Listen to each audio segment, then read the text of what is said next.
was a king-size bed, was an escape plan, was an open hand. Now it's a dog from hell, it's a dream you sell, it's an epitaph, it's a photograph.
Машини степом їдуть туди, де спалені поля, ліси, туди, де гинуть браття за Вкраїну, де сонця схід. Ми покинули свої родини, нам віщують птахи добру путь. Над землею наша пісня лине, в пісні лють. На війну з ордою ми їдемо, випромінюємо серцем міць. Нам в бою не треба полонених, всім горіть. Не змокне слава у віках, а ворог стріє в прах. Ми з Україною в серцях, а ворог стріє в прах, а ворог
Ще не вмерла України ні слава, ні воля.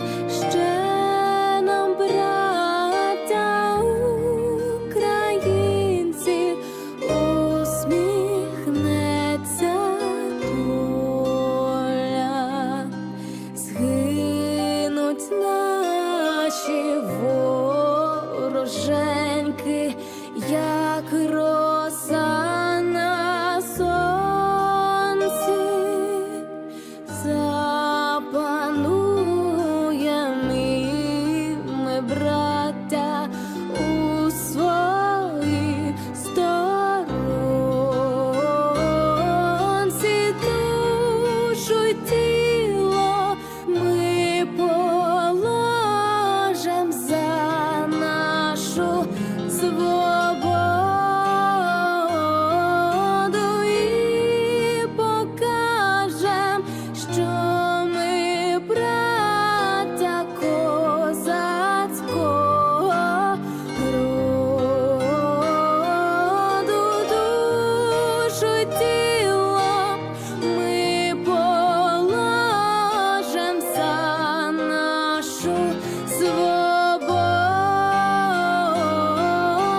і покажем, що ми браття козацького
What in the fuck is going on with YouTube? Also, hello everybody. I don't understand. I want to play the song, and it's not gonna let me. Being stupid.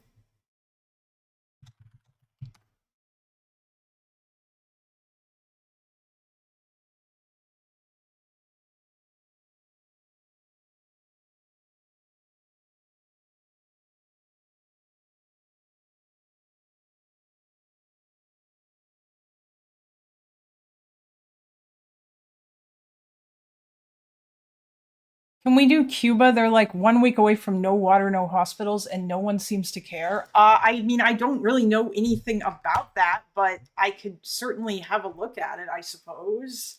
I don't know that much about Cuba at all, aside from like, I guess, what little I remember about like the Cold War and stuff. DMCA's in Ukraine.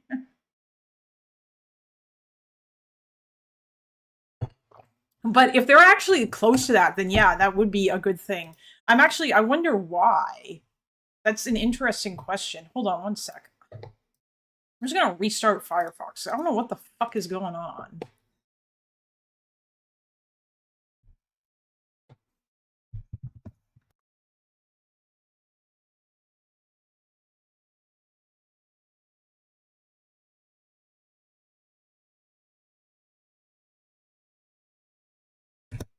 Like,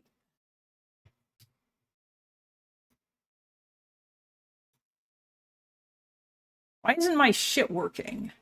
Is nothing working? That is incredibly weird. Power grid is fucked. Oh, the Cuba power grid, you mean? There's no oil going into the country for a month. Trump. Oh, Jesus. Okay, so Trump caused this. Of course he did. Because he would do that, wouldn't he? Fucking bastard.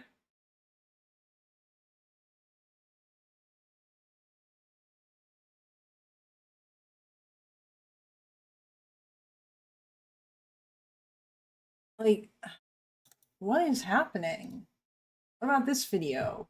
Does nothing play?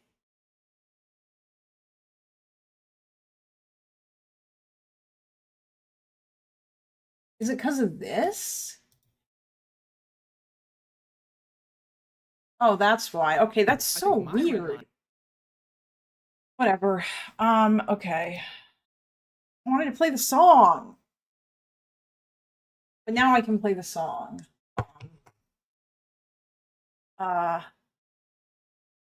Wait, did Rubio want this? Yeah, no oil equals no electricity. Water pumps are 80% electric. Oh yeah, okay. So I assume that Cuba is using electric oil. Is there like a does someone have like a news story that I can watch about this? Just to like, I guess, give a general thought or a general idea about it. Also, apparently Hassan is planning on going to Cuba on a flotilla. It would shock me if he actually did it. I'm just gonna throw that out there right now. There is no way that he will do this. I have the same problem with YouTube. You need to open the video. Oh no, I just had to turn off the ad blocker. I have premium, so I don't need the ad blocker to be on. Good morning, ZJ. We've got content today.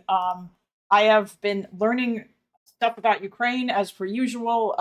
As usual, the Clanker has pulled up a bunch of interesting stuff. Also, last night I watched one of Dylan's documentaries in full, and I wanted to show you guys a part of it because I thought it was, not only was it funny, but it's kind of also interesting because it sort of pulls back the curtain on the kind of the mythology that we kind of see around the drone stuff. Like the drone war and stuff. And it was funny. I have some evil wishes regarding his trip to Cuba. Honestly, Two Hinged, I kind of do too. But the thing is that I don't really think that, like, I don't know what you're thinking about, but actually, no, you know what? I don't have wishes like that. Because I don't want Hassan to get, like, imprisoned by the American government. Because all that's going to do is just make him hate America more. And Hassan's not a Trump supporter, so I don't care. Now, that being said, I wouldn't give a fuck if he got imprisoned in China. But, you know. But I'm not gonna, like, wish that on anybody or whatever. Or at least yeah.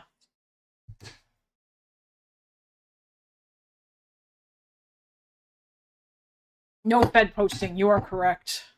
Maybe one day I'll do kick-only streams. Listen, if Kick's shit ever gets better, then maybe I'll do kick-only streams where I can say whatever the fuck I want, but I can't say whatever the fuck I want because we're on YouTube.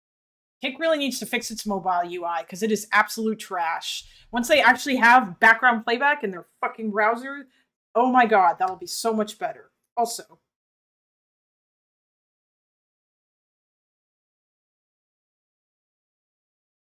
can you all still hear me okay? How does that sound?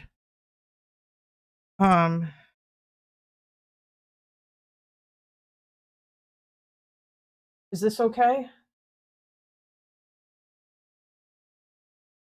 This sound all right? Hello, Dylan. Trash? Thank you. What? What's trash? IRI does manage to get like 600 Kick viewers when Destiny is live. I think it's. Oh yeah, no, it absolutely is. I was thinking about that this morning. I feel like the best times to stream for me are times when my two biggest, I guess, like, I'll say competitors or like people from my audience will watch. So that's either when Lonerbox and Destiny aren't live seems to be the best time. Because even when Hutch is live, I can still, like, because I'm usually talking about different stuff than. Okay, that's good. I'll be right back. I'm just going to put the milk away and I'm just going to keep talking as I walk. Oh, although instead of leaving you guys here, are you guys interested in Actually, you know what? We're gonna watch this, or at least we're gonna watch part of this. We don't have to watch the whole thing. Preston Stewart's videos are often very long.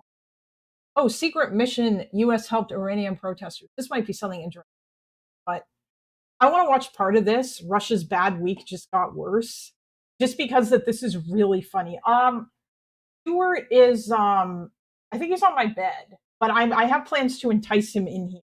I think what I'm gonna do is I'm gonna mount my phone behind the chair there, and then if he lays on the chair, then we'll have our cat cam. I'm definitely gonna do that, especially when I'm walking on the treadmill. I think that would be cool. But I need to eat my breakfast, and I want to watch a video while I eat my. Um, and then we're gonna do the NATO video too, but I've only read like a little bit of stuff about NATO, mostly about the intervention into Libya to get like I guess like a kind of general gist of it and why people were so mad about it. And like I feel like I don't know if I would say the intervention into Libya was like a good idea, but it looks like it was one of those damned if you do, damned if you don't. Or like if they didn't do it, and like Gaddafi went in there and essentially slaughtered a shitload of civilians, then everybody would be looking back being like, and the West didn't do anything. Why didn't the West do something? You know, like I think it was because they were very afraid of like essentially replicating a Rwanda situation. And they didn't want that to happen. And I think that's fair. So yeah, it's kind of crazy. My message, don't send. Kick UI is what I was saying is trash. I don't know how it got so popular. Oh, I don't necessarily think the Kick like player is bad. Oh, hi Yobel Prize. I sometimes I tune into your streams. Hey guys, say hi to Yobel in the chat. He was the cameraman for Destiny and Loner's trip to Israel, and he also makes really good stuff. Check out his channel. His videos are awesome, especially the one with the gorillas. I really liked that one. Got a lot of really good stuff. And I've also gone to him for camera advice. By the way, Yobel, I bought one of these. These things were cheap as fuck. I saw a review of them, and oof, if I put it too close to me, I saw a review of one of these, and I as soon as I heard the audio, I was like, oh, that's pretty good, and so I grabbed it. Yeah, I'm the Gorilla Man now. I accept that label. Kick is fine. It's just Google has god tier devs and engineers. My issue right now with Kick is that their mobile app is absolute trash. It's terrible, and they don't have background playback. And I recognize that, or at least I am one of those people who've I've been like, I like to walk around my apartment and listen to streams when I'm doing things. And I recognize that there must be at least some number of people who do that, or lots of people who just watch things on their phones. And the Kick app is just terrible. Like, I cannot believe that they haven't implemented background play. Twitch had that all the way back when I first started using Kick on or Twitch on my phone, when Destiny was only on Twitch, to listen to him. Like when I would walk home from work and stuff, I would turn on Destiny's stream. And sure, you couldn't pause it or anything, or if you did, it would skip over. So like, yeah, because there was no DVR feature, but it was still way, way, way, way better than what we've got than what Kick has now, which is trash. Like I don't know why they thought that was a good idea. It's not a good setup.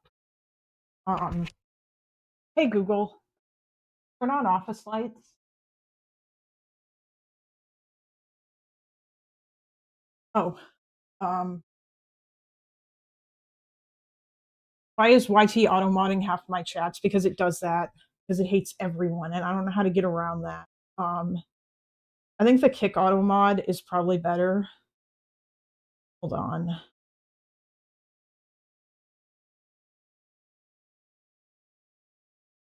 I had somebody in my Twitter replies yesterday telling me that like I shouldn't be talking about US politics because I'm Canadian or something, and he was like, I don't like foreign interference in my country. It was funny as fuck. Like I'm not hiding that I'm Canadian, bro. Oh, also, I'm totally gonna oh yeah, you know what? I will play the video. bold decision this week to help the Ukrainian military in more ways than one, which is pretty wild. I mean, we've got Russian soldiers. So Russia made the bold decision this week to help the Ukrainian military in more ways than one, which is pretty wild. I mean, we've got Russian soldiers voluntarily giving away their position and donating their money to the Ukrainian war effort, while the Kremlin shuts off one of the only ways they have to communicate. All right, let's get into it. So Ukraine is in the middle of a counterattack in the south right now, and it appears they timed this perfectly to align with Russia losing access to Starlink, making it that much harder for Russian forces to effectively communicate. Now, Thorkill, an analyst talking about this, said, quote, "The main attack started on February 6th, a day after SpaceX disabled unauthorized Starlinks.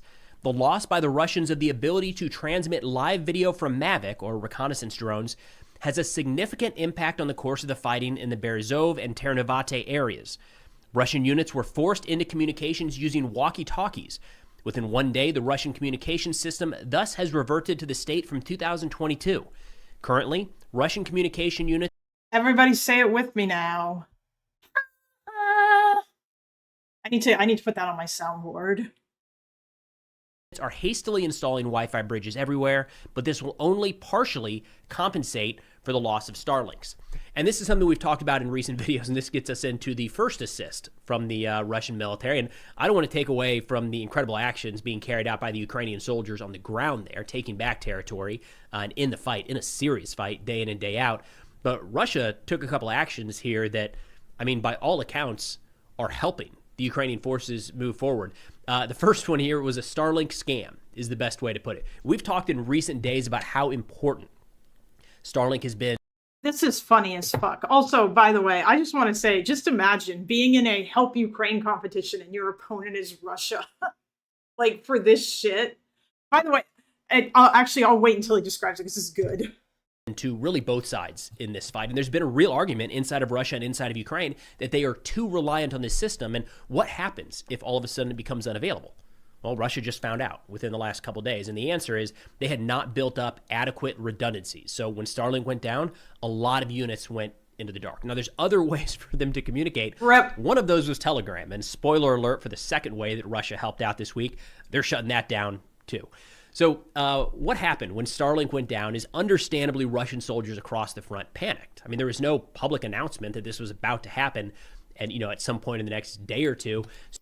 Kalinda, is there a topic you focus on for most of your streams? I would say probably just geopolitics, but right now I'm focusing on Ukraine quite a bit, and also American politics too. But I'm getting ready for a debate related to Ukraine that I hope to do at the end of March. I also focus on, or I will also talk about like drama shit if it is politically adjacent. So if Hassan is saying some dumb shit about how the Democrats suck, yeah, like I've been talking a little bit about that most recent thing, and I'll do debates too. Did you hear about Alexei Navalny's cause of death? Wait, do we know what it is exactly? I thought that I thought he got sick, and I suspected that maybe it was something to do with, that he was poisoned, but apparently not. Apparently he was, wait, was he poisoned? Or did they just give him, did they, like, or did he die of like pneumonia or something? If Hassan is to say something to some dumb shit, sorry, short stack goblin. I mean, like if he says some stuff about sudden death syndrome. I mean, if he says like, you know, shit like that, yeah. Like, I don't know anything about geopolitics, but I'm all up in the Hassan drama. Yeah, I mean that stuff's funny. I'll definitely talk about that. Dart frog poison. Apparently, really? Wow. Okay. I mean, Putin loves poisons. Apparently, that was like a thing that he learned a bunch about when he was in the KGB. He loves that shit. Dart frog poison? Okay. All right, hold on. Let's keep going. This gets good.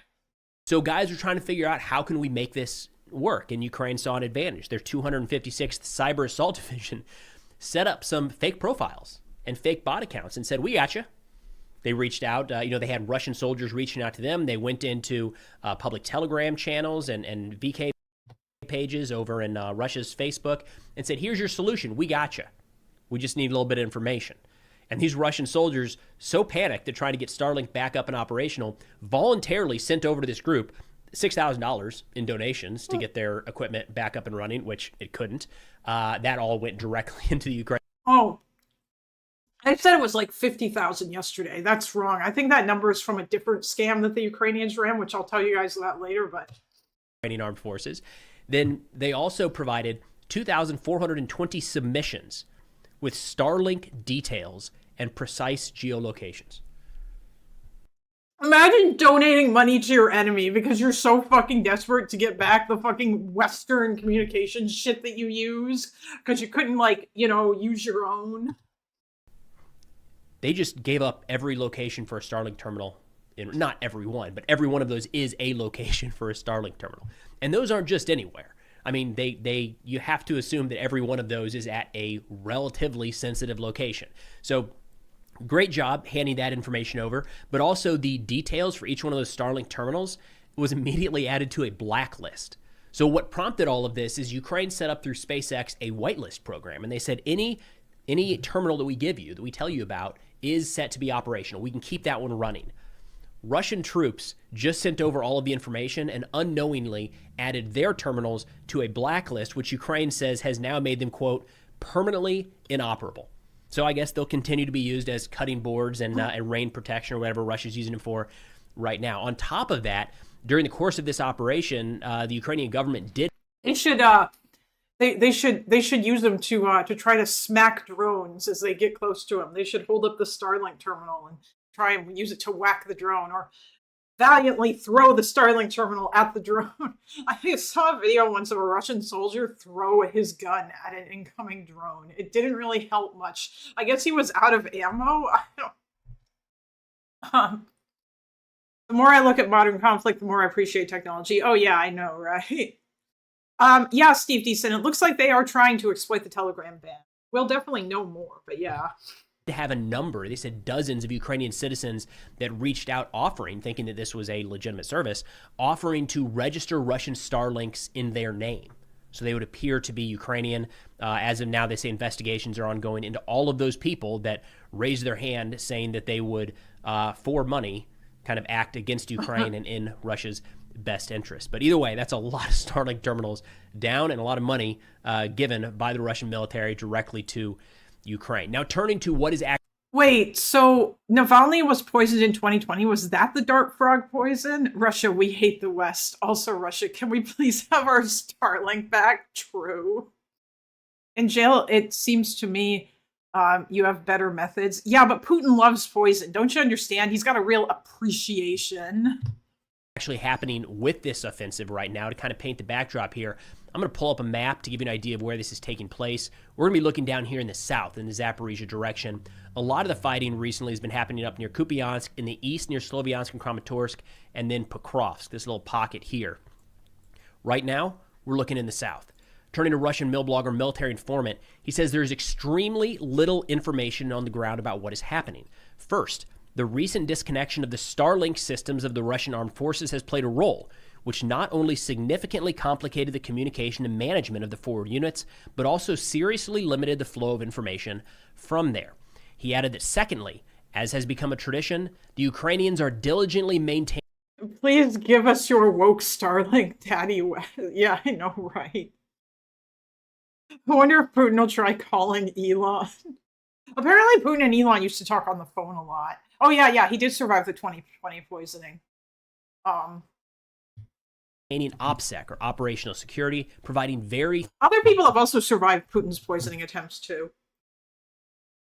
Few details about his actions. Now, this is the area we're looking at here specifically. It's at a bit of a corner, a bit of a break here between Zaporizhia and Dnipro, and we have seen in recent days videos of Ukrainian forces operating in this area. So no doubt they're there, but looking at Ukrainian pages and official government announcements, very quiet. Like not at all what we're seeing in other sectors. In fact, it reminds me a lot of what we saw up in Kupiansk. And it does kind of look like, in that sense, military informant and I are on the same page with what might actually be playing out here. But before we get to that, a quick thank you to the sponsor of today's video, CyberGhost VPN. So as you can imagine, in this line of work, I spend... I'm so tempted. Do you guys think, is it bad that I don't want to listen to the ads? Russia didn't use the right pronouns for Ukraine. They, them, not us. Poison and defective window. Yes, true. Putin also has an affinity for windows that break when people get thrown out of the. I can't believe that's real. That's so funny. It's such a cartoon villain. It's like something out of like fucking James Bond, where you had like Blofeld and his pet cat, his white cat, except it's Putin, and he's petting his white cat as like he talks to like the latest general who failed him, and then like one of his goons comes over and grabs him and throws him out the window. Like, no, screw adverts. Shooting them down in a jet once in a while. Oh yes, of course. Yes. Oh, you mean like you mean like when Prigozhin's helicopter mysteriously crashed? I wonder if we'll ever find out what actually happened with that. Or his plane rather. My suspicion is that he probably that maybe there was a bomb on board. I don't know, or something, or maybe the pilot was instructed, or maybe like actually no, it probably wasn't that. It was probably that the aircraft was sabotaged ahead of time so that it would crash. They live up to their evil reputation quite well, it seems. Yeah, I know. Jesus fucking Christ. Like, not since the Nazis have we seen like, I would argue a conflict that is this black and white. There's very few. Usually they are more complicated than this, you know? Like, the only way that I could in any way like make this conflict slightly more complicated, which is kind of coming out in my research a little bit, is the fact that like, no, Ukraine's not perfect. They have issues. They have issues with corruption. They, especially in 2014, had issues with some war crimes, or rather with some of those crazy nationalist like armed groups that were fighting on their side because the army was still trying to get its shit together. But even then, Russia is still just way worse in every fucking way. And Ukraine is trying. Ukraine is a country that wants to be a country. They don't want to be a shithole like Russia. You know, like, and they give the UN access to everything, and they're like, hey, yeah, you know, we'll try. They at least try to like prosecute their people. Russia doesn't even do shit. Russia is quite open about Ukraine not being real. Yeah, I know. That's the other thing too, right? Like, if you watch that whole thing, or even just read Putin's 2021 essay, the essay that he wrote, where he basically just says, nah, we are one people. Fuck you, you know? Like, it. That's the line they try to push. Honest question, is there a former Soviet state that doesn't have the same problems as Ukraine corruption? Oh, no, there's not. That's what I mean. And like, they're all like, yeah, of course, they all have that problem, because those are all problems they inherited from the Soviet Union.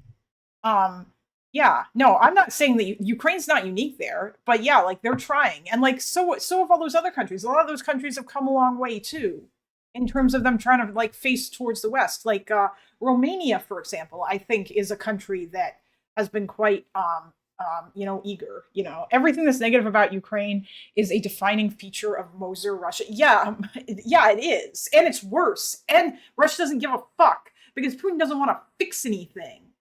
Like, Putin doesn't care about making his country a better place for Russians to live. Instead, he's just obsessed with getting like his fucking empire back. That wasn't, well, like, you know, the empire that they used to have. Instead, he's obsessed with LARPing as Peter the Great. I don't know. It's not like it's hard for people to die in Russian prison colonies.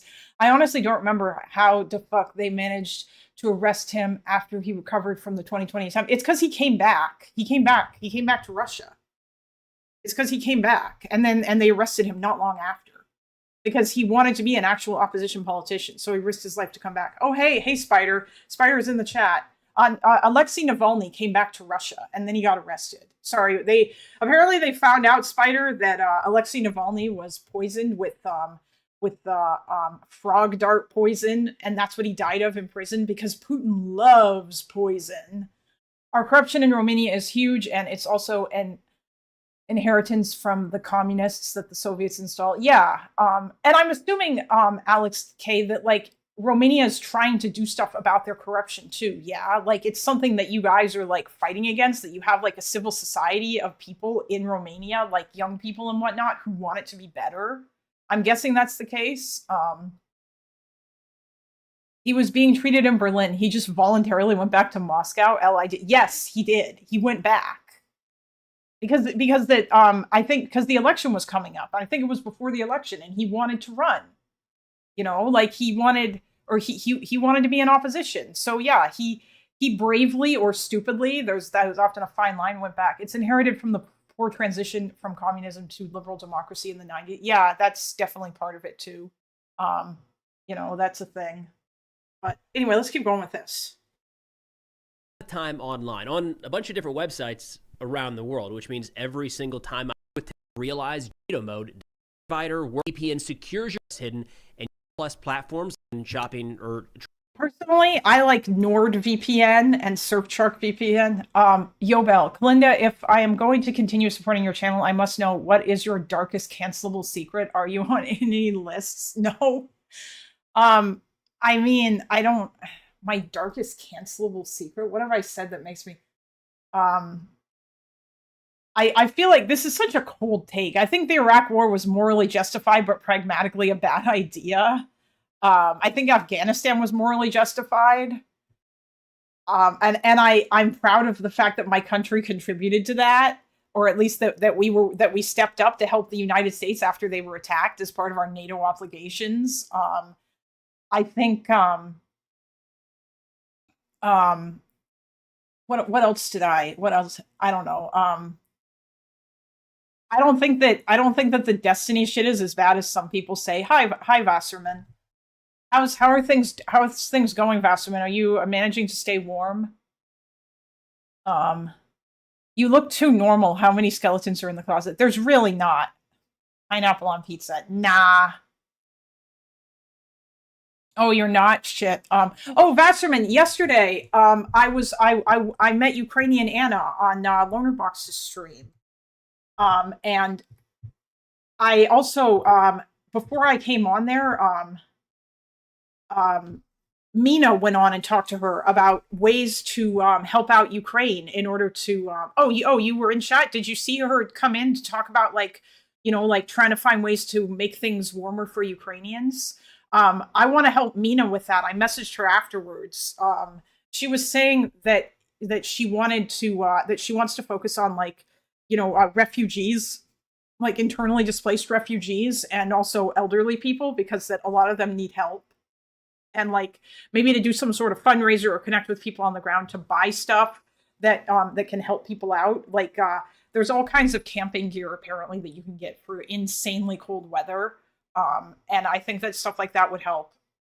I still think that like there must be a way to power like little heaters or something just to provide like a little bit of heat. There must be some sort of a battery that one could get that like is small and that you could take out to charge at some point during the day or during the 1 hour that you guys have electricity.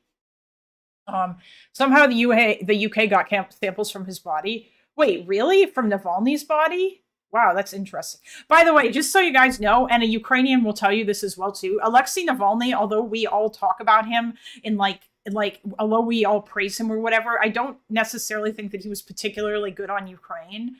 Although I don't know if he would have continued the war if he somehow managed to get in power over Putin. Like, he's definitely not as bad as... There are people who are worse than Putin. Okay? Like, Igor Girkin and Prigozhin, those guys are both way worse than Putin in terms of how, like, insanely radical they are. But yeah, Vasserman, you said something above. I think you're thinking about the first poisoning. I don't think Russia allowed exhumation of his body to investigate real reason for his death. Oh yeah, Mr. Mombassi was saying apparently the UK got samples of, I don't know. I mean, they probably did do an autopsy. It's just that the results were likely kept secret. It's not really viable. I can't switch on electric heater, for example, or lights will go out in the whole building. Oh, yeah, I mean, there must be like battery powered heaters or something that you guys can use or something. I don't know. I'll look into it further. But either way, if there's other ways that people can keep warm, like various types of camping equipment, then that would be good too. Or even just water bottles, or stuff that you guys can buy in Ukraine. Or not that you guys can buy, but that that like a volunteer org can buy with our donation money, you know. Some buildings are better, but mine is not. Oh yeah. Well, when I say to turn on a heater, though, I mean like something that would be battery powered. It wouldn't be plugged into your wall. There was a video of a Polish guy burning dozens of donuts instead of wood pellets for the same amount of heat generation. Oh, Yeah, but yeah, yes, thank you. I'm doing what I can. Well, I'm glad that you're doing all right, and yeah, I hope that that you're, even if you're not able to stay like super warm, hopefully it'll still be all right. Yeah. But anyway, I'm gonna keep this going. I'll be right back. Very similar to what happened up in Kupiansk a couple months ago. As a bit of a refresher, Russia claimed that they had taken this entire city, this entire town. They had not. They still have not. It opened the doors for. Also, I just want to say, look at that shit. We got some good old-fashioned encirclement going on there. It looks like these guys, these Russians who are left in Kupiansk, are fucked. A lot of false reporting on the Russian side that Ukraine was able to take advantage of and pretty quickly mop up a lot of this area. And as we can see, there's, according to Deep State Map, a small contingent of Russian forces now surrounded in the city center itself. Now, moving back down south, military informant says the armed forces of Ukraine carried out a covert concentration with subsequent counteroffensive in the area of Kupiansk, which ultimately led to the unexpected loss of a large part of the settlement, which was already not controlled by Russian units. He says in this regard, the situation in the area of the current Ukrainian offensive has certain similarities. The strikes are being carried out on recently captured positions where it has not yet been possible to organize a stable defense and supply, which is why the armed forces of Ukraine are currently having some success. But the fog of war persists, so it is not clear whether the armed forces of Ukraine have managed to advance anywhere else and whether they will be able to advance in the future. The most likely goals of the enemy now are to disrupt the pace of the armed forces of Russia's offensive in this junction, where the greatest successes have been demonstrated in recent months, as well as to demonstrate the still existing ability of Ukraine to conduct offensives themselves. They say the scale of such offensives has significantly decreased, and their goals are much more localized than they were earlier. Therefore, it can be stated that such operations demonstrate only the gradual degradation of the capabilities of the armed forces of Ukraine, which inevitably decrease from year to year. I got a couple thoughts on that. First off, he kind of says why this area is being targeted, calling out that, hey, this is where Russia has seen the most success in recent months, and I would argue that that success may have been fabricated. If this is looking like what we saw up in Kupiansk, it means that there were a lot of flag planting operations and individual soldiers moving forward, and then Russian mappers saying that is now our territory, and Russian commanders from the lowest level on up saying we control all of that.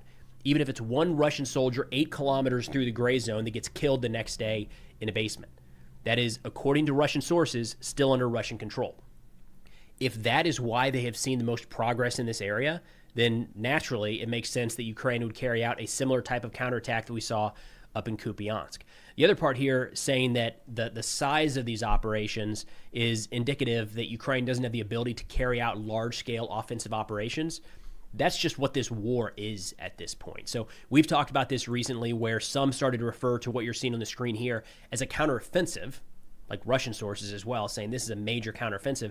It's not. This is a counterattack. It's a relatively small scale in the grand scheme of things, but that's how Russia has been fighting for a while now as well.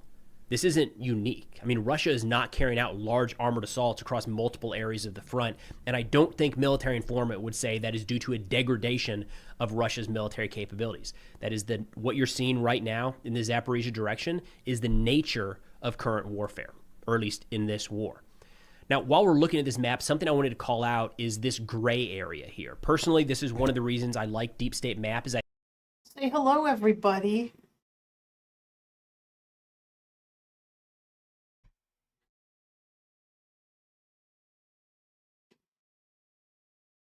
Hello to the baby. Oh.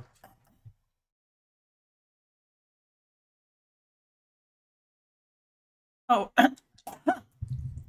Oh, is Automod being mean to you guys? Is Automod abusing you? It was not immediately clear they were able to obtain samples from Mr. Navalny's body to test for the toxin, though Miss Navalny has previously said they were smuggled out of Russia. Oh, okay. So it sounds to me like they probably, like there was probably somebody who, in exchange for some cash, probably helped get those samples out. He was speaking nationalism back in the 2000s, but most people think it was just politicking with the right wing for pragmatism. Oh, okay. So has he said anything about the current war that I'm curious? Like, Oh, we've got a loaf.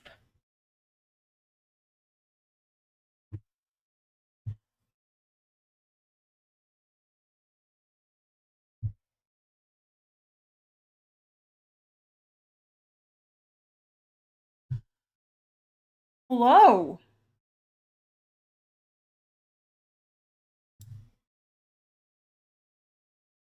But on the other hand, you should think yourself about backup just in case, and modern concentration on electricity and smart things. Unless it has alternative power, your smart house will be a brick. Like power outage is still a thing that can happen. Get EcoFlow. So yeah, oh yeah, I know. Yeah. Well, that's what I mean. Like, I was just like, I don't know. I'll have to look and see. Are there any heaters that are not powered by like any small heaters that aren't powered by electricity, or that are, or if they are electric, that they are battery powered or whatever. But yeah. Oh, now you can digital pause. Hello, sir.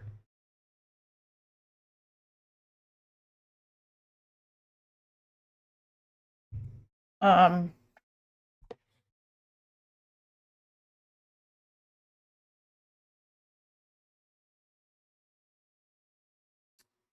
I gotta get the cat cam. Did he get a chance to speak? He got in prison before the war. Oh, Navalny? No, Navalny was imprisoned in 20. Actually, you know what? Here, I'll just look it up. Let's keep listening to Preston. I think they do a better job of showing contested areas, and that's the term I've regularly used. Deep State Map is changing that, saying now these gray areas indicates infiltration. And to give you a bit of a comparison here, shifting over here to Suryak Map, both of these will be in the description below if you want to use it. It looks like they might be starting to do a bit of this. It's kind of hard to see. I gotcha. But right in the middle of the screen here, we've got blue, which signifies Ukrainian control, no color, or just the natural map color. I guess. Okay, hold on. I'm gonna go further forward here because there's something really funny. Oh, here we go. Where is it? Is it here? Is coming soon.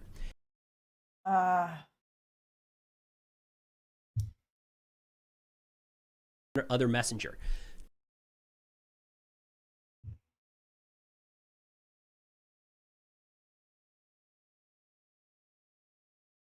Our donors that are, reaching it away so low. Oh yeah, Preston is running a let me see if I can find it. He's doing a fundraiser for Cars for Ukraine. If any of y'all want to donate, there it is. Wait, no, that's not it. What the fuck? That's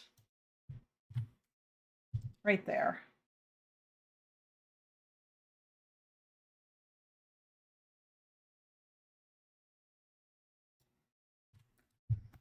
Hello, Mr. Miser. We're talking about urban area, 9 16-story buildings with 4 to 8 apartments on a floor. Oh yeah, no, I'm not necessarily talking about powering entire apartment buildings or whatever with heaters. What I just meant was that, like, for example, like I have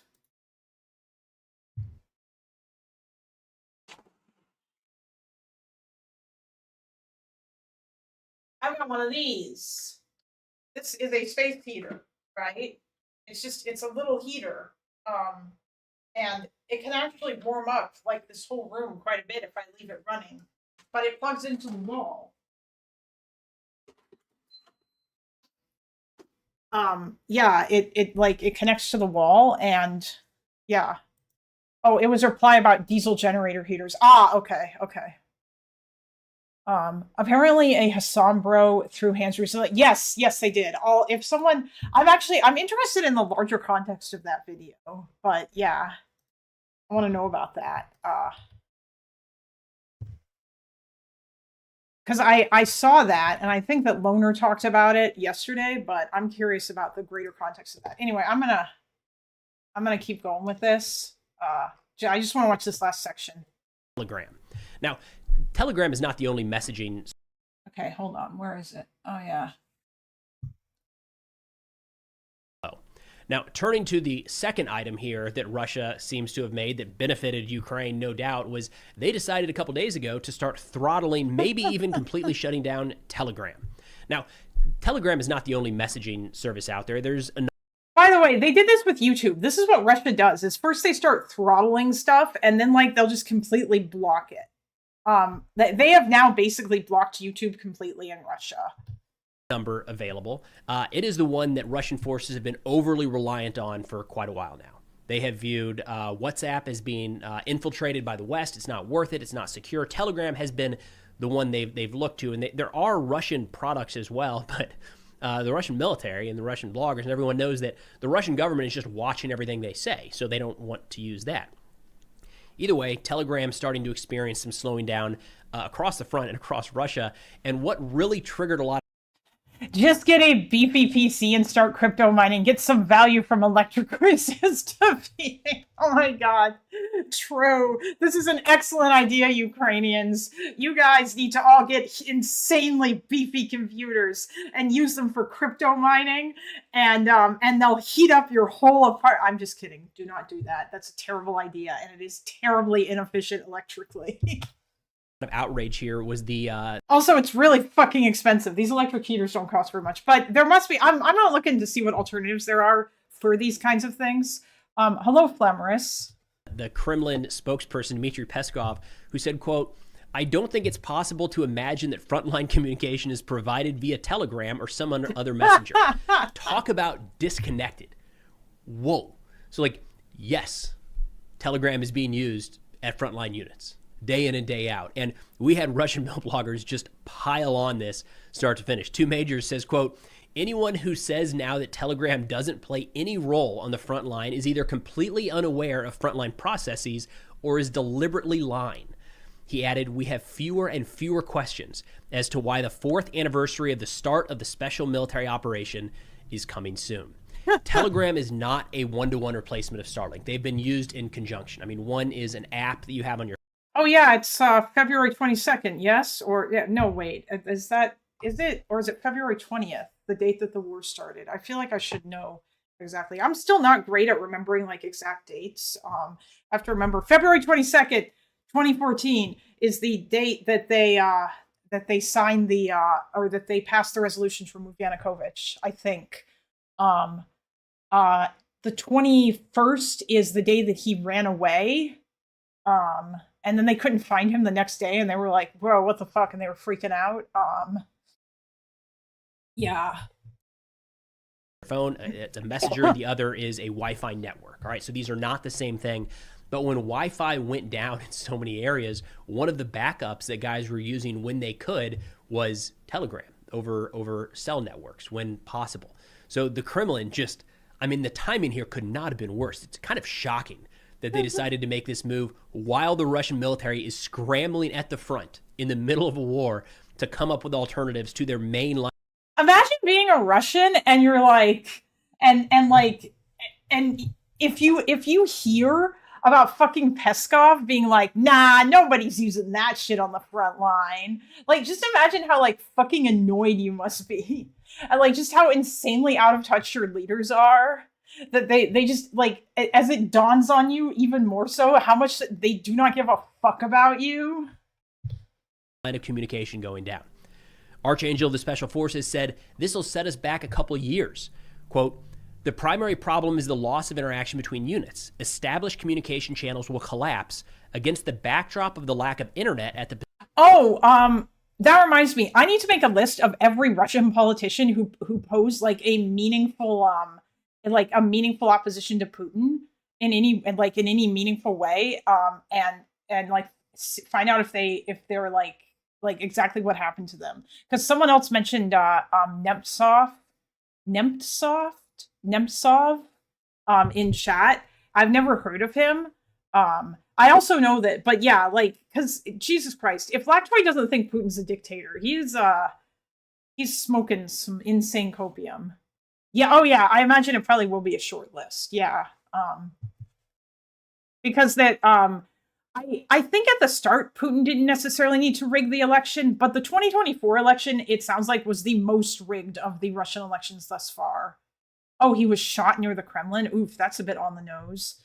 Last election, there were 2 popular politicians who got banned from being candidates. Nemtsov was running. Okay. positions, the transfer of intelligence information will now slow down, and the absence of Telegram will exacerbate the situation, as there will be additional delay in information at the management level. Basically, this will set us back.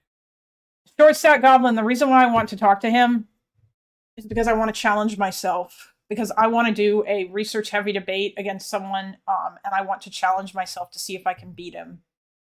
And because that I don't think that I have seen any debates with him where anybody has ever actually taken him on when it comes to his fucking Euromaidan shit.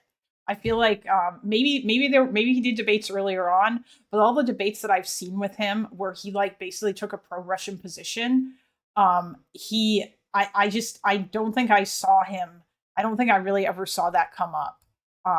Anna understandably told him to shut the fuck up in her debate with when she argued alongside Dylan and I think Mercado Media against Lactoid and Violent Smoker, or not Violent Smoker, Jesus, that's like a chatter, and Non-Smoker and I think one other person about that. Yeah, but I don't know, like Lactoid acts like he's done his research on this, but I feel like his research consisted of like, I don't know, reading what was in the in Russia's various white books, or like just reading fucking RT and then looking at like every bad thing that Ukraine has ever done in the Donbass and deciding that that was the only bad things that went on there.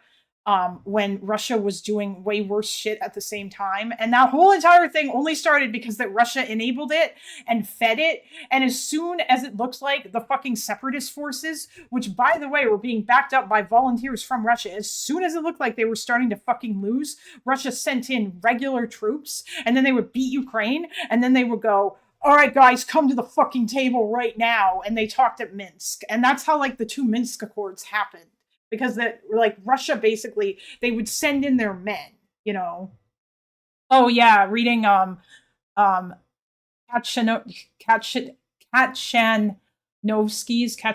yeah, Ivan Kachanovsky, yeah, that guy, yeah, probably. I mean, honestly, but the only thing that guy cares about is the Maidan massacre shit. And like, I can easily just say, yeah, you know what? There's some unanswered questions relating to the Maidan massacre. And yeah, they weren't able to charge everybody. Also, a whole bunch of those Berkut guys ran away to Russia. And like, there was some issues in the aftermath with that investigation and like the evidence and shit. And yeah, that's not good. But you know what? It doesn't fucking matter. It doesn't give Russia the right to invade. Back a couple years, roughly to the very beginning of the war. However, alternative methods are already being devised, but the recovery will take a long time. Again, there are alternatives. Russia has alternatives, but very similar to Starlink being shut down, and Russia has alternatives to those.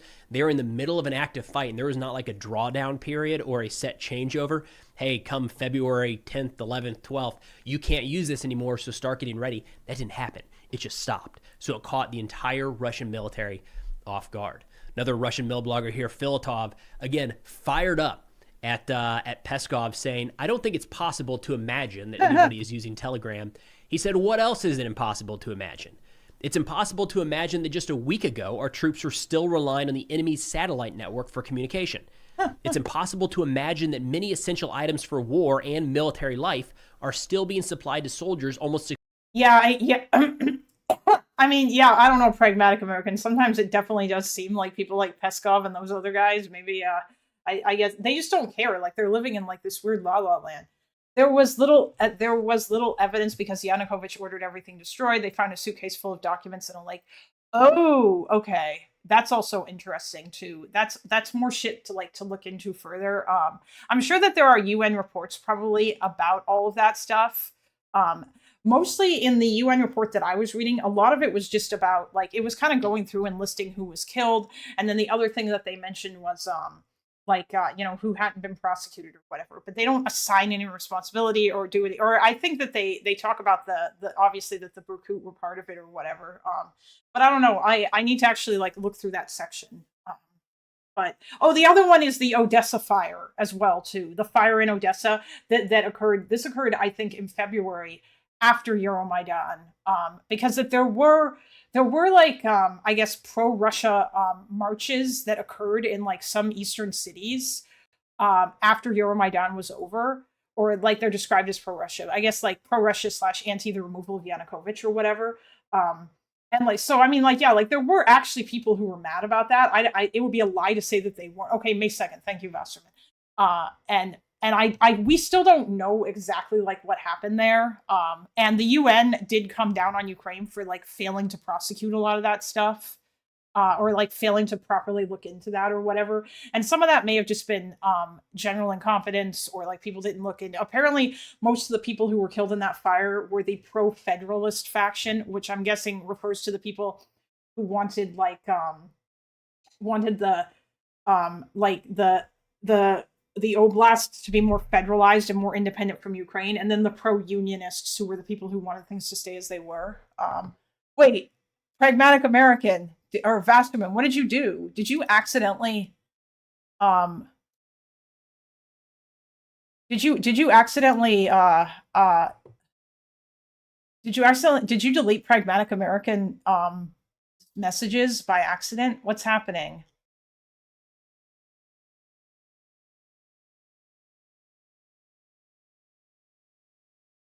Oh, I think did you unhid them, or you hid them? Did you do that on purpose, Fasterman? That must have been an accident. I've unhid you, Pragmatic American. I'm sorry, I don't know what that was about. I think it was by accident. Oh yeah, okay, you're on your phone. Yeah. Okay. It's okay, Pragmatic American. You're fine. You're not banned. Come back. I can't put your messages back anyway. Exclusively at their own expense or by volunteers. It's impossible to imagine that the entire country is supplying the Army with civilian vehicles while the Army is desperately trying to combat this practice. It's impossible to imagine that mobilized soldiers are not only being made to serve indefinitely without any term limit, but are also being... It's easy for your finger to slip. Yeah, actually, I think I've done it by accident too in the loner thing. Being forgotten about, and many are being forced to sign contracts under the threat of death. It's impossible to imagine that people on crutches are being sent to the combat zone just to comply with all of the formalities. Oh my God, this is fucking true. Apparently there are like Russia will send like amputees and shit into battle, like, and not because they volunteered. I know that in Ukraine there are some amputees who volunteer to go back into the fight or whatever, but Russia will just send them. Oh, no, it's okay. It's okay, Vasterman. Listen, Vasterman, I made you a mod because you can post links in chat as a mod. And because you don't use Discord, you can, that means if you want to send me stuff to look at, or if there's stuff that you want me to see or to read or whatever, then now you can link it to me, which I think is useful because you are in Ukraine and I'm sure there's stuff you probably, yeah. It is impossible to imagine that in the 4th year of this war, the authorities still consider it treasonous to even mention the losses. The shutdown or the slowing down of Telegram is a really big deal. And you're going to see a lot of folks, especially those that are not in Russia, talk about how it's not and it doesn't matter, or it's not an authorized system, so it doesn't matter. The bottom line of this is Starlink and Telegram were serving a significant role in Russian communications networks. They could transfer away from those over a period of time, no doubt. I would argue that nothing right now is going to be as effective as Starlink, but to completely go cold turkey off of both of those in the span of just a couple days is having a real impact at the front and likely contributing to the Ukrainian success in the Zaporizhia direction.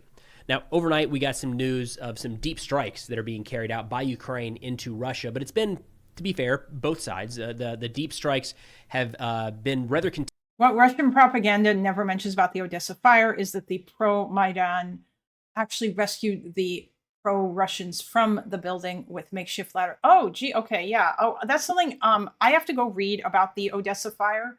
I'll see what Wikipedia has to say about it. That seems like a good place to start. Yeah. And also, if any of you guys are in my Discord and you have articles from that time period or anything that like talks about it, please send it my way.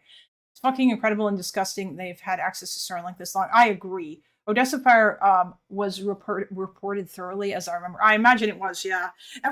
Everything I've heard about it says that we don't know who started the fire. The Russians also send drug addicts, alcoholic, very disabled people, and very old people. Yes, they do. Don't remember source. Bellingcat. Oh, Bellingcat's probably got some stuff. The other thing, too, the thing that's really annoying is that there's going to be certain sources where Lactoid's just going to be like, no, fuck that. And he's not going to like it, which is silly. Hello, Lemmings. Continuous on the Russian side, a little more sporadic from Ukraine. But the last couple days saw a number of oil refineries hit here. We've got footage of each of these. United 24 said on February 12th. Ukraine's hitting oil refineries in Russia again. The Lukoil, and I'm going to put this word on the screen. I'm not even going to try to pronounce it. What the fuck is this? I thought German word monsters were bad. What is this? Yucatan Neftipradiv.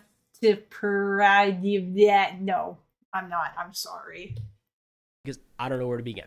They say the Lukoil oil refinery in the city of Ukta, more than 2,000 kilometers from Ukraine's border, was struck by drones. 2,000 kilometers. According to local reports, at least 3 strike UAVs reached their target. The refinery plays a crucial role in supplying fuel to the country's northern regions and provides lubricant to industrial facilities. As one of Lukoil's 4 major refineries in Russia, it provides heavy crude oil and produces gasoline, diesel fuel, and aviation kerosene. That is a long-range strike. And for multiple drones to get through and actually carry out and have good effects on target is pretty significant. But it wasn't, and for what it's worth, this has been confirmed by Russian channels as well, with military informant stating that these drones did attack the Lukoil refinery, saying the work of mobile fire groups can be heard, but some of the drones reached their targets and a large fire. It's like that one Welsh town. Russian company names are like that. Was recorded at the facility. Then just a couple days ago, on the night of February 11th, Ukraine put out a note saying that the first separate center of unmanned systems carried out a strike on the Volgograd oil refinery. They say this is one of the key oil refinery assets of Russia, also owned by Lukoil, with a capacity of up to 14 to 15 million tons of oil per year. They say the refinery is an element of fuel security, logistics, foreign exchange earnings for the enemy. When such facilities are shut down, supply chains are disrupted, budgets lose revenue, and the system begins to malfunction. Now, we have not seen a lot of successful deep strikes carried out by Ukraine in a while. We know that almost every night there are a number of Ukrainian drones launched into Russian territory. If one of those I'll be right back. is shot down just as it crosses the border, maybe that was destined for one of these refineries and didn't make it there because it got shot down. So we don't know if these haven't been targeted in a while or if they just have not been effectively struck in a while. But it does look like just over the past couple of days, given the volume and the effectiveness of these strikes, that Ukraine may have been stockpiling some of these longer range munitions, and we might see a continuation or an uptick in their strikes against the Russian oil refineries. The other side of this is that Russia hasn't really slowed down at all. So over the course of the past 3 days, there have been 498 total munitions fired by Russia into Ukraine. Earlier today, Ukrainian President Zelensky said, quote, "The main target of the attack was the energy infrastructure in Kyiv, Odessa, and Dnipro, including power generation and substations. There are also damages in Kharkiv, Donetsk, Kyiv, and Kherson regions. In Kramatorsk, a drone hit a state emergency service building. The situation in the capital is complex. Many buildings remain without heat." And I should note that also in the last couple of days, we have seen a relatively sustained Russian campaign going against the rail lines in Ukraine. So we've seen a number of rail cars hit and burning and destroyed or significantly damaged here. Hold on. Well, I'll just in the last week. So there's a lot happening here. We've got the long-range strikes continuing and certainly offensive operations happening on the ground. And, of course, in the backdrop of all of this is the possible continuation of negotiations to try to find some sort of peaceful settlement to the end of the war. Of course, don't forget to check the link in the description to grab the special CyberGhost VPN discount available now. It keeps your data safe while you browse and unlocks all blocked content online for just $2.03 a month. And of course, it's completely risk-free, so check it out today. But that's all. All right. Let's find the hold on. It would be on Nonfon's stream. Nonfon was the one who streamed this. Okay, yeah, he streamed the Unfuck America tour. Let's see if we can find this.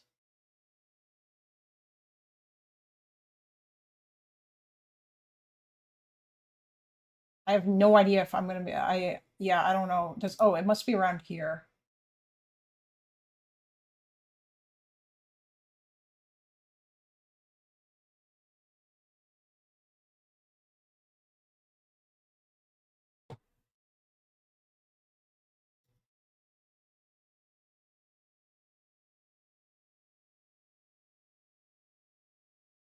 There we go.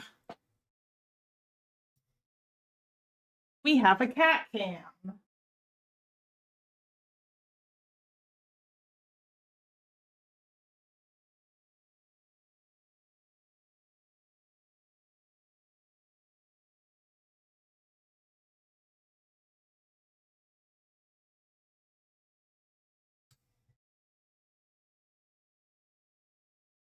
There we go, everybody. Yes, it is slop o'clock, my friends. It is slop o'clock. Please enjoy the cat cam. Look at him. Isn't he sweet? He's such a sweet baby. He's so cute. Oh. Oh yeah, the camera's gonna shake every time he moves because he's shaking the chair. I can't really do much about that, although it's kind of funny. Yes.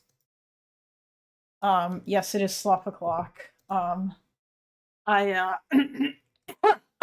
yeah, let's I wanna see the context. I think this is the guy.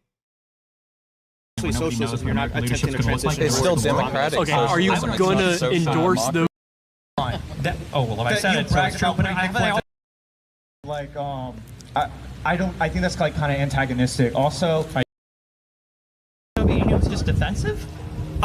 Oh, okay. Oh, this is the guy when he was arguing with Destiny. They weren't fucking overthrowing every single country that had socialism. Also, the Soviet Union was defensive. This was very fucking funny. Cat cam needs cat microphone for purrs. True. You're absolutely right. We do need that.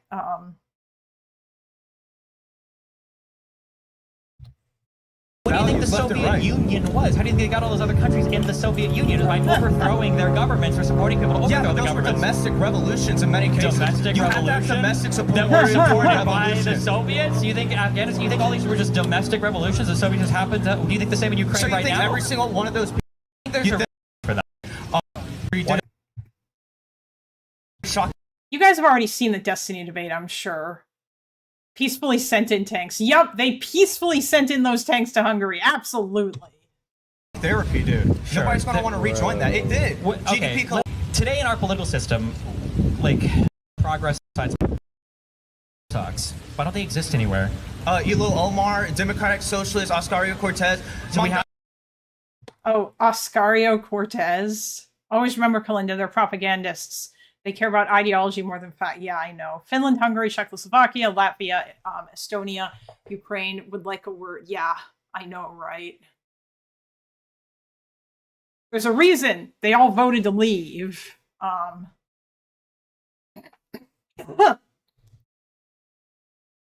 The purpose of Comintern was literally to install commie regimes. These people know nothing. Well, of course they do. Yeah, because everything they've learned about the Soviet Union is from, like, whoever their favorite tanky is. I have platformed him before because I debate a ton of people. Yeah, that's what I do. Do you think that like you should never debate people who have substantial disagreements with you? Should you never debate like a Nick Fuentes type? Yeah, you can debate them, but you shouldn't fucking brag afterwards that you made them famous. I don't brag about making him famous. There's literally a clip of you doing it, though. Okay, well, if there's a clip of me doing it, then Godspeed, God bless. Do you have any other points you want to bring up? Not really. I'm looking bored. Okay, well, so good luck in your... I do have... Wait, did he just say I'm low-key bored? Wow, this guy's just like, huh, not really, you're beneath me, peon. Something to say. I know it's contradictory to what I said earlier. Okay. But... Oh, yeah. Long live Hasao Dao, Pai Tung. Yeah, this guy was just, yeah. Great, have fun. Good luck.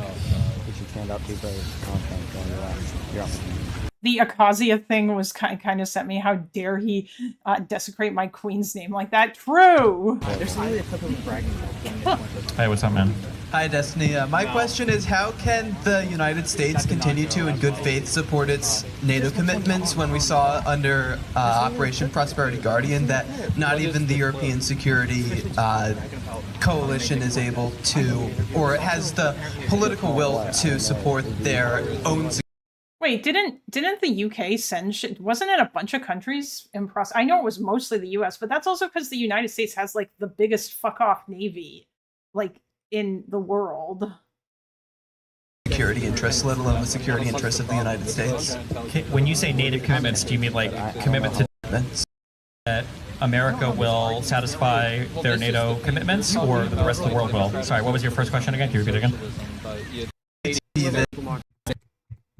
The Democrat Party and support liberalism going to endorse those who engage our political system that support capitalism and support liberal democracy? No, I would vote for a third party. Because if you keep on voting for the Democrat Party, we'll never get a third party. So why should... Oh my god, this fucking guy, man. Okay, so this is the guy. And I guess this is another person who came there with non-fawn. I don't see non-fawn right now. I don't know where he is. Yeah, I know. The third party people are funny as fuck. EU expects the US to be the backbone and hate funding their own militaries. Yeah, Phineas, I'm aware that that's true, although that is starting to change as they slowly start to wake the fuck up and realize that that cannot be the case forever. Anyone we've had work with you here if you're not going to for Libya work with what everyone here believes in? I mean, yeah. Why should we shut up and be a bitch all the time? That's what you're saying. I should just agree with Democratic. Why should anyone here give you the time of day if you don't believe? Why would I make concessions towards capitalism if I'm a socialist and my end goal is the rejection of capitalism? Then don't ask Democrats to. Then please enjoy. Then go reject capitalism somewhere else, okay? Go stand in the corner with the rest of your fucking loser friends and stop trying to change the Democratic Party and purity test. And for the love of God, also too, stop spreading your fucking apathy to everybody else. Third party is just standing the other side of when it's just, yeah, I know it is. Like there is no infrastructure for third parties. And if you want to build up the infrastructure for third parties, then you have to go out and do the work. Like you have to, you should start out by bolstering your third party, like in a local sense, you know? That's why Jill Stein sucked so much with regards to the Green Party, because she showed up every 4 years to run and then she would just disappear and she didn't do any work to actually make the Green Party big. You know, like why isn't you could potentially make the Green Party competitive in states or at a local level, and then maybe in some states you might be able to manage to do it. But she didn't want to even do any of that. Instead, it was literally just, I'm going to run for president every 4 years and get all this attention, and then I'm just going to fuck off until the next time. I think it's a huge benefit, even from a self-interest approach. Yeah, she was a grifter. Yeah, my point wasn't to abolish. I wasn't talking about economics at that time. I was talking about combating fascism. I wasn't talking about combating capitalism. This is why he bashes you lefties, is because you guys refuse to engage. Thanks for the gifted sub, Shivrango. I appreciate it. We get the membership. Yeah, because you keep voting for the Democrat Party, you're never going to get fucking public health care. You're not going to get free college tuition. Hell, we got closer. We got the ACA. Gavin Newsom would like a word. He expanded the public healthcare system in California. Sure, it's only for like lower income people, but you know what? That means that healthcare in California is probably really, really, really, really good. Yeah, yes, Jill Stein really does seem like a Russian asset. Even if she's actually I think it might have been Epic who said something about how you can be a Russian asset without necessarily being paid by the Russians, in the sense that they consider you an asset and you are helping them. And she's definitely that. Obama, which the Republicans we're want to so get rid behind of. when it comes to universal But we're health care. behind because of Republicans. We're not behind just because of Democrats, right? They play a role in it. They definitely play a role conceding to Republicans. Some small role, but it they seems like conceded the to Republicans Democrats. whenever it came to reducing the budget for Medicare and Medicaid. What's your name? And ending healthcare subsidies. What's your name? Gabriel Arman. Gabriel. Shipping back to the US. We did the United Wait, did that guy just give his full name? Why the fuck would he do that? Okay. So you can acknowledge that Democrats will not work with you if you're not going to work with them, right? Yeah, why would I work with Democrats whenever they want to push? They also want to push for more corporate control in America. So then why were you complaining about Destiny pushing very hard left when because he doesn't necessarily? We have a bigger issue right now. We have fascism growing in America. We have a You're not helping with that either, you fucking dumb fuck. This guy is literally LARPing as the KPD right now, being like, no, SPD, we're not going to help you. We're not going to fight the Nazis with you unless you subordinate yourself entirely to us, even though you're the bigger party and you have more money and all that other shit and more people than us. But you know what? Fuck you. We'll get the German October. Like, Okay, so why do you think it makes sense that they would what? look to Okay, us to, you know, oh no, yeah, Tim Pool as well. He got paid just to say the dumb shit he was already saying. Yes, he did. But Tim, once you cross the line over to getting actually paid by the Russians, then I think you stop being an asset and you become like, I guess, like an actual agent or like you're a different kind of asset. I don't know. Best part about that dinner is that the director of the Serb movie Underground was there. Oh yes, and David Rubin, true. That was the funniest one. If Russia considered me an asset, I would make a voluntary ascent out a window. Nice. We have fascism on the other side, but I'd rather vote third party than defeat the fascists. Yeah. But he thinks you're not helping that because you won't vote for the party. Why do you think fascists are Why would I vote for the party? Because the other it's not party's because they're not fascist. socialist inherently. It's because they lean towards fascists. Yeah, that's why. The fucking purity testing. You would vote because you don't want the fascist party. That's what I'm saying. Right, One if the party is Democrat fascist. Party bends towards fascists constantly, then I am voting for fascism. I'm voting for diet fascism at that point. Do you think that Oh my god, this guy's brain is so broken. liberalism is fascism or proto-fascism? No, I don't. But liberalism, it does exploit the global south. It exploits people. Yeah, but then what if It's we do- inherent. I feel like I need to ask Econo Boy, or like I need to go look back on like what Econo Boy would say. Oh my god, unalive me, true. I need to like look back on like what would be even said about this, because I'm sure that there is truth in this, but these guys bring this up constantly.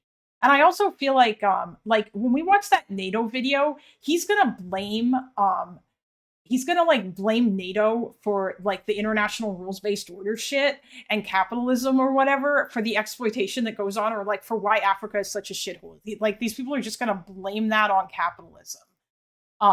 And I think that's very silly. It's not like Africa's got a shitload of problems. To say they're all capitalism's fault is incredibly fucking reductionist and stupid. Like, did capitalism cause the Somali civil war? Did capitalism like cause like fit in Libya? Did capitalism cause Gaddafi to come to power? Which, by the way, I know finally why people love Gaddafi so much. It's because like he was like kind of like LARPed as a leftist because he was pushing this Islamic socialism shit. That's why there are tankies who think Gaddafi was based, like that GDF guy. Colonialism destroyed Africa. Now, yeah, exactly. And colonialism predates capitalism.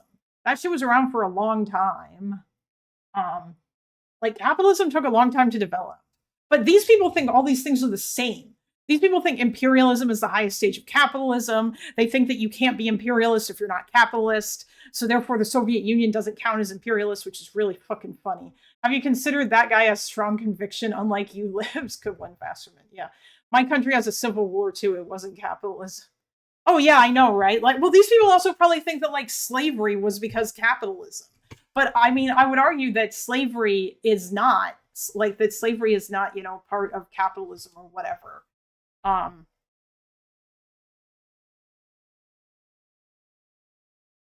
Like, I don't think capitalism took a long time to develop, okay? Colonialist empires were poorer than we are now. That is also true, yes. Also, I bet these same morons probably wouldn't like acknowledge that capitalism has lifted millions of people out of poverty. This stage of capitalism is the final one, Pinky promise. True. Slavery exists. Oh yeah, no, slavery's been around since ancient times, I know. But these people would say that slavery is like part of capitalism. Actually, they probably do think that. They probably also think that slavery is like because I mean, these are the same people, remember, who say that all labor is exploitation. Unless the means of production is owned by the workers, then that means it's exploitative, which is fucking whatever. The liberals support fucking Israel. The liberals support intervention. Like what? They do. They literally do. I mean, I understand like most establishment Democrats. Joe Biden was sending 200-pound fucking bombs to Israel. He actually 200-pound bombs? You mean 2,000-pound? Yeah, I know. Supporting Israel. Oh no, that's so terrible. We should support Hamas instead. Well, yeah, so like most establishment Democrats have like some amount of support for Israel, but you My impression was Gaddafi was not as bad as far as dictators go until the end. Libya under Gaddafi in the 80s is better than Libya now. Could be wrong. I think you're right, but like it also depends on by what metrics you're talking about too, right? Again, take what I'm saying with a grain of salt. I only read a little bit about this stuff yesterday with regards to Gaddafi. He did this thing where in the 1970s he pretended to step down, but he was basically still running everything behind the scenes. But he pretended that he wasn't, and that he was just a symbolic figure. And like I think, yeah, there was a bunch of shit in Libya that definitely improved when he got into power and during the time that he was there. But I mean, yeah, then they tried to do the Arab Spring in 2011, and he turned around and he was being fucking crazy in terms of the civilian stuff. And I imagine, I suspect that there was definitely fear that there was going to be like a mass slaughter of civilians if the UN didn't step in and do anything. It's pretty telling that the fucking Security Council, that like Russia and China just abstained from voting instead of vetoing to go after Gaddafi, because like that must mean that it was real bad. And even they were like, I don't think we want this optical L. Gaddafi got a modern army destroyed by an army filled with Toyotas.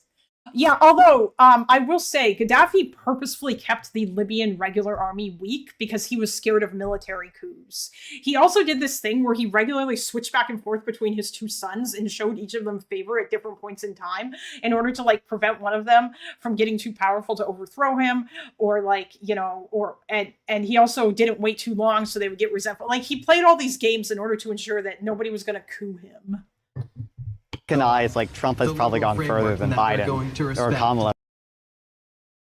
Slavery can be a component of how capitalism is going wrong. You're right. Like capitalism's not perfect, but I mean, these people will probably say that like slavery or exploitation or whatever is inherent to capitalism. But I feel like the Nordic countries shows that that's not correct. And then they'll talk about a bunch of other shit about how like, you know, the global South is being exploited as in order for us to get cheap shit or whatever.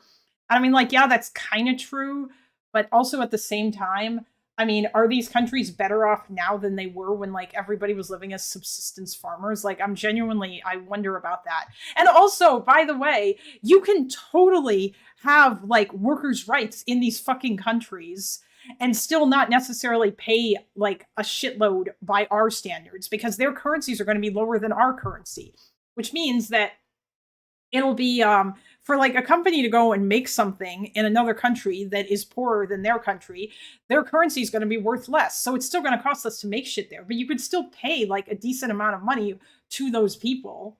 And I mean, like you can put that into trade agreements. That would be a better option. Why not just lobby to have your multilateral trade agreements have things baked into them that involve like greater workers' rights and like unions and shit? Like make that be a requirement if you want to sign the treaty and get in on this sweet, you know, free trade. And then companies will come to your country. And I think that the TPP actually had that. These people think it's slavery to work at FAANG companies with six-figure salaries. I mean, they think all labor is exploitation. So there were no proper institutions and nothing functioned without him. Yeah, well, he consolidated power pretty hard. The problem with dictators isn't that they always make things worse, but when things do get worse, they ensure the country heads into destruction because they don't leave power peacefully. Yeah, exactly. Like Gaddafi didn't want to leave, and he cracked down hard. Facebook, Apple, Amazon, Netflix, Google. Yes. You gave an example where Biden actually said stop sending those bombs, and then under Trump he said start sending them. Support for Israel? He continues sending support. It's not about cutting support. The fact is, you brought up the bombs. No, they brought up the bomb. I never said support Israel, by the way. They banned the bombs. You guys are like actually like doing strawmans and putting words in my mouth and then giggling. Did you not say that Biden approved like the bunker buster bomb, like the 200,000 pound bombs? Where you just said, did you not just say that? Used in Iran, not Israel. Okay, well we're talking about Biden. I didn't Yeah, that was under Trump, buddy. know Biden approved that. Chat, I hope you're enjoying this content. I didn't drop it on Iran. Trump dropped I it thought on we were Iran. talking about Israel. But you also don't like that we You attacked. mentioned bunker busting bombs. I was using Iran, not Israel. We use them in Israel. Israel uses them. What do you mean? Left on left fighting. And by the way, you don't like that we attacked Iran, right? And that's probably something Biden wouldn't have done. I don't believe. I don't support the regime in Iran, but I don't want a neoliberal regime in Iran. I don't give a fuck. Look at this guy. This fucking Giga Chat over here. Oh, Iranians don't like the regime? Iranians want something better? I don't give a fuck what Iranians want. If it involves them getting a pro-America, pro-Israel regime, then fuck the Iranian. Jesus Christ. Sure. Like, that's basically what this guy is saying. He doesn't care. For the West and then been to Israel because Non-Fon, should you introduce yourself? Can I what? Should you introduce yourself? I'm non-fun. I'm a capitalist. I don't know what He's to say. the ultimate neoliberal. Ultimate neoliberal, true. But I'm just trying to get you to recognize Trump did something further in Iran that you probably don't support, that Biden or Kamala probably wouldn't have done. I think they probably would still supported Israel. I'm not gonna lie. I think they would have supported Israel. Wait. I'm talking about the strikes. Zero nuance. Was the question. Yeah, I'm talking about the money. What do you mean? In what way? We send them military aid and then we send them money. But under Trump, we're doing more than just sending money, right? And I'm talking about the strikes. Unless you get a third party. Oh, hello, Epic. These guys need to update their talking points. The neoliberal consensus ended after the Obama administration, the day Donald Trump was elected in 2016. Joe Biden wasn't a neoliberal. Yeah, well, these people don't know what neoliberal is. It's just like a dirty word that they use to throw at, like, anybody who isn't a fucking socialist, but who is, like, I guess, a liberal or whatever. Capitalism is not slavery. It can be slavery, but let's not muddy definition. Yeah, I know, right? But I mean, that's the problem. For these guys, there's no nuance. That's why I said they think all labor is exploitation. Even if you are getting paid like a fucking like 6-figure salary, it's still like under their definition, that would still be exploitative because that the guy above you is still like taking your excess or like taking like excess profit or whatever. As like profit is theft. Hassan even said this in a debate that he did against Sargon a long time ago. Like, that's what these people think.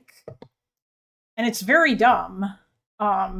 It's all just insanely stupid. Oh, also, Epic, since you're here, yeah, it is. It's a zero-sum mentality, because these guys don't understand economics.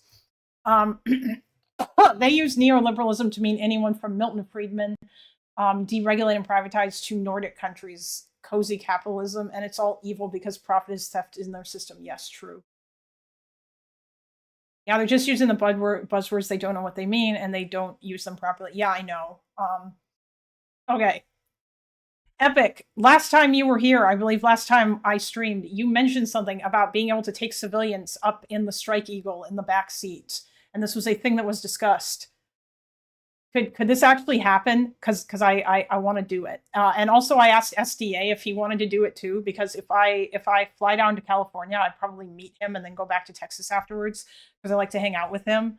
And he said that he would love to do that too. I think that would be based and awesome if it would be possible to do that, even though I will be scared out of my fucking mind. But it would be a really neat experience. Isn't that how they filmed to Top Gun Maverick? I don't know.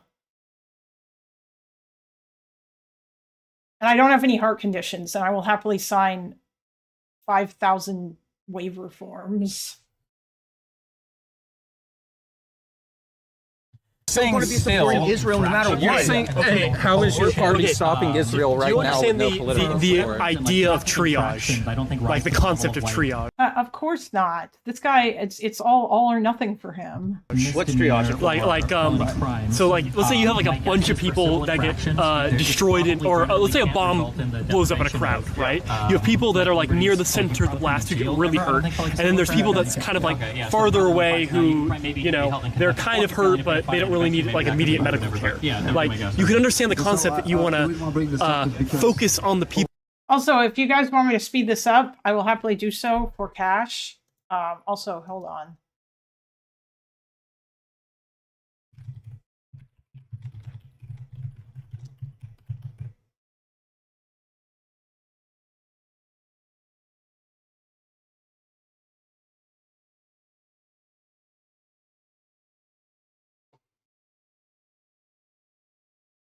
There is now a goal. Have fun, friends.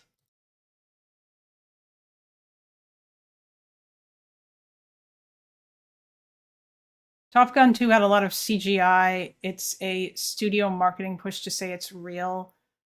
I feel like them getting into jets was more for reference for the computer visual effects team. I mean, yeah, but I'm sure the first movie was probably quite a lot more real shit, you know?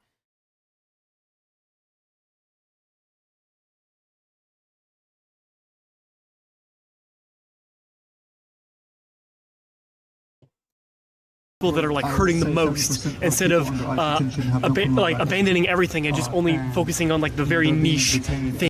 Damn, I feel like Epic disappeared, but whatever. Maybe he'll come back and answer my question later, or maybe I should just DM him. Right? Like you understand that idea? Like okay. So you claim that you claim that a third party is what's needed in America, but then you also claim that that fascism was a major problem in America as well.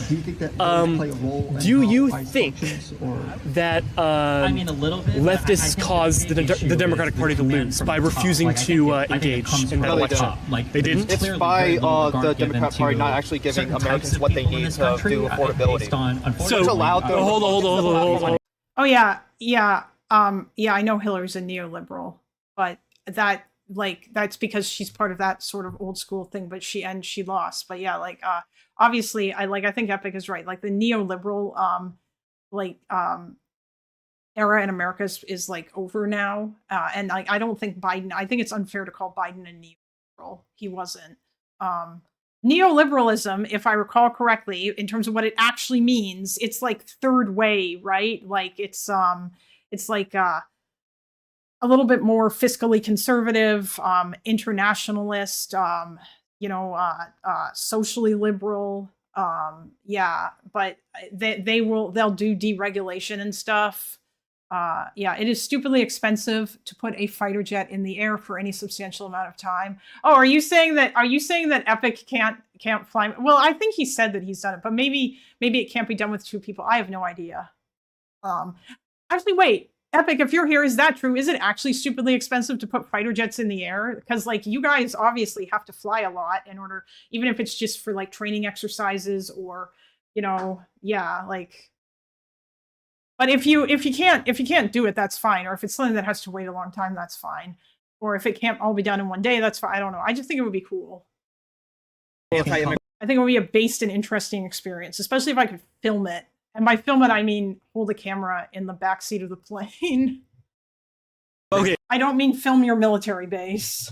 When you say that, does that mean that they didn't vote for them because they didn't give the leftist position? Oh, neoliberalism is about market privatization, free trade, and deregulation. Oh, yeah, I forgot about, obviously the free trade and deregulation. Yes, I mentioned deregulation, but yeah, free trade, market privatization. I wouldn't call that neoliberal, Phineas. Hillary does not advocate for neoliberal policies. No minimum wage, UBI plus eliminate all social services.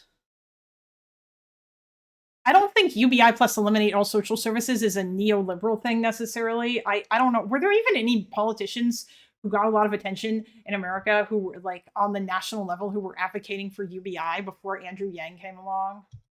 Leftists weren't voting for Trump, dude. But the left. Well, no. Well, the argument is that leftists didn't engage in the political process in general.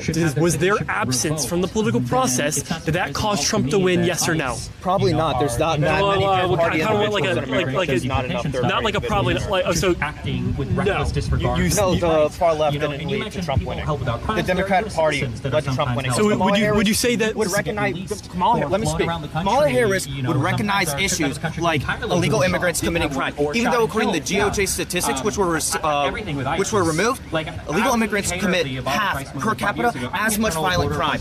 Kamala Harris.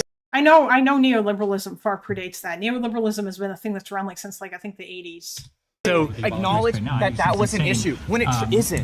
Okay, so she gave. So you claim, all right, that Republican policies. Okay, you claim that. I don't claim she did this during hold. Let me finish my statement, and then you can respond. Don't assume what I'm trying to say while I'm still talking. You don't even know what I'm trying to say. You talk over me all the time. Damn, where'd all the viewers go? What's going on? Did somebody else go live?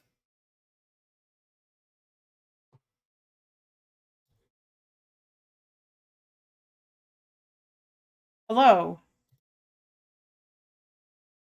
Hello, hello, Equip Playing. Friedman supported a negative income tax.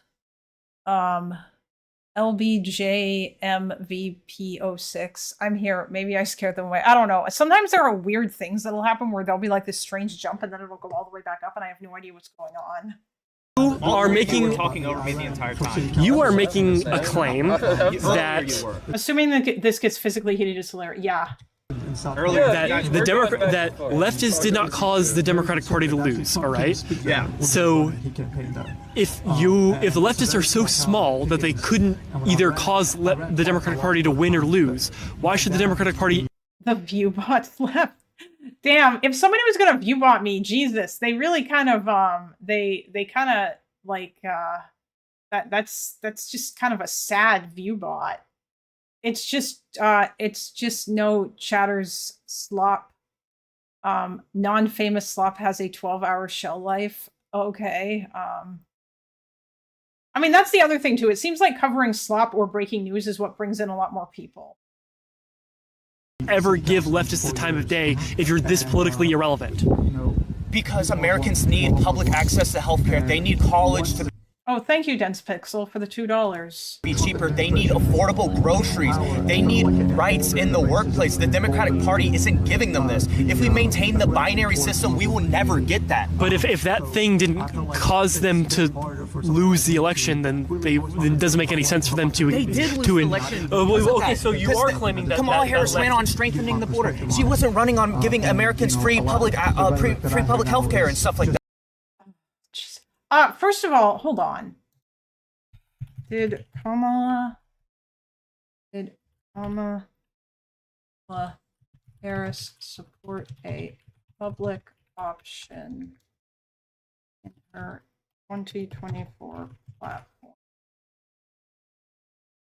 for healthcare? Try AI mode? No.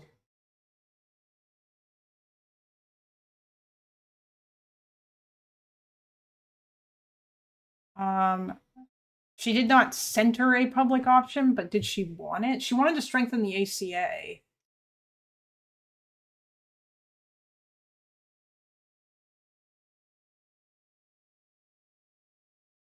She used to push for Medicare for all, but then she stopped. But like, honestly, I don't know. Like, maybe she would have pushed for it when she got back into office. That's the other thing too, right? Is like, it's because, but she was running. Like, people forget how insanely radical Medicare for all is. It's like outlawing all private insurance.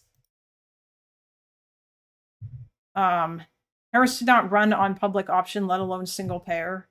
Well, no, of course she didn't run on single payer, because I'm sorry, but like, I'm pretty sure single payer is supported by like 30% of the country. Most Americans don't want to ban all private insurance or like ban all private insurance as primary care. That's why a public option is a better compromise. And yeah, it is. Like, anything she has to offer, like, I don't think strengthening the ACA is bad. The ACA got millions of people on healthcare. And like, if you could add a public option to that. Also, let's be real here, the vast majority of American leftists did vote for Kamala. That whole numbers argument. So, well, yeah, I'm aware of that, Pat. I know that, but that's not my issue. My issue is not necessarily that. My issue isn't with those people. My issue is with the people that didn't vote. And I'm not even saying those people are all leftists. And it's also with the fact that the media environment has become dominated on the left by a bunch of people who don't want to support the candidate. Whereas on the right, they actually built a proper media ecosystem that pushes to support whoever the Republican candidate is. And obviously that's basically just been Donald Trump. And that's kind of like my problem, is that the Democrats never got in there and took advantage of this. And now this whole void has basically been filled up by people like Hassan and Kyle and Crystal Ball, and like all the other smaller like voices that are surrounding them. And I think that's a huge issue. Look at the numbers of third-party voters. This whole discourse is mirroring 2016. I'm not talking about who cost Kamala the election. I'm not saying it was leftists who cost her the election. I don't believe that. I think that it was like people who just didn't go out and vote. And some of those people, probably a small number of them, were like leftists, but I don't think that that was the majority. It was just that a lot of people just didn't feel like, a lot of people just didn't go vote for her.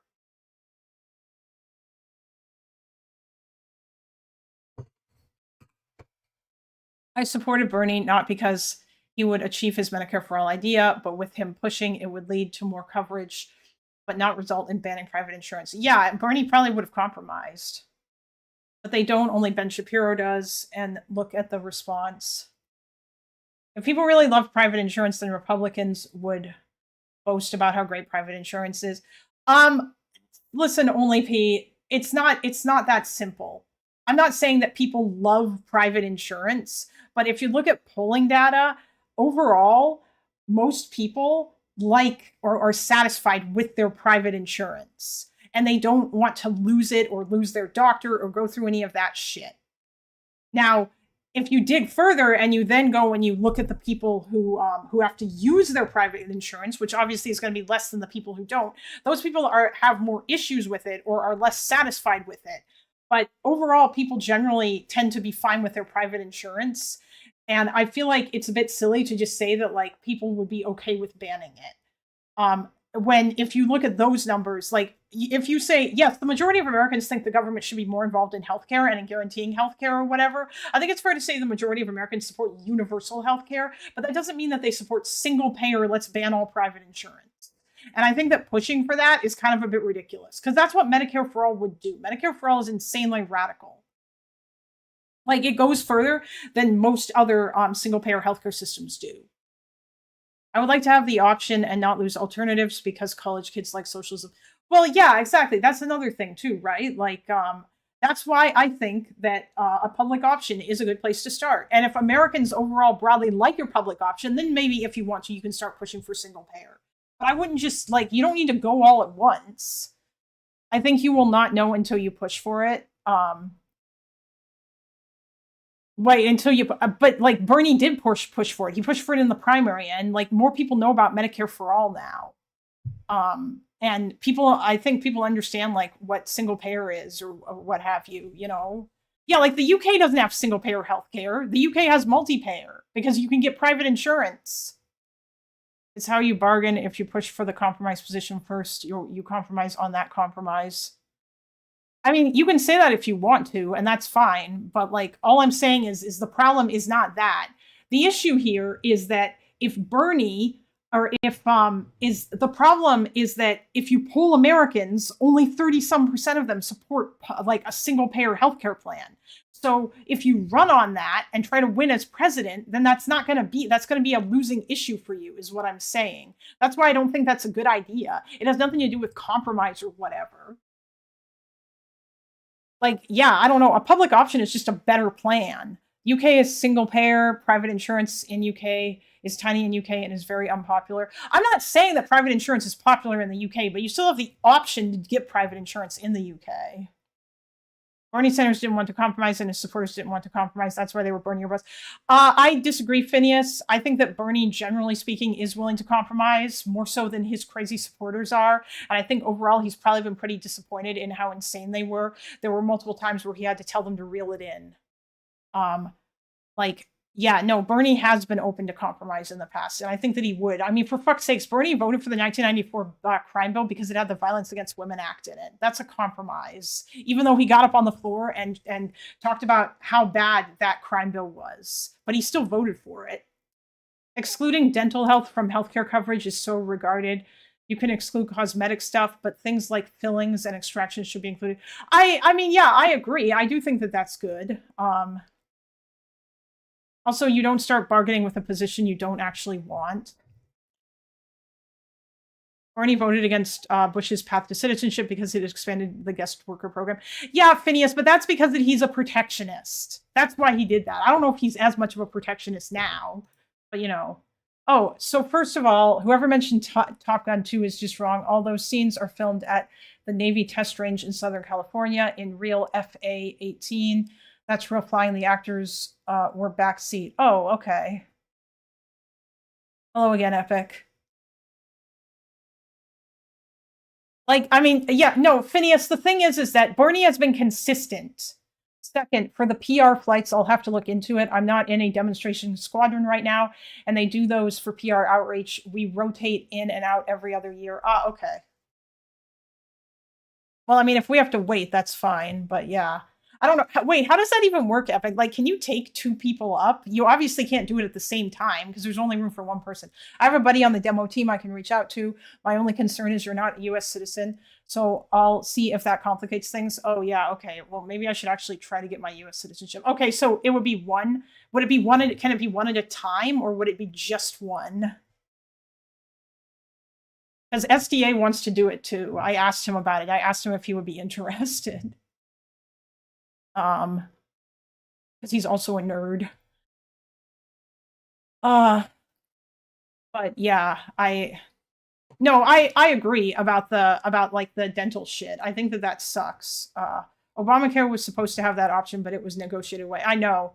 If it's clean and easy, sure, but don't worry about me. Oh, hey, SDA. It would be at the discretion of the squadron commander, really? Okay, cool. I'm a national security. No, you're not. Stop it. At least you're a US citizen. Also, your dad knows people, I think. But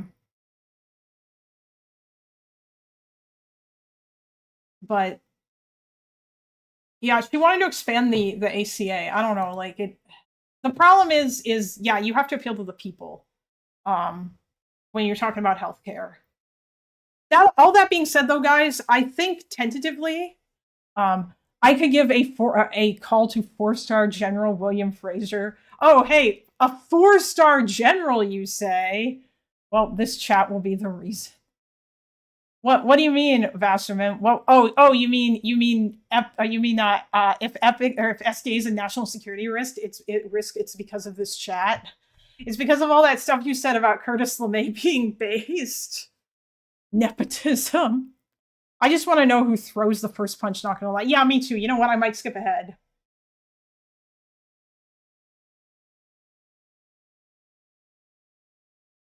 This is boring. Even if the entire world was against me, if they're my values, I will die for them. I'll never recant my values. Okay, so you're... God damn it, SDA, stop it. Oh. Have to be okay with the fact then that by not taking the realist position that you are also inherently letting the fascists win in the end. Like, you understand that, right? What do you mean? You just said the realist position? No, sorry, the idealist position, the one where you don't recant what you believe in. You let the fascists win in the end, right? Like you Trump actually ordered the purchase of Curtis LeMay to go back up at the Air Force Academy with his quotes and shit. Kind of wild, not gonna lie. Jesus Christ. I mean, didn't Trump also want the Andrew Jackson portraits put back up in the White House too? I am removing my own dental implants because I can't afford for a fucking specialist to do it. I am even removing my own teeth. I am in unbearable constant pain and I cannot eat or speak properly. This fucking country is torture if you have medical issues. Jesus. That's fucking terrible. I mean, yeah, like, it sucks if you don't have, I also, like, yeah. People, Trump put the statue of Andrew Jackson in the Oval Office. I hope the next president keeps the portrait of the auto pen. He considers himself a Jacksonian. Of course he does. Like, yeah, it's nuts. It's like, yeah, welcome to America, yeah. It's better than allowing the constant exploitation of humanity that has happened in capitalist cycles millions every year. Okay, so you would rather die than and let the you want the fascists to win. Tomorrow, I would stay a communist. So you would want the fascists to win. That's not making fascism win. Well, yes. Win is when you're a coward, like you're saying the idealist position. It's the cowardice position. You've been in to survive. You're a fox with its tail in between its fucking legs. No, why are you laughing? I'm laughing because of... Coward, is what you're saying. It's so funny watching the kitty cam wiggle every time you're like, yeah, I know, right? Yes. The chair moves and the cat cam, yes. I stand up for my values. Oh no, trust me, man. I stand up for my values in a lot more hostile political environment than you could ever imagine. Yeah, but oh no. You don't support that because you literally just fucking laughed at me for saying that was yes. Here, we could take what you just said. Now let's apply it to a country where there's hundreds of thousands of people that have to suffer for the consequences of the action you just made. Can you really say it's moral that we don't bend on anything, even if it means hundreds of thousands more of us die? Oh, hey Toby. Hey Duckbringer. This is the fight yesterday with the guy. Yeah. Yeah, the Maoist Hassan fan dude who debated Destiny, then he started talking to other people around who were on non-fawn stream, and then he got into a fight. They were both arrested. Yeah, but how are we giving people public access to healthcare kill like hundreds of thousands when right now we don't have healthcare? Well, I do think that it's the fact that you're willing here. I'm not talking about okay, but that's what public healthcare. That's the paradigm. You're not talking about just running on giving public health care. It's the fact that the fact that you are actually fucking stupid. You just said if I gave people public health care, people would fucking die. That's not what we're saying. No one said that. This guy's a retard. The ACA, people would die. Yeah, you're a fucking redder. How about you get some fucking bitches? Dude, actually, all you do you said you would cower instead of standing up for your values. You're a Oh my god, this guy's losing it. fucking pussy, bro. How about you hit the fucking gym and some fucking bitches? No, Chase, I was waiting for more viewers to come before I do the Overzealots thing. And also for Epic to be here so that he could rage in chat. Bro, look at your heart. You're a bitch. Oh, wait. You get some fucking bitches. Dude, actually, all you do you said you would cower instead of standing up for your values. You're a fucking pussy, bro. How about you hit the fucking gym and some fucking bitches? Bro, look at your heart. You're a bitch. Whoa. Oh, okay. Yeah, he didn't. The Hassan fan didn't shove first. It was the other guy. Whoa. Although, like, then it kind of really hardcore escalated. Can you grab that jacket? I got you. I don't know what happened, but just... Sorry. I love you. Way to go, Ethan. Sorry. Shout out Ethan. We're talking about healthcare. Okay. Yeah. Yeah. Well. Yeah, I mean, Jesus. Gentlemen. Fighting words. Yeah, the Hassan fan didn't start it. The other guy shoved him. But he immediately starts fighting. I hope this is a lesson for both parties. But I hope the Hassan fan doesn't get his school stuff fucked up over this. I'm surprised that he gave his full name and everything. But no. Oh yeah, I mean he was. Yes, he was the one hurling insults. But I don't think. I'm sorry. I don't think that insults mean that you should escalate to violence. I don't think that is that's a good thing. You know. We don't know if they actually got arrested rather than detained. It may have just been. Oh well, no, it says police there, so yeah. I mean, who knows? They may have just like kind of been escorted away rather than be arrested. But yeah, insults. No, you're right. They won't. I hear Vosh spent over an hour last stream defending Hassan's position. Yes, because Vosh is stupid. Because Vosh has lost the plot. Chase, I'm not going to watch Vosh. Loner already listened to him yesterday. I don't need to hear him say it all again. I mean, I would be surprised if you do that. I mean, I would say if you do that, don't be surprised. Well, I mean, yeah, it depends on the level of insults, right? Like, obviously, if you walk up to a black person and you start like just screaming the N-word in his face, yeah, it would not surprise me if like he decided to like shove you or something. The Hassan fan was 100% playing stupid games, still assault to touch someone and shove them without permission. Yeah, I know. What state was this? This is in North Carolina. Anyway, that was that. Jesus. Hold on. They probably just escorted him out of the area and then let him go, but I don't know. I don't know what actually happened with this. Okay. Playing stupid games by what? Talking to DGGers? No, Phineas. It would be more like it was because that he was it was because that he was like saying like because the guy was like being insane, ridiculously antagonistic. I don't think that it justifies him getting shoved like that. But yeah, just because that I don't generally think that saying that words is ever like a justification to escalate to violence. But there are certain words that you can say where my response is just going to be, yeah, I'm not really fucking surprised that you escalated to violence, you know?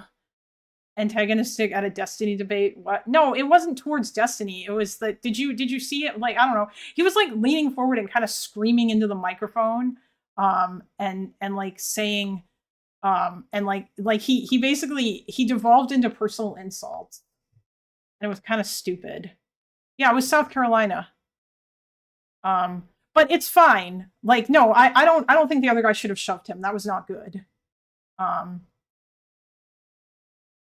mean, Phineas, this guy was not being like the Maoist guy, or like the guy who shoved him was not being abrasive. The first person to be abrasive was like the Hassan fan. He was the one who started like being insanely like combative and angry. Technically, Mr. Maoist battered the streamer man by grabbing the mic / his hands. Oh, yeah, he did do that. Like, he touched him. The guy interviewing him was being an arrogant dick, LOL. I mean, was he? Of course, people will get angry like that. Yeah, but was he? Yeah, but who was the one who started, like, saying, bro, you're just a little bitch, and, like, yeah. Like, yeah, I don't know. Yeah, he was smirking and chuckling because this guy's a cartoon.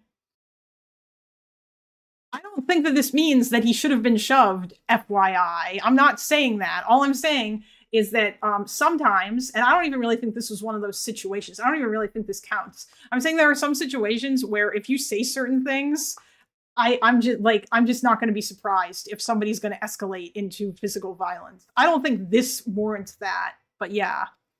What counts as escalation then?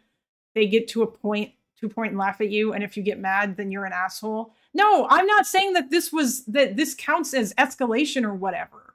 I don't think the guy should have shoved him.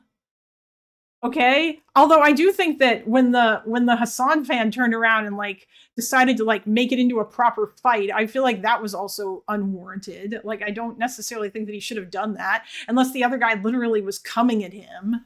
Like, unless it looked like he was going to come and attack him again. But yeah, no, I don't think this is one of those situations. I don't think words in this particular situation warranted like physical violence. I feel like situations where I'm not going to be surprised and like where I would just say like talk shit, get hit or whatever. I feel like that I don't think words ever really should escalate to physical violence morally, but there are some situations where it's like, well, what the fuck did you expect was going to happen? But I don't think this is one of those situations, okay? The liberals here being smug jerks. The guy got mad at him. They pushed him. He hit back. Pretending that the Hassan fan is the asshole here is ridiculous. I mean, I think they were both being assholes, but whatever. That's just me. I think, like, yeah, a lot of people were around the point being assholes, but happy Valentine's Day. Tell Stuart thanks for last night. Happy Valentine's Day. Can't stick around, Tell but here's Stuart $5 for the channel. last Thanks, night, Spell you Runner. Can't stick around, but here's $5 for the channel.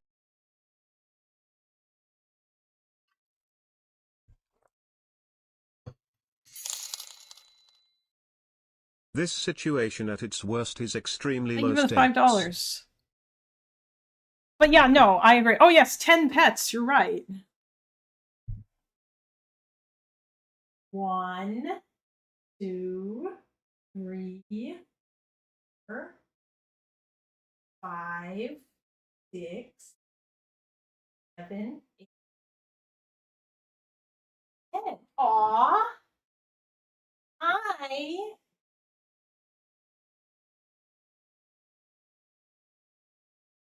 Aw, do you just want to come up here? You just want to be held.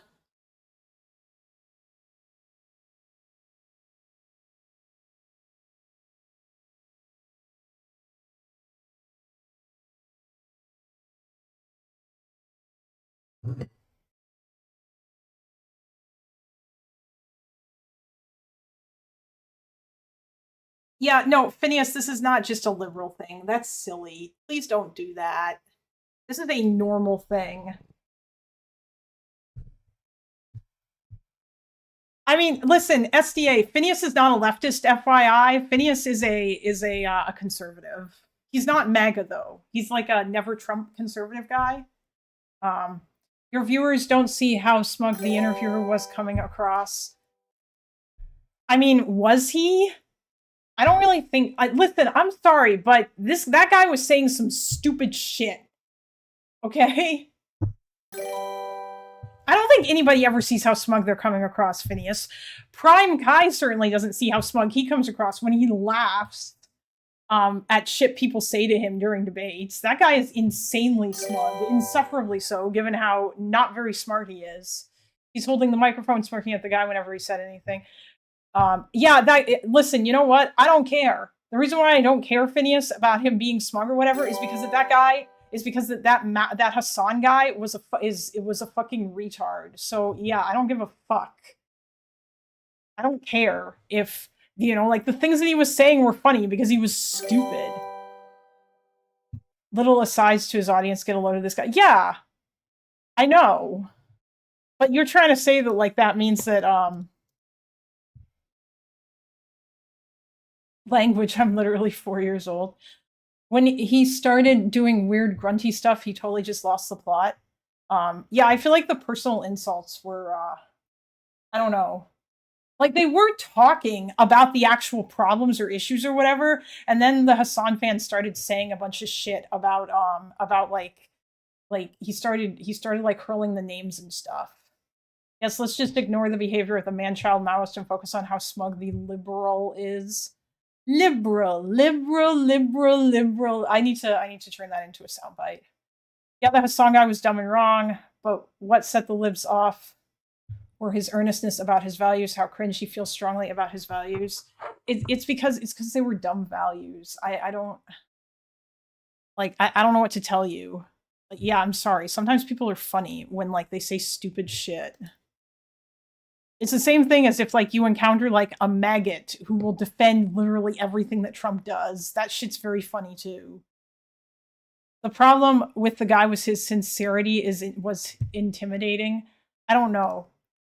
Everyone here agrees that the song... I don't even know what the fuck we're arguing about right now, Phineas. Actually, wait, hold on. STA, do you think that the Hassan fan deserved to get shoved?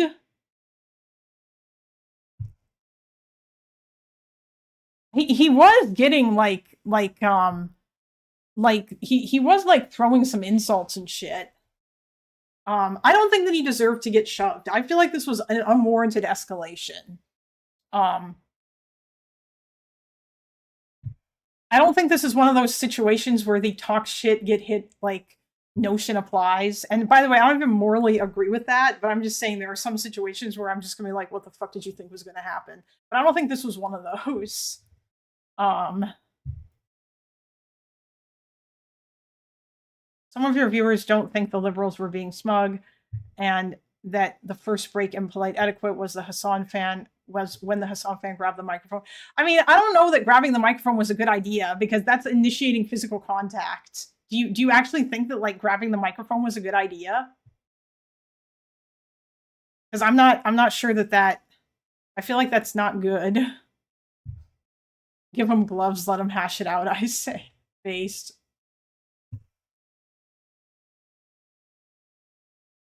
But yeah. Like, I think that you probably shouldn't be. I mean, hold on, let's just go back and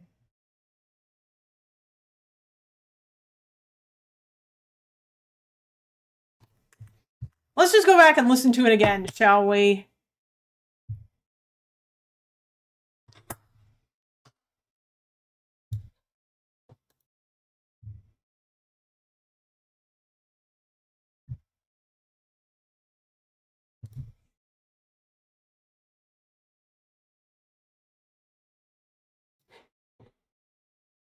Really? Come on. Are you actually joking right now? What the fuck, YouTube? Stop being dumb. Talk about healthcare. Healthcare? Oh. Yeah. Yeah. Well. There's no fighting over healthcare. Peaceful socialists getting arrested for... But we're not open border anti-immigrant policies, dude. They do a net positive to the economy. They commit as much as capital. We shouldn't be punishing. No one is when you're a coward. What you're saying, the idealist position. It's the cowardice position. You bend in to survive. The healthcare kill like hundreds of thousands when right here I die. Dude, actually. pussy, bro. How about you hit the fucking gym and some standing up for your values? Die. Yeah, you're a fucking redder. This guy's a complete retard. Cut the ACA, people would die. Yeah. Public access to healthcare kill like hundreds of thousands. The Lib pushed first, but the Hassan fan was being a jackass. Shouldn't have pushed him, but I'm not going to scream and shit my pants over it. I love that libs and leftists can be agreeing mostly on something and still get into a fist fight over it. We are so... Yeah, I know, right? Bro telling him to hit the gym, well, I mean, yeah, he was. I don't know, I feel like grabbing the microphone was pretty aggressive. It should be illegal to be this stupid. Let's just see. But right now we don't have cutting the ACA. Well, I do think that it's the fact that you're willing. Here, I'm not talking about. Okay, but that's what public healthcare. That's the paradigm. You're not talking about just running on giving public health care. It's the fact that the fact that you are actually fucking stupid. You just said if I gave people public health care, people would fucking die. That's not what we're saying.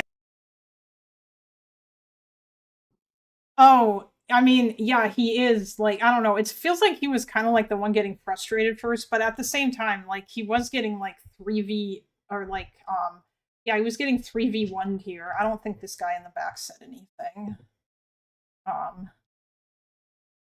Which is fair, I suppose. I don't know. Like, ultimately, at the end of the day, I think that he shouldn't have pushed him. I literally have been in a fight as I have have never been in a fight as I have emotional control. Highly recommend it. Yeah, well, you know, if you don't want to be ridiculed, maybe don't simp for him out. I mean, like, yeah, I don't know. Like, I don't know what this guy expected. Obviously, people were also going to ridicule him too. But yeah, it's not. I don't think that the other guy should have pushed him. That was not a good idea. No one said that. I said this guy's a complete retard. Cut the ACA, people would die. Yeah, you're a fucking redder. How about you get some fucking bitches? Dude, actually, all you do, you said you would literally would cower instead of standing up for your values. You're a fucking pussy, bro. How about you hit the fucking gym and some... I mean, I don't know. Like, it's just... Why did he need to... You're grabbing the microphone?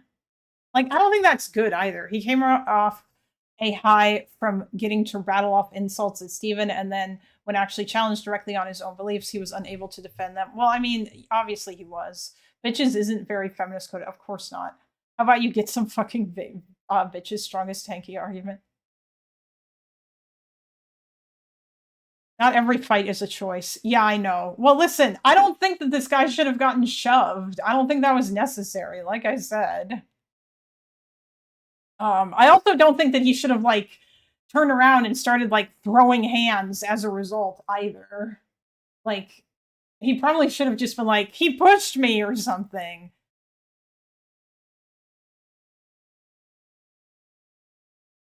Fucking bitches. Bro, look at your arms. You're a bitch. Whoa, whoa. Don't fight. This was not an attack. Like, if he wanted to make the same point about the guy being a bitch, he could have just pointed him and like, oh my god, look at your little noodle arms. Like, he didn't need to touch him. I don't care enough to be this invested. Listen, the only reason why people are invested is because Phineas is like, I guess because he has a huge problem with the way we're talking about this. But yeah, if he complained about being pushed, the people here would have just laughed at him. So wait, so you think that the answer is that he should have just started fighting back and potentially gotten in trouble with the law? Like, unless the other guy is literally fucking coming at you, I don't know whether or not there's necessarily any reason for you to, like, be like, all right, let's fucking go, you know? Whoa, whoa, whoa. Fucking chill the fuck out. Chill the fuck out, gentlemen. He just fucking pushed me. Gentlemen. He just fucking pushed me. Can you grab that jacket? I got you. I don't know what happened, but just... Yeah, like...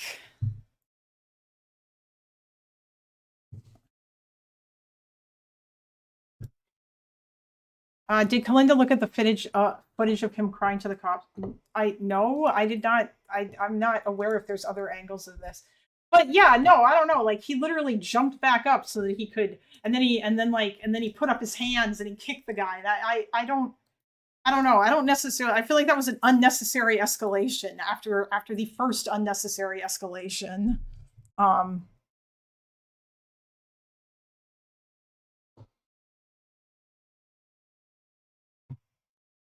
Wait, the Bernie bro came back later?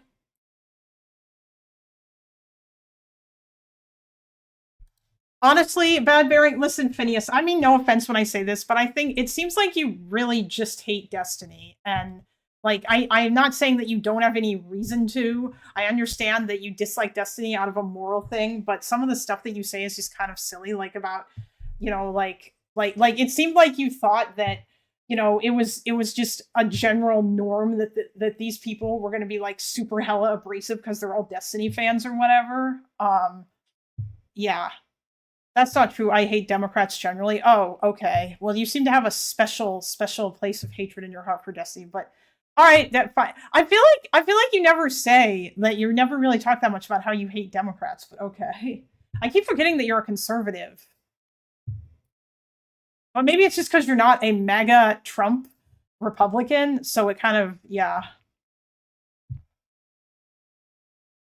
Guys, remember, just keep in mind, Phineas might hate Democrats, but he's not a maggot, okay? He doesn't love Trump. Just so you know.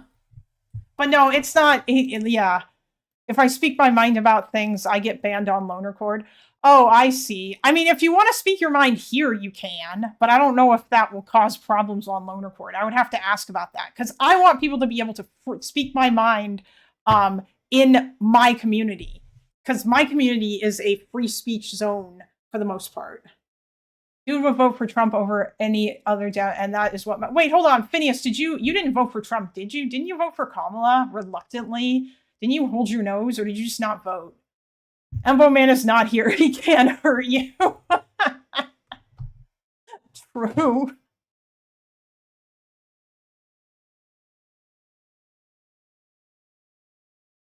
By the way, SDA, has your dad turned on Trump yet more than he already had before? I gladly voted for Kamala because Trump is evil. Okay, yeah, that's what I thought. Like, I don't know. Hey, Insomniac. Yeah, listen, SDA, I have disagreements with Embo too. I mean, I'm not gonna, like, go in on him to the same degree, but he is also my fellow mod. You know. Oh, nice, you finished D&D. Cool, good job. Oh, we were talking about like who started the fight in like between the Bernie bro and the other guy. Because this guy who debated Destiny yesterday, you know, I didn't vote for Clinton or Trump because they both promised to nominate SCOTUS judges on the basis of their policy outcomes rather than their judicial philosophy, but I should have voted for Clinton. I see. VC me in to the point out. Oh, all right, sure. Hold on, I'll get you in VC. Also, if people want to argue with SDA, they could. Wait, what the fuck? They're free to come on and do so. Hold on. Hello? Hello? Can you share your screen?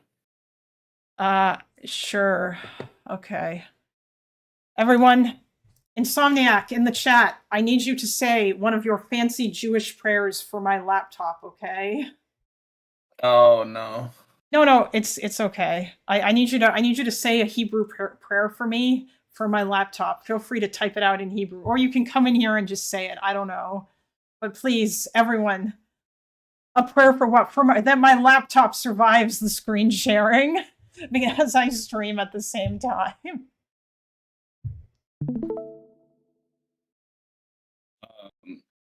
So just keep playing the video. Well, after the shove and the punch, whatever. Okay. Violent than you could ever. Oh, you want me to? Well, okay. I mean, wait. I was gonna. Yeah, that right there is fine. Okay. Imagine agreeing right now. Yeah, but the I keep calling him Beanie Bro, not Bernie Bro. The guy who shoved, he's Beanie Bro. Oh, okay. Also, I'm gonna turn the volume down a little bit just so that. Yeah, you can basically turn it off. Okay. Well, I mean, isn't what they're saying kind of important? Frame drops re. Wait, what? Oh, there's no frame drops. Oh, my OBS is showing no frame drops. Stop. Don't gaslight me like that, chat. Check. I just hit play. Let me see. I'm watching the stream. Laughed at me for saying I would Yes. There's an interesting thing here. We could take what he just said. Now let's apply it. Oh no, there's definitely a lot of frame thousands drops. of people that have to suffer for the consequences of the action you just made. Can you really say it's moral that we don't like bend on any? Wait, my stream is frame dropping? Yeah. Quite a lot. What the fuck? You've got a PowerPoint slide as a stream now. What? You What gotta stop is? screen sharing. Okay. Well, shit. I'm sorry. No, don't worry about it. So basically, what I think I see. Wait. Hold on. is- I have an idea. I know what we can do here. Just a second. No, don't worry about it. I don't need to see it. You can look at it on stream yourself. But what I think I see is after the Maoist kid starts throwing punches and gets taken away, the camera pans to the left, and I think I see the beanie bro walking back over with his beanie off. I see. Okay.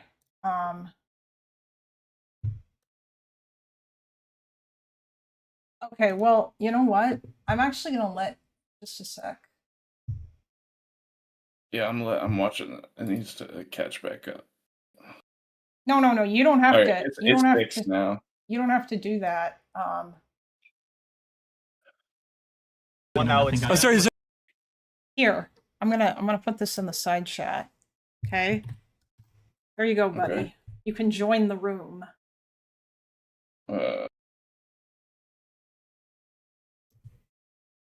You just linked me the video.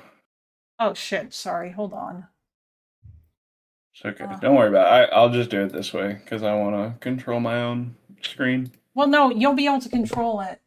What the fuck? Okay. When you say side chat, you mean this? Yes, that is what I channels? mean. Where is the? Oh, okay, whatever. I'm assuming it should be this. There you go. Oh no, never mind. I'm wrong. It's a different guy. Oh, okay. Now that I'm looking at it, Beanie Bro has long hair. The guy that walks back over with a beanie in his hand is the guy with short hair. Idealist position, the one where you don't recant. Okay. It is funny that none of the Maoist kids' punches make contact. Wait, really? He kicks him. Doesn't that make contact? He hits them down low in like the lower shin, but it doesn't seem to actually like make good contact. And then the punch is wildly short. It's like a good 8 inches short. Okay. Thanks, Insomniac. Thanks for trying, but yeah. Okay.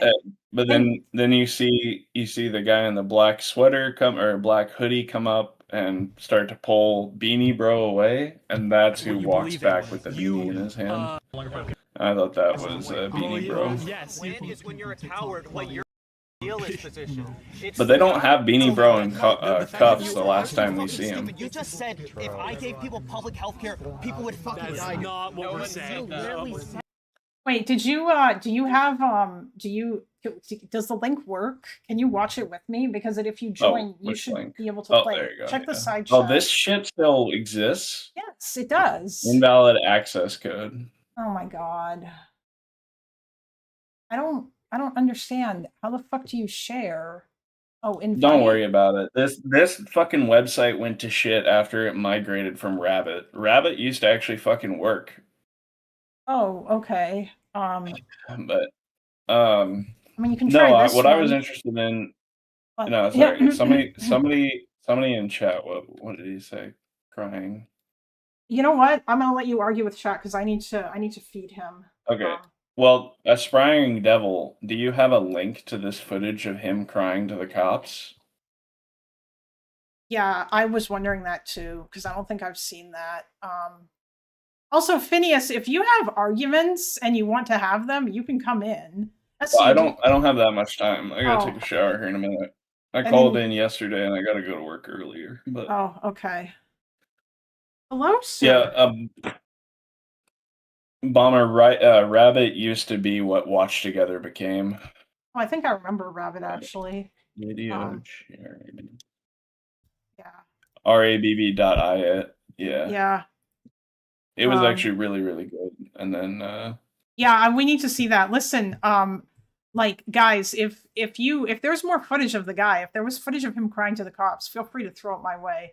Yeah, you're right. There's not too much to argue about over this. I don't know. I guess like it seems like Phineas is just saying that he has a problem with Democrats or liberals being smug or whatever. That seems to like most people are smug when they think they're doing well in an argument or the other person's being a retard. The problem right here is you keep watching it from just before the actual, altercation. But like he just got done berating Steven with some pretty abhorrent things, just talking about his son or the lawsuit or anything else he could think of. Well, the shit he said and about then the came up- Soviet Union was insane too. But yeah. Did he say that over at Steven's table? Yeah, he did. Where he was literally saying shit like They I never don't know. invaded anybody. Yeah, they never invaded anybody or what have you. Yeah. But then he comes over here and they're all sitting around, they're talking to him. I don't like when the difference in smugness is when you're being communicated to. So like being a smug asshole as you talk is what a real problem is. Like talking like you are insulting them, but saying it in a really nice tone. Versus like once he gets up and gets in their face and starts yelling, starts insulting, once Maoist bro starts doing all of this, like, oh bro, get some bitches, like blah blah blah blah blah. Like that's when they start quote unquote smirking and laughing because the dude's lost it. He doesn't have the ability to communicate his ideas clearly, and he's relying on intimidation rather than communication. Like I'm sorry, he's not the quote unquote liberals, which Phineas like quit saying it in such a manner that drips with disgust, are giving him the time of day. They're letting him speak. They're not interrupting him. Yeah. Like I might have just gotten quiet. You might have to turn me up. Sorry. Switch to the other microphone. So probably, even though it was on OB. Yeah, I'm just gonna talk to you. Feed the kid. yeah, that's fine. And obviously chat can still. Yeah, go ahead. And if there's people, what's the link to the video? We must identify the initial ensmirklement. What do you mean? Okay. Ensmirklement.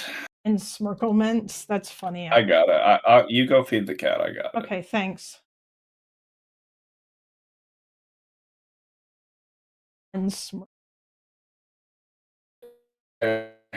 Wait, do you want to share your screen? Yeah. You are roboting suddenly. Oh.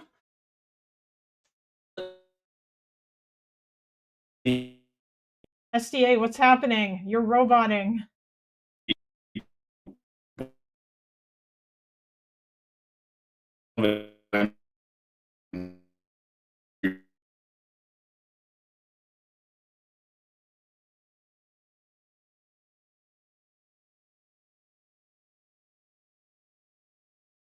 The liberals are attacked. Yo, Mossad guy, cut it out. I don't know what's going on.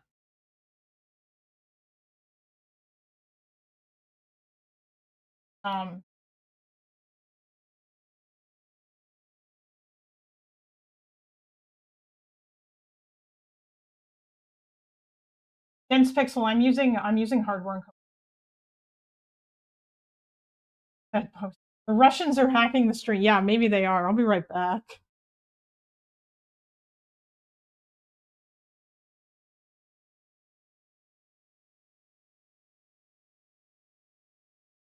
Hello, kitty.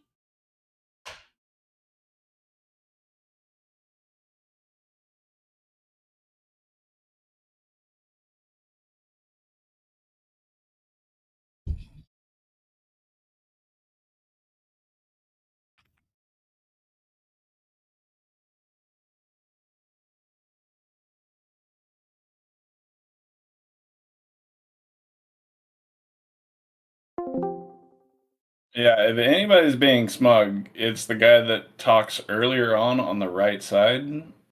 It's about his style of communication. Sorry, I had to watch. But like laughing while someone else is talking isn't necessarily just like being smug and dismissive in a manner that should evoke such an emotional response. Yeah, I think I agree. Also, you started roboting and then you dropped That was off. you. That It was me. you. Oh, I was also. Oh, okay. We were both roboting. Yeah. Yeah, I don't know what the fuck is up. Need to deal with my computer situation. It's yeah, kind of feed. I don't know. What is Phineas still saying stuff in the chat? Like, Yeah, he's gonna pick apart every second of the video, seeing like if anything, he's gonna pull out a tally and start saying, "Oh well, he laughed here and he made this gesture here and these things." But every time especially the streamer, like what's his name? No Fun? non-fawn. Not every time Non-Fawn is addressing this child directly, he's not making fun of him. He's not even like giving off a smug tone or like a know-it-all tone. The other two, like the left guy, sometimes the Beanie Bro sounds like he's sometimes trolling a little bit, and then the right guy just has a smug voice. But Non-Fawn himself.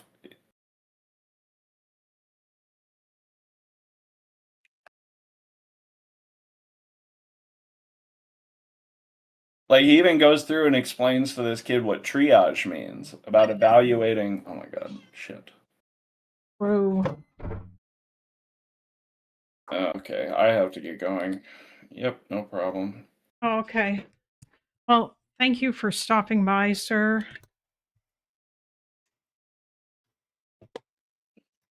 Yeah, I have to. Okay. I'm just looking at it, but like where you should be worried about smugness as people is when they're actually directly communicating to you, right? He is running a live stream, and a lot of his viewers are going to identify with Non-Fawn over this Maoist man-child who's downplaying the atrocities of the Soviet Union, insulting other people wherever he can, all that kind of stuff. But yeah. But when he's actually talking to him, there's no smugness in his voice that I can detect. Up until it's just straight up mental breakdown level. Oh, bro, you don't even work out. You get no bitches kind of thing. Anyway, I very foolishly went at my feet with a box cutter to try and scrape off the calluses and all the dead skin, and I need to take a shower and replace my dressings.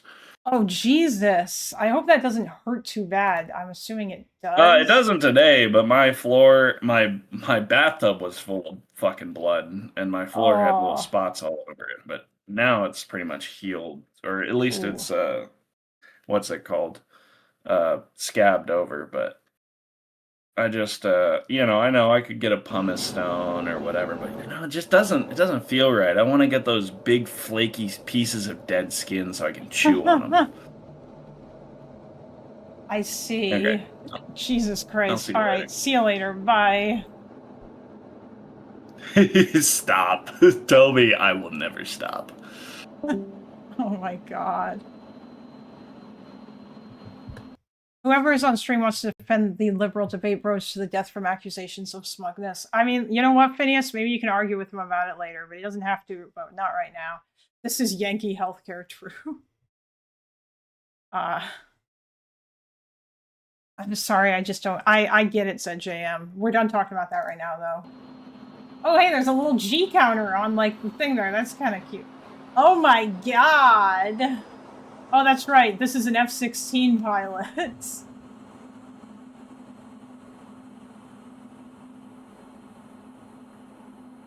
It looks like he's just going straight up. Jesus.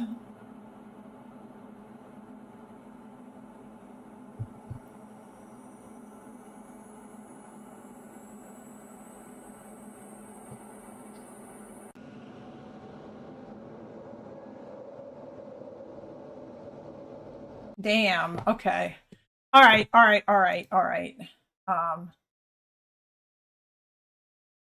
It's just a casual float, really. I think it's time.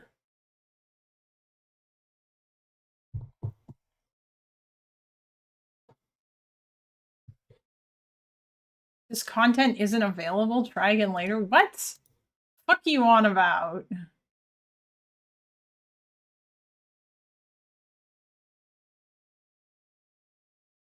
Enjoy the video. Unless you've been. The new B-21 Raider is being developed by me. I live near. Is being developed by me. Oh, you mean near you? I live near an airbase that developed the B-2 and SR-71 Blackbird. Neat. RIP content for today. What do you mean, Tash Gordon? What do you mean RIP content? We're gonna talk about NATO now. That is what we are going to do.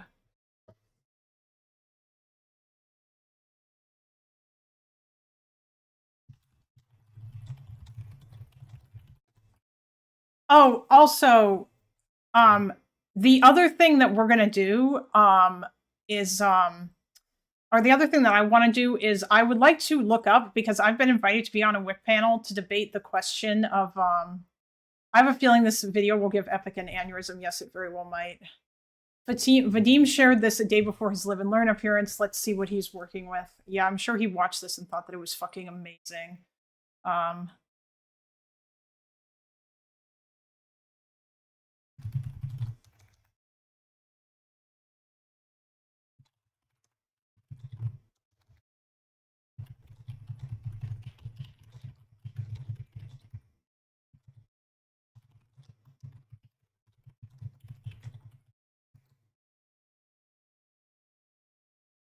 But I don't know. Yeah, I'm possibly going to go on a WIC panel about like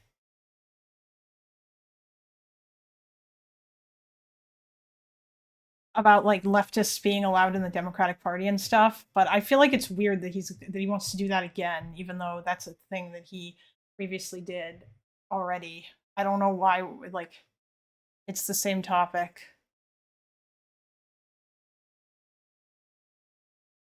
But in any case, one of the other things that I did want to do is I'm probably going to ask the Clanker to pull up a whole bunch of polls, because I want to know, I feel like I would like to come prepared with actual data. If it is like, all of these people seem utterly convinced that Americans actually want like their socialist shit. But they just don't know about it, and that's why they don't necessarily want it. And I feel like that's not true, because if it was, then they would have won campaigns. I mean, like, yeah, data might be useless only P. I don't know. I feel like it also depends on who I'm working with. But what I would really like to do is I would really like to go on a panel with fucking leftists and force them to confront the fact that Gavin Newsom is in fact a very progressive dude, and that none of them know fuck all about him. But anyway, let's go. Living under a rock, you're probably aware of the recent annexation threats this man has been making against Greenland and Canada. Also, there's still more on the goal. NATO obsession is more than a red flag, true. You're probably also up to date on the speech given by the Canadian Prime Minister, Mark Carney, about how the rules-based international order was an illusion from the jump, that certain countries were exempt from acting in accordance with international law and norms, and that our imperialist Western nations simply played along out of convenience. Well, I'm sorry to break it to you, Mark, but most of us with anti-imperialist proclivities have been saying this for eons. Obviously, the rules-based order was a load of shit. We've watched the nations of the Imperial Core systematically destabilize, underdevelop, bomb, and genocide those in the global south without a shred of consideration for the victims of this. Yes, this is so fucking reductionist. Yes, all of these things totally just happened because of the fucking quote-unquote imperial core. Everything was because of capitalism. It was all because of fucking capitalism. There was literally no other thing. Nothing else was happening in any of these countries. It's all just capitalism. It's so reductionist. I fucking hate this shit. Ah! I swear these guys only think white people have agency. Yeah, take a shot every time he says imperial. Yeah, I know. I just... System. Carney's Canada, alongside the rest of the imperialist West, has said and done nothing about the dangers of empire until the empire turned on them, until it threatened Canadian sovereignty, Denmark's jurisdiction over Greenland, or the Western military alliance.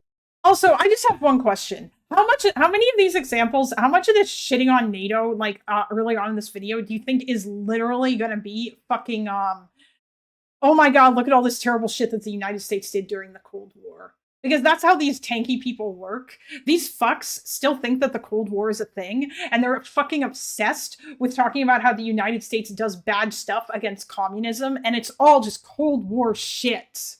It's so annoying. I'm waiting to hear him say the Empire Strikes. Known as NATO. Now, I'm not here to cheer on imperialism against anyone. Okay, hold on. Nothing about the danger of Denmark's jurisdiction over Greenland, or the Western military alliance known as NATO. Now, I'm not here to cheer on imperialism against anyone. I'm Canadian. I obviously don't want an American... Why?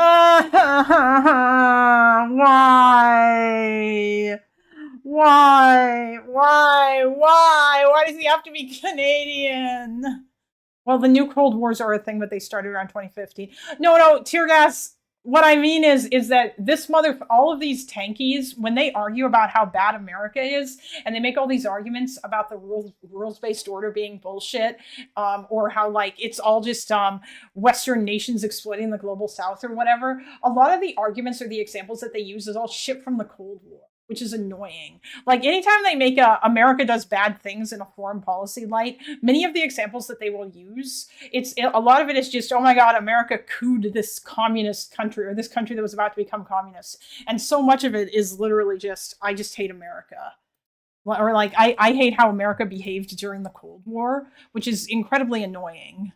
Because, like, the way that America does foreign policy has changed. Like, Unless I'm wrong, and I don't think I am, the CIA doesn't really do, like, secret government coups anymore.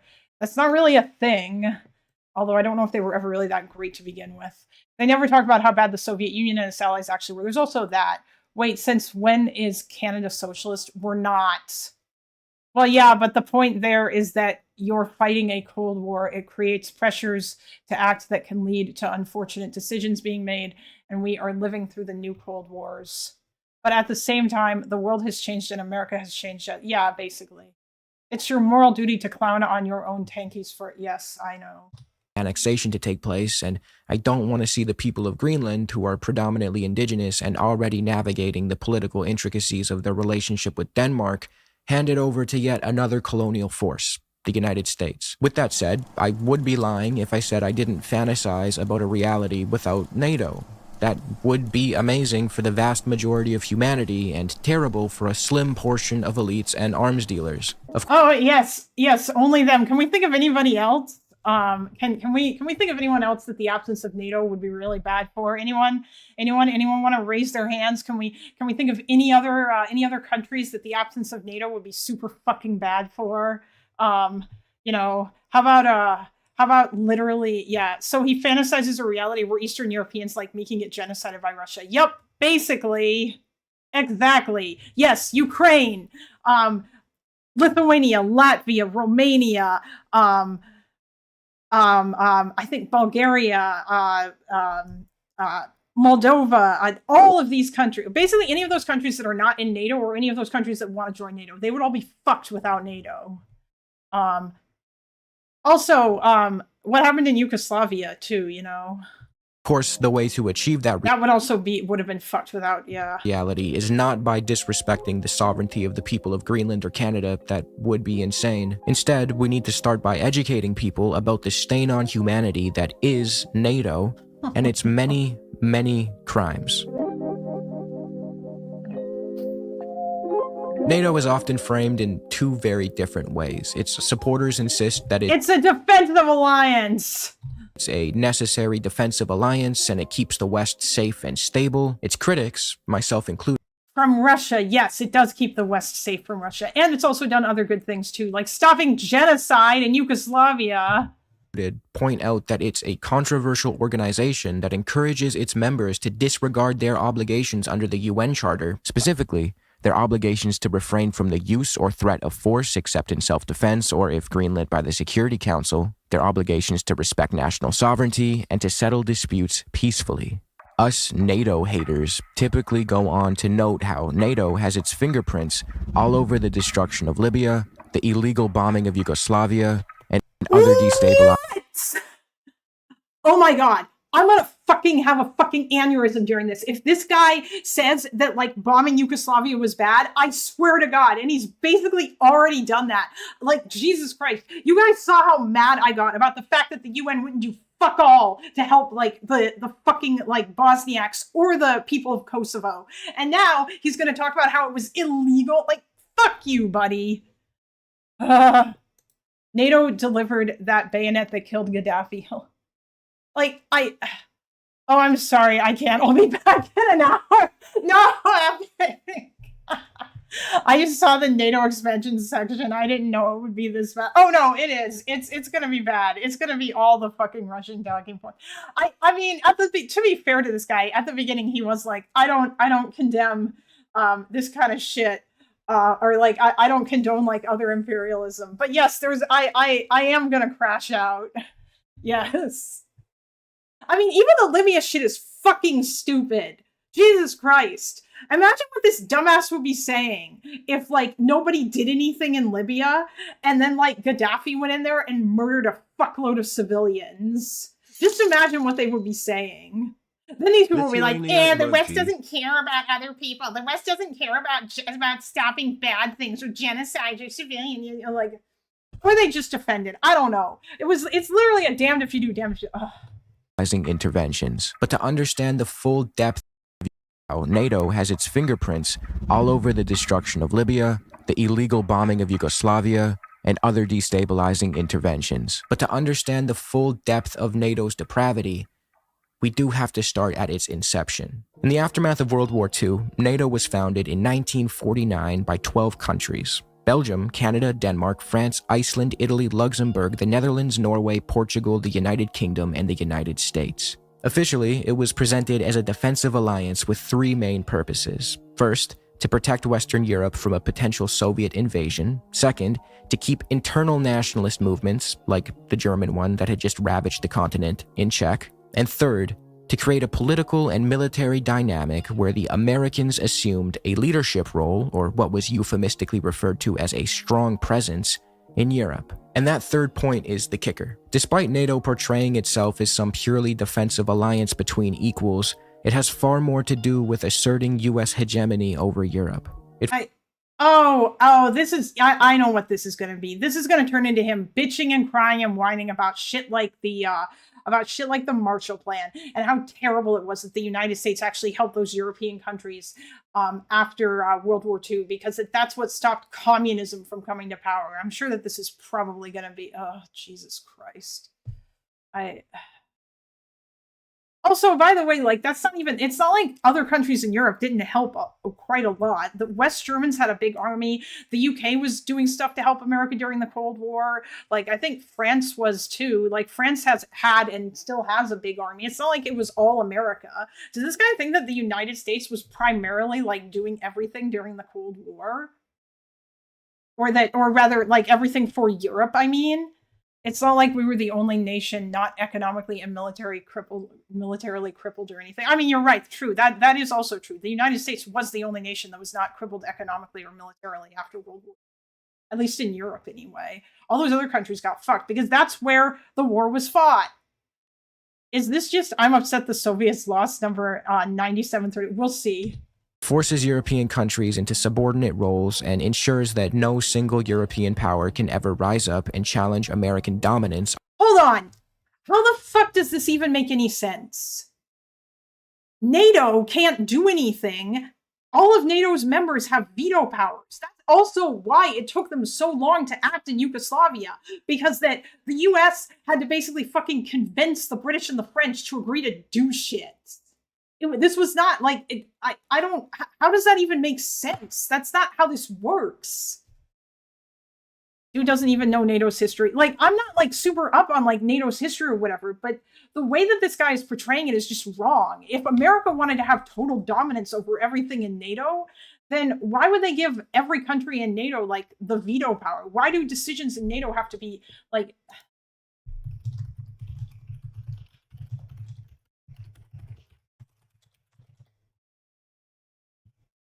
I spelled unanimous wrong. Yes, all NATO decisions, including those regarding military intervention and operations, must be made by consensus, which means unanimous agreement among all member countries. Like, what the fuck?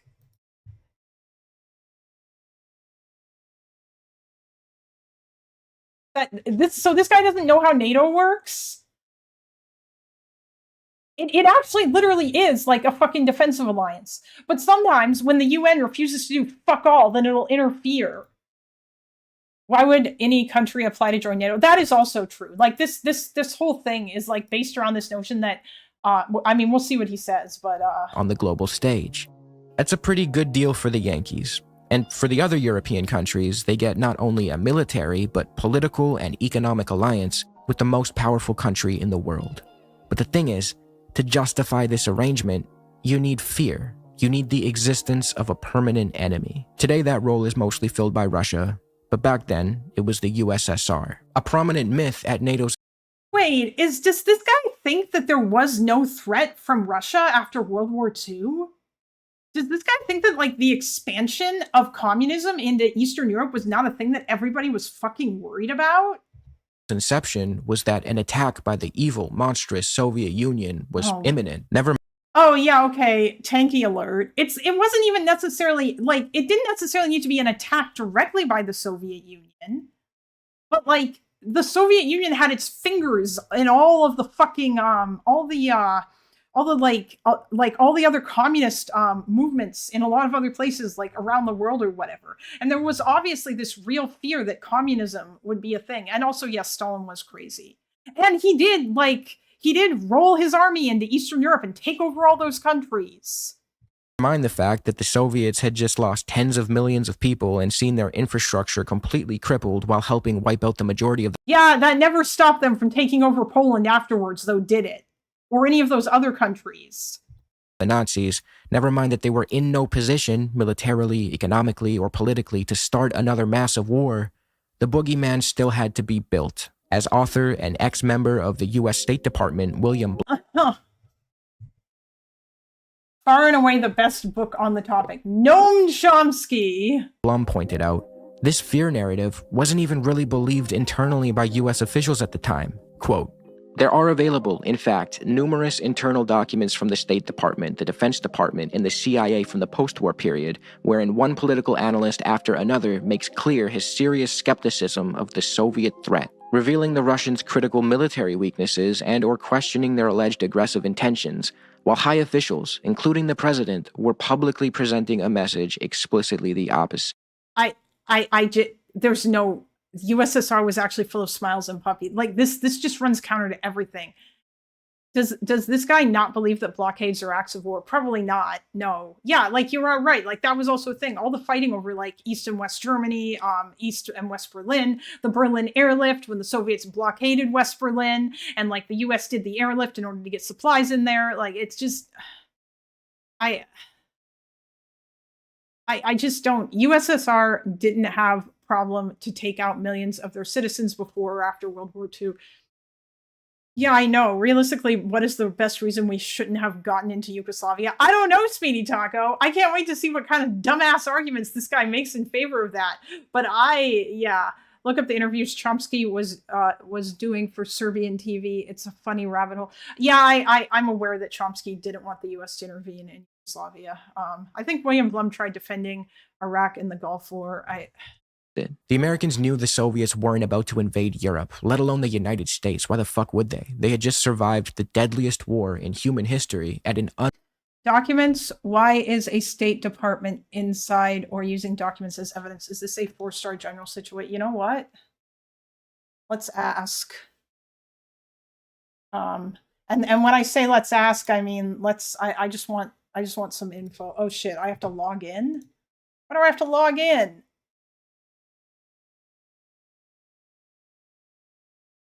The fuck?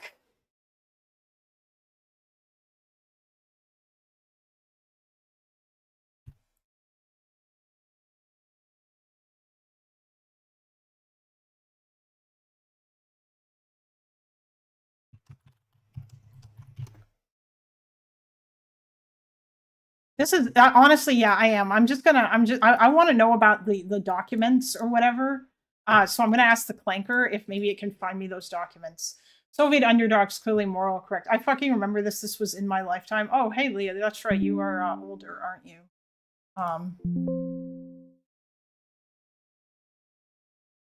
Yeah, they did take over Eastern Europe.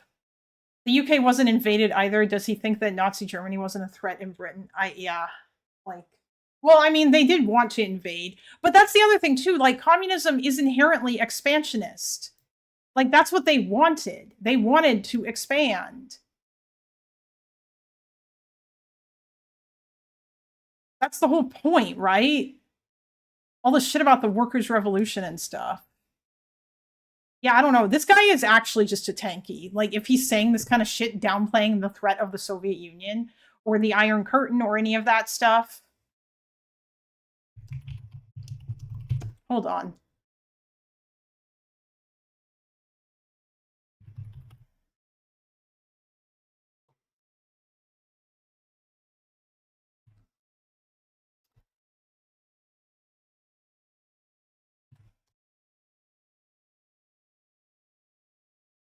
Unimaginable cost.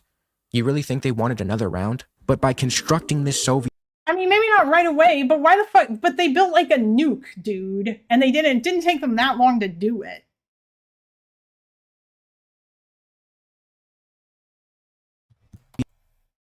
Boogie... Oh.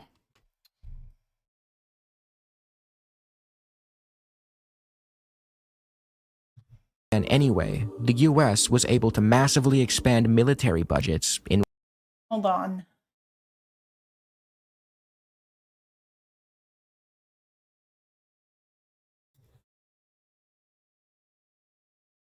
Whoops.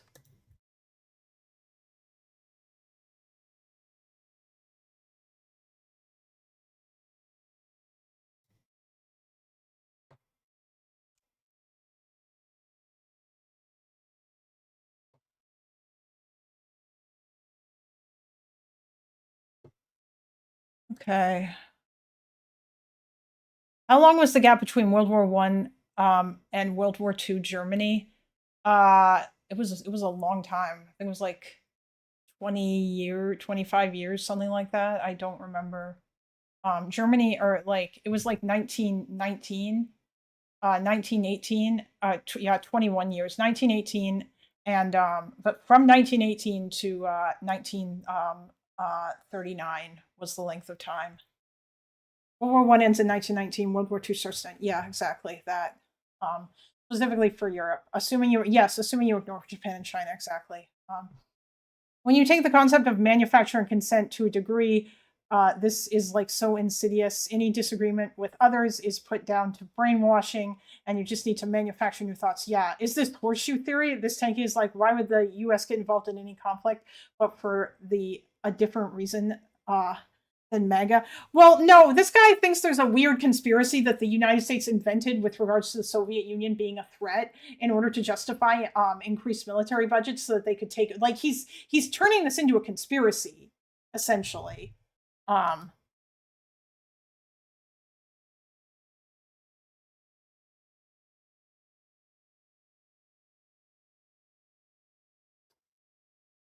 Is it true?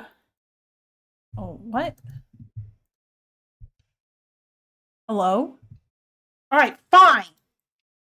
Is it true that there are internal State Department documents from right after the end of World War II that show the Soviets weren't really a threat and that the US just made it up to justify increased military spending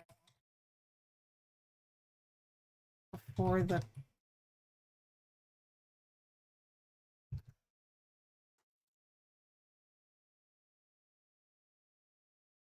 All right. Oh, I forgot to ask it for sources, but I think it showed. Yes, Epic. He did in fact make that claim. I want to see if the Clanker can produce these documents that he is speaking of. The Pentagon believed that the Soviet Union could go from the eastern flank all the way to Spain in a month. Yeah, I figured that you... Have you heard tanks in country that tried to leave NATO? No, that's right. They don't want you to know. There was a whole defensive plan called 10 Days to Paris because that's how long it would have taken the Soviet army spearheads to break through West German defensive lines. I mean, that's another thing too, right? Like, they were already there. They were in there. Like, the Soviets had, like, come out of Russia in order to take back all the territories in Eastern Europe that the Nazis had taken over. And yeah, like, I feel like historically there was absolutely this real fear that they were just going to keep going. But can you call in, or is this video too stupid to take directly into the base? They outnumbered us 5-1 in the Eastern European theater. Yeah, isn't that why Churchill just said, fuck it, you can have it? And he basically, like, the Western Allies essentially just betrayed, like, the Eastern and Central European countries and let the Soviets take them because they knew that they couldn't do anything about it. The Soviet Union had the most capable army in the world in 1945. Yeah, I can believe that. Like, they picked up their shit and they kicked Nazi Germany's ass. So this guy's basically just downplaying, like, how bad the Soviets were. Sure, there was a bunch of problems. They lost a whole bunch of people. You know, I'm sure their economy wasn't doing too great, but it's not like their army wasn't strong, and it's not like they hadn't. Like, they had to have been. I don't know. I haven't been watching it, and if he starts speaking again, I'll take another break. But if he made that claim, then we weren't genuinely concerned he's an idiot. Yes, he did. He cites a book written by a guy named William Blum that supposedly cites internal Justice Department or State Department documents saying that everybody knew that the Soviets weren't a threat or something. We had supremacy in the air domain, but this was before the Aerodyne had become decisive in modern conflict in the way it is today. Yeah, okay. I've tapped out 4 times since this video started. Rich weapons manufacturers and lock Europe into a dependency relationship.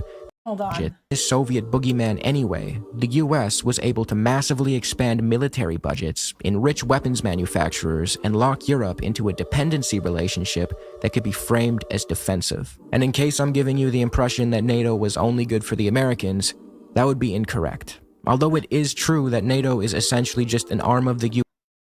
No, I get it. He's just repeating all the Noam Chomsky talking points he read in college. Okay, that's where this is all coming from. Thank you for illuminating that.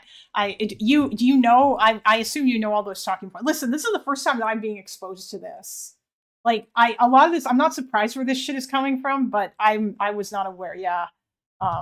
US, I mean, even American presidents like Richard Nixon have admitted as much. The benefits allotted to other NATO members by virtue of being in the in-group, such as No, I've never read Manufacturing Consent. I've just heard a lot about it. That's where a lot of this comes from. Oh, okay. I mean, listen, I have. Wait, Epic, have you read Manufacturing Consent? I feel like, on the one hand, I'm like, maybe I should, but on the other hand, it just feels like a waste of time in comparison to so much other shit that I could be doing or reading. Listen, I have depressing UN reports to read, okay? About how like how the Russians are trying to wipe out Ukrainian culture in Eastern Ukraine. That's what I've been. I figured that you wouldn't recommend it.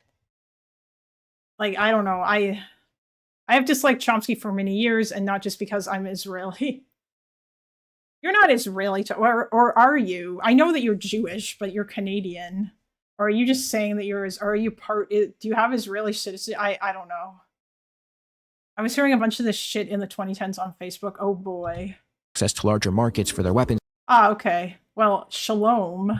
Manufacturers and camaraderie with the Western Bloc are enough to make NATO membership worth seeking out. So although NATO is essentially just America's burner account, NATO members do get their perks. But crucially, this exclusive alliance only holds together if a permanent enemy can be sustained. offering the pretense for NATO's existence. And here's where the official narrative really starts to fall apart. If NATO genuinely existed to defend Europe from the Soviets, its largest expansion wouldn't have happened after the Soviet Union dissolved. Yet, in 1991, NATO had just... They didn't want that to happen. NATO was not, like, the NATO, they didn't want... The fucking Eastern European countries literally had to, like, bully the United States into fucking letting them in. Like, I think Poland, like, threatened to, like, interfere in American elections or something in order to be allowed in. It was not... Like, no, they begged for it. It's not like NATO was like, hey, Eastern Europe. Like, we didn't have the conventional force posture to stop the Soviet advance until JFK's armed services reforms. Yes, they did. They all wanted out, and they didn't want Russia to come and fuck with them again. And they all knew that that was going to happen because they knew Russia. 16 members. Today it has 32. It's also worth pointing out how absurd NATO's stated mission sounds when you consider the actual history of Europe. Up until NATO's creation in 1949, the biggest threat to Western European countries was other Western European countries. NATO presents... Yeah, I mean, isn't it kind of a good thing that that's not the case anymore? Isn't that good? Wait, why did I... My autism just really wants me to hit one of the thumbs up buttons. I remember Romanian polls from early 2000s prior to us joining NATO, and they were, as you'd expect, 80% in favor. Yeah, I know, right? So tie them into alliances so they don't fight each other, dickhead. Yeah, like it... It's because I hit the thumbs up before, because I have this weird compulsion to hit one of those two buttons. But yeah, presented itself as a defender of democracy in a rules-based order against Soviet aggression, yet the force that had just come closest to destroying the world was Germany. You'd think... Yeah, but it wasn't... It's a different... Sure, NATO would be more open to cooperation with the country that knocked the Nazis' teeth in, but that's not what happened. And Of course it wasn't! Because they recognized that the country that knocked the Nazis' teeth in was a country that wanted to expand its fucking undemocratic, authoritarian rule system to the rest of Europe. That's what the Soviets wanted to do. And there was real fear that they were going to do it. Germany is not the one that came. No. He said that he thinks that, like, basically he was saying that that why didn't NATO extend its hand in friendship to the Soviet Union? Because that Germany was the one who started the war or whatever, and like all in the past other Western countries fought Germany. But by the way, Germany declared war on the U.S. in World War II, not the else. Yeah, I know. Germany. Yeah, I know. The USSR isn't primarily responsible for the victory in Europe. That's just a lie. Yeah, I know. I'm aware. This is Russian historical revisionism. Yeah. I mean, I know they did do a whole bunch of work, but it's also because they got invaded. The USSR was not the decisive victory in Europe. Like we have to remember, guys, that the USSR only started to only came back, gave a shit once Hitler invaded them. They didn't give a fuck before that, as you know. And of course, obviously, these people will never talk about that. But I'm assuming, Epic, that you're going to say that the reason why that it was the Western allies and stuff. And I mean, that's true. Obviously, the Soviets would not have been able to do any of the things they did without Lend-Lease. They wouldn't have. And also, it wasn't just Russia either. It was all of the countries in the Soviet Union. There were millions of Ukrainians and fucking Romanians. Fuck, I can't remember. I feel so bad. A lot of the other countries that were in the Soviet Union, they all said, Chechnya. The Chechens fought in the Soviet army. And then afterwards, the Soviets said they were Nazi sympathizers and fucking ethnically cleansed 60% of them. The Soviets cared a lot when they allied with Nazi Germany. Yes. Just because the Soviets managed to lose 17 million of their own troops in Eastern Europe doesn't mean they contributed more to Germany's defeat. Yeah, but the Battle of Stalingrad not the turning point? Was that not one of the decisive battles that decided the war in Europe, though? Isn't it the fact that Hitler decided to invade Germany? Isn't that the thing that kind of fucked him over? Or not Germany, Jesus, decided to invade Russia. Isn't that what kind of fucked him over?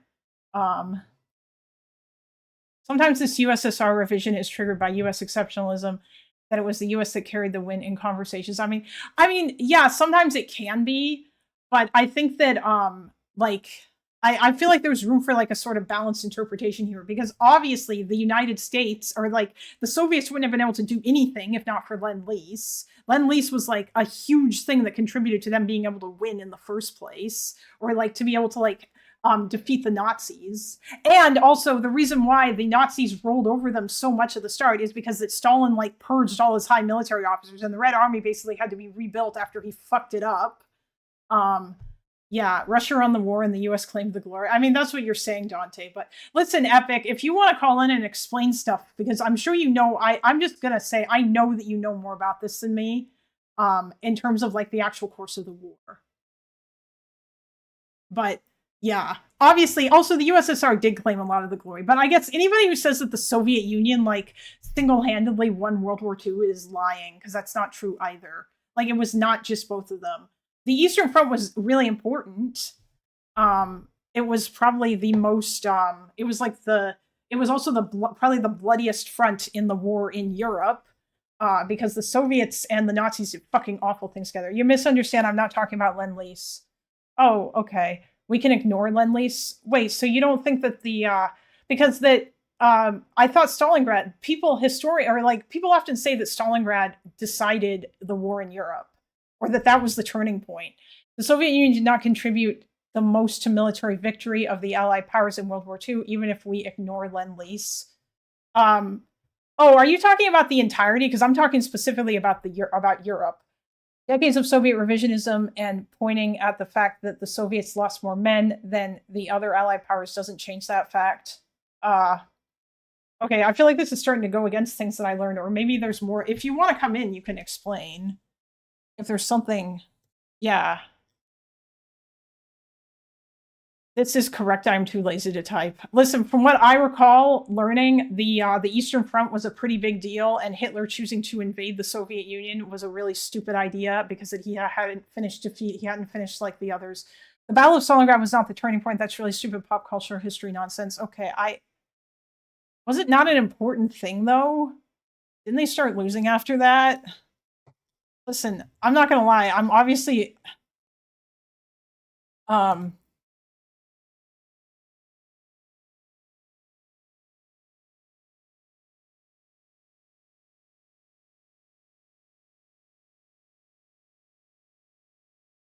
it's the furthest the Nazis got into the USSR, but it wasn't why the Nazis started to be pushed back. Stalin's factories in the Urals started operating again, plus Lend-Lease. Auschwitz was more pivotal. American propaganda. I mean, like, listen, Dante, I don't know. Like I said, I don't know that much about the actual military history aspect of World War II, okay? I have not read much about that.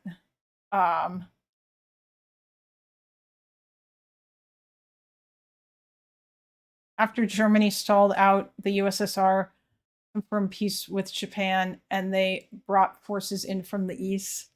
Confirmed peace with Japan.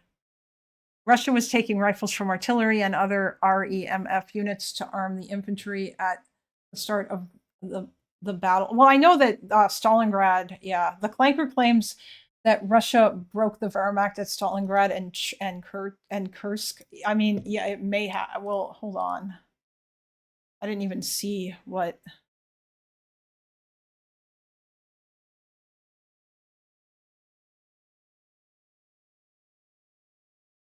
So the Clanker says mostly yes on there were internal documents saying imminent Soviet military attack was unlikely, and mostly no on the US just made it up. Yeah, that's kind of what I figured.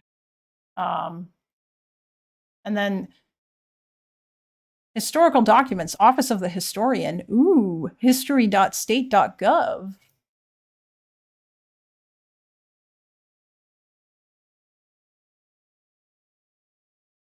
Memorandum of Canadian-United States Defense Conversations held in Ottawa in Suite E, Chateau Laurier Hotel, December 16th and 17th, 1946. Oh my God, it is so cool that all this shit is available. George Kennan explicitly said it was virtually certain the Russians were not planning a direct attack while warning about miscalculation and arguing over containment. I mean, this was something that I vaguely recall. I actually have a book of documents about like the start of the Cold War, and they're like, and there's like a bunch of talk about this and how the Cold War actually started and stuff. Yeah. Can we do a history PowerPoint perhaps one day?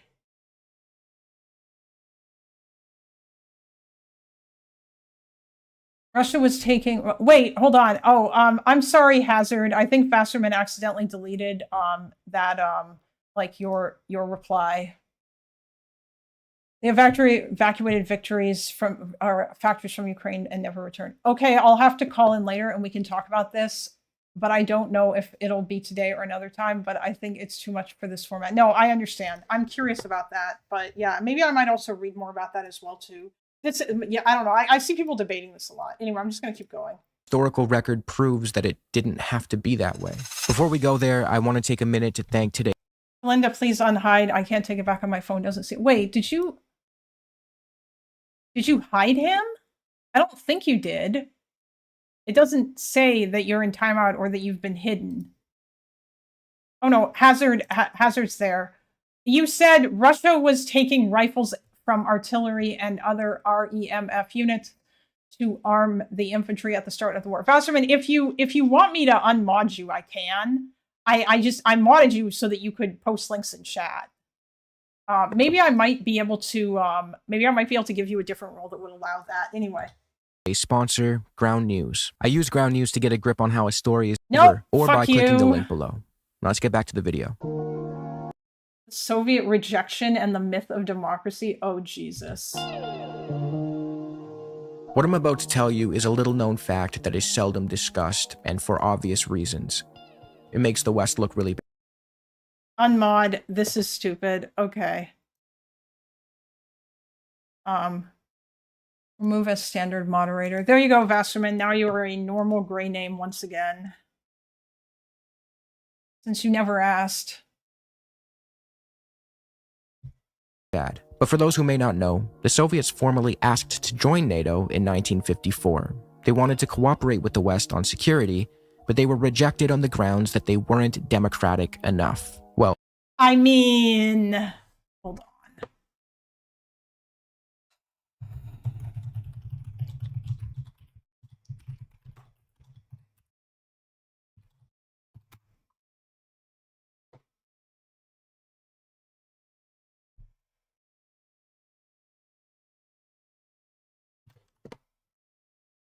Okay.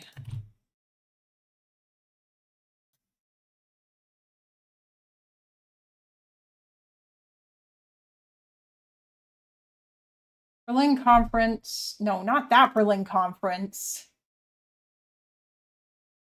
What? Warsaw Pact.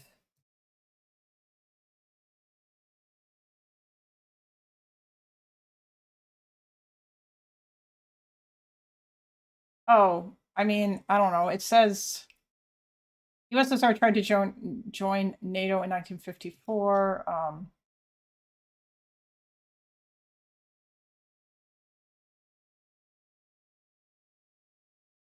Molotov's proposal that the USSR join NATO, March 1954.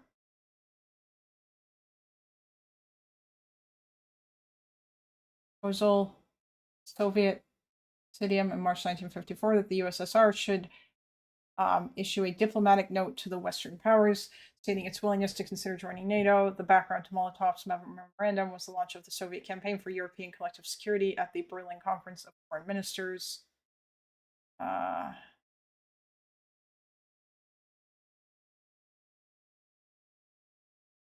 Berlin Conference 1954. Meeting of the Big Four foreign ministers. So John Foster Dulles, Anthony Eden, Georges Bidault, And Vyacheslav Molotov, damn, Molotov was still Stalin's foreign minister even after all that time. From 25th of January to the 18th of February. The ministers agreed to hold a wider international conference to discuss settlement in the recent Korean War and the ongoing First Indochina War between France and Viet Minh. It failed, blah, blah, okay. Molotov had proposed the reunification of Germany with the inclusion of an all-German government, but the Western states, the USA, Britain, and France, dismissed this, insisting that free elections should be held before reunification. March 1953, Stalin had died, and Khrushchev had become the new USSR leader. Oh, okay, so Stalin was dead by this point, so Khrushchev was the one who was in charge. The meeting was an early fruit of the first period of US-Soviet détente, or thaw, during the Cold War. Little progress was made, except with Austria, from which the Soviets agreed to withdraw if it were made a neutral country. The Geneva Convention produced a temporary peace in Indochina. Okay. Wait, is that it? Is this whole article? Wow, okay then. That excuse collapses instantly when you actually examine it a bit. Turkey and Greece, neither of which were democracies at the time, were allowed to join NATO in 1952. And at NATO's inception, many of its founding members still held colonies and were actively denying. I mean, did Turkey and Greece potentially want to like take over the world with a system that the United States at the time would have viewed as antithetical to democracy? Or like a system that basically was antithetical to democracy, at least the way the Soviets ran it. Is that what they were trying to do, or did they just get let in because of strategic reasons? Also, did Turkey promise that they were going to make democratic reforms to get let in? Basic democratic rights to millions of people across the globe. France was engaging in settler colonialism in Algeria. Portugal had Mozambique, Guinea-Bissau, Angola, and Timor-Leste, just to name some. Belgium had Congo. You mean to tell me that democracy was a genuine concern here? If you want further proof that NATO... I mean, democracy in the West, sure. Like, NATO was never... It was just the Soviets trying to be disruptive, but of course this retarded tanky will paint it like the peace-loving Soviets getting snubbed by the evil capitalist military. Well, yeah, I know. Like, that was also something else that I just found here. And, like, just, like, a 3-second Google search shows that, like, yeah, the West were worried that this was about the Soviets trying to be disruptive. Most of them began, that is also true. Most of them did begin decolonization after World War II.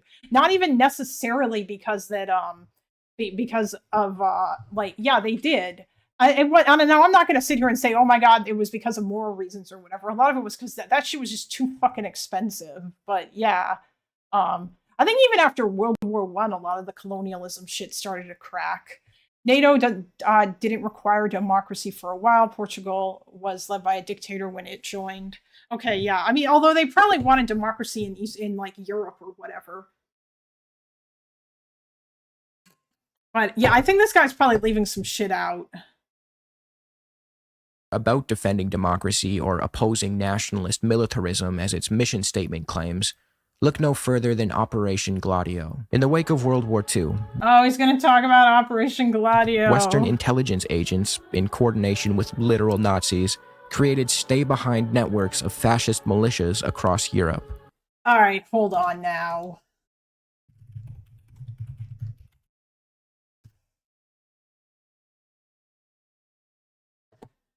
Codename for clandestine stay-behind operations of armed resistance that were organized by the Western Union. Brussels Treaty Organization was a European military alliance established between France, the United Kingdom, and the 3 Benelux countries in September 1948 in order to implement the Treaty of Brussels, signed in March of the same year. Okay.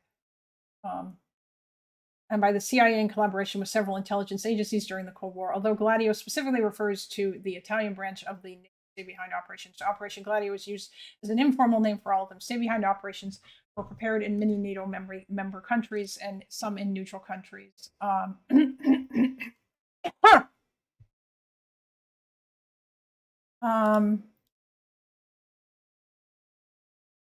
okay, yeah, it's for one country, places a secret. Okay. According to several Western European researchers, the operation involved the use of assassination, psychological warfare, false flag operations to delegitimize left-wing parties in Western European countries, and even went so far as to support anti-communist militias and right-wing terrorism as they tortured communists and assassinated them, such as the Tanzanian resistance leader Eduardo Mondlane in 1969. The United States Department of State rejected the view they supported terrorists and maintains the operation served only to resist the potential invasion of Western European countries by the Soviet Union. I mean, this is a...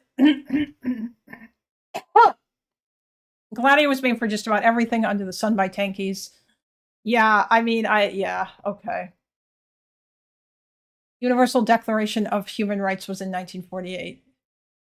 I mean, yeah, I don't know. This is... Listen, if this is true, then yeah, that's pretty bad. But also, at the same time, I kind of understand why you don't want fucking communism to take over in these countries. Because that typically, if communism's going to take over, it's usually going to mean there's not going to be democracy anymore. Now, if you're supporting like right-wing, like fascists or whatever, then that's not good. But Europe forgave the United States. Why can't the tanky? Yeah, I know, right? But, you know, he's doing what I said he was going to do.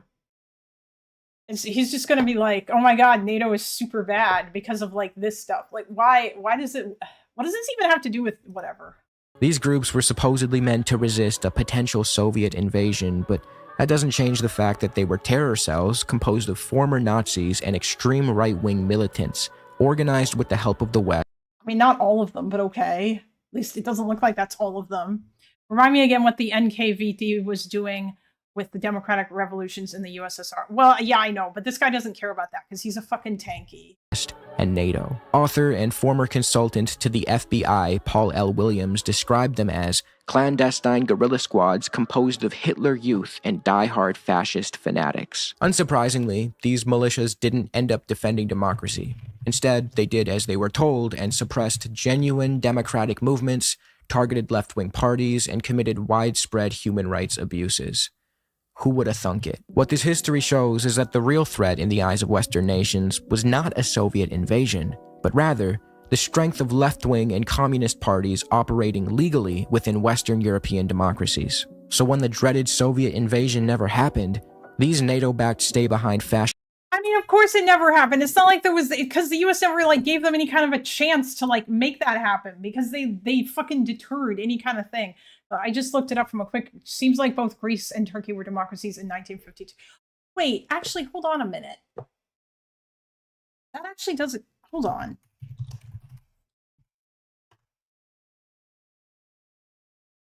I need to not take anything this guy says ever at face value.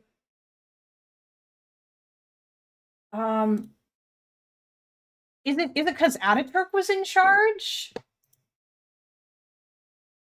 President of Turkey, 1923 to 1938.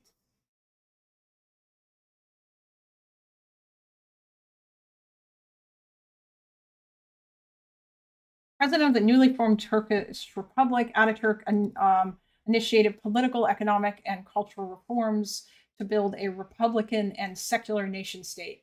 He made primary education free and compulsory, opening thousands of new schools all over the country. He also introduced the Latin-based Turkish alphabet. Turkish women received equal civil and political rights during his presidency.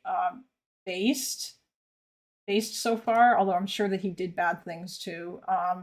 Ataturk attempted rapprochement with Iran, Yugoslavia, Iraq, and Greece, as well as the creation of the Balkan Pact that resisted the expansionist aggressions of fascist Italy and Tsarist Bulgaria during the interwar period in the 1930s. Okay. He died on December 10th, 1938, at the age of 57. He was succeeded by, as president by his longtime prime minister. Okay.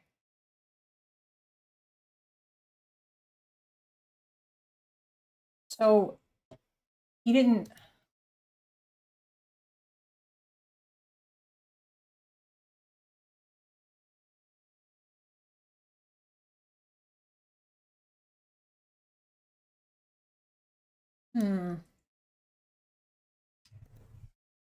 When did Turkey first have elections after they became a republic?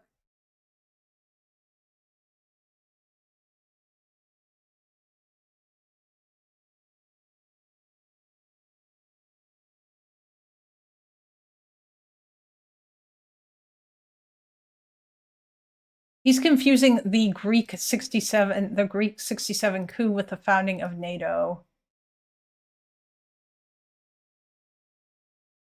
That changed frequently during the Cold War. Well, yeah. Turkey has a problem with military coups, don't they? This is like a thing that happens frequently.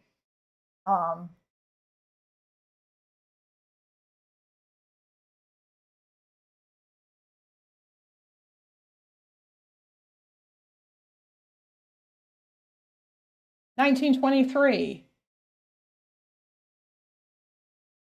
I'm assuming, I would hope that, I mean, I don't know if these elections were legitimate. Wow, damn, look at all these, some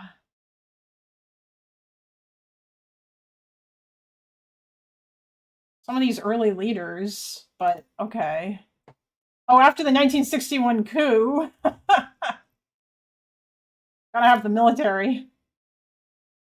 1980 coup d'etat. So we've got two coups that I can see here. 1950 was the first democratic election. Oh, you mean it was like the first, because, okay. So were these elections all just rigged? Like, did Ataturk actually not, or actually he may have. I'm pretty sure he's pretty well loved. I don't know if this guy is. But just the little coup issue, true. Turkey military coups are a feature, not a bug. It's supposed to stop Islamists taking power. You know what? Based. Unfortunately, they couldn't do it. I think they tried to coup Erdogan and they failed. That just didn't happen. But yeah, all right. So this guy, yeah, okay.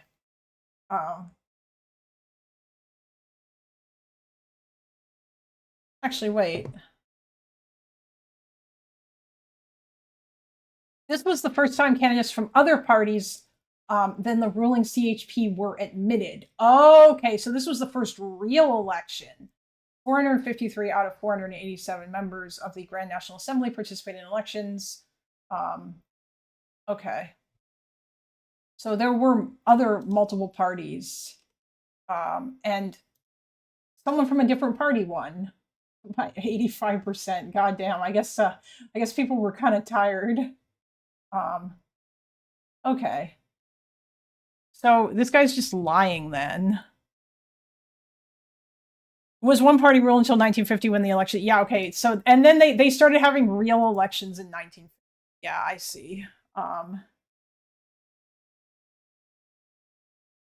What about in Greece?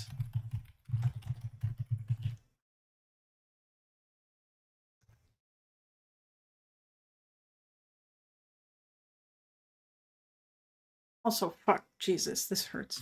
I want to vacuum my room, but both my cats are sleeping. Wow. I was gonna say just do it, fuck them, but at this also that would just be mean. Crowd did a great series on the history of Turkey. If you have 5 hours, maybe.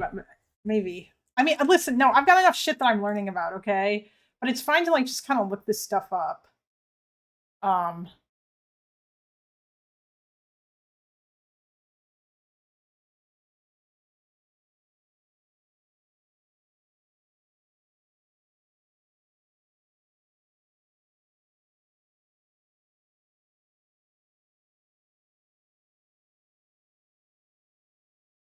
Were participants in Operation Gladio all Nazi/fascist/far-right? No, that's an overcompressed internet sentence trying to box a many-country, multi-decade set of clandestine networks into one villain costume.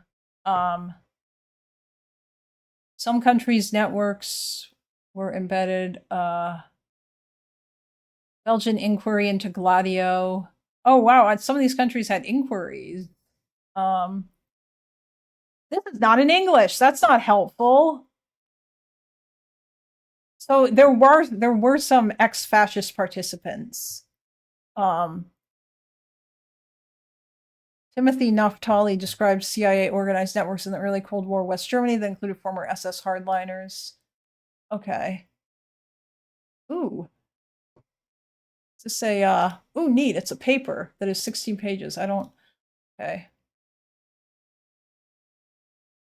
Yeah, all right. So as usual, even the Gladio shit is more complicated than what this dumbass is making it out to be. I'm not shocked. Parliamentary monarchy is what it is saying for Greece when it joined NATO. Oh, hello, Thomas. Excited to see you streaming. Love your content. Thanks.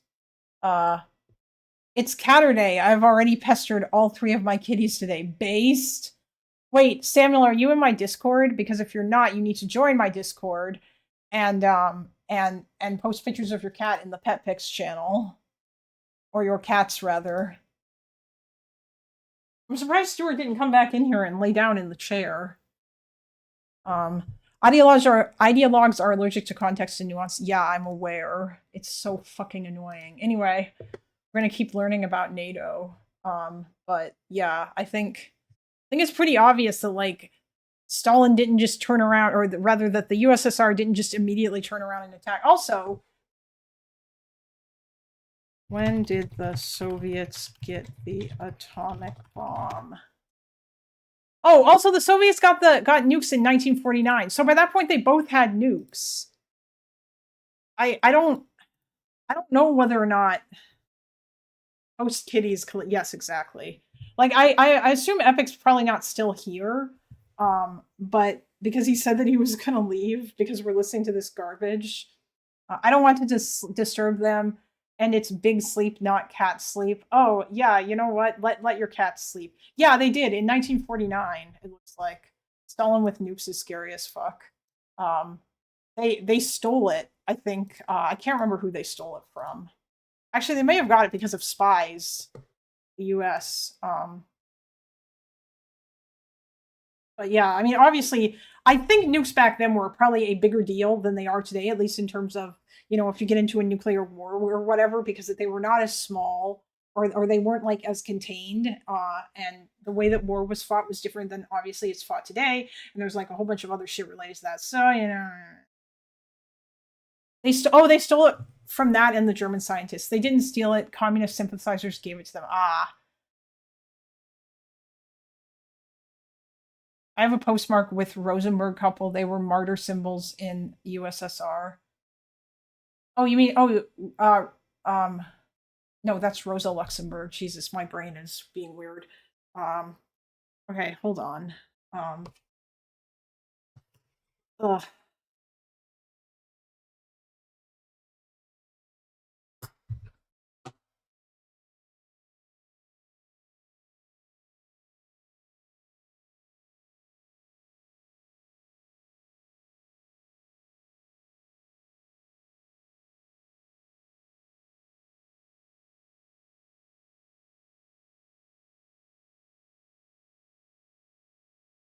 What is happening? What's it doing? I hate you. What you're gonna do?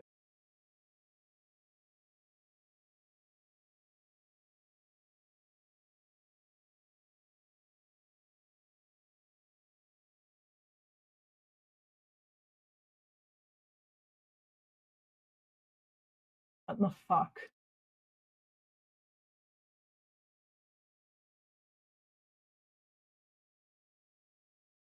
Oh, okay, you're thinking of other people. Really? Ugh.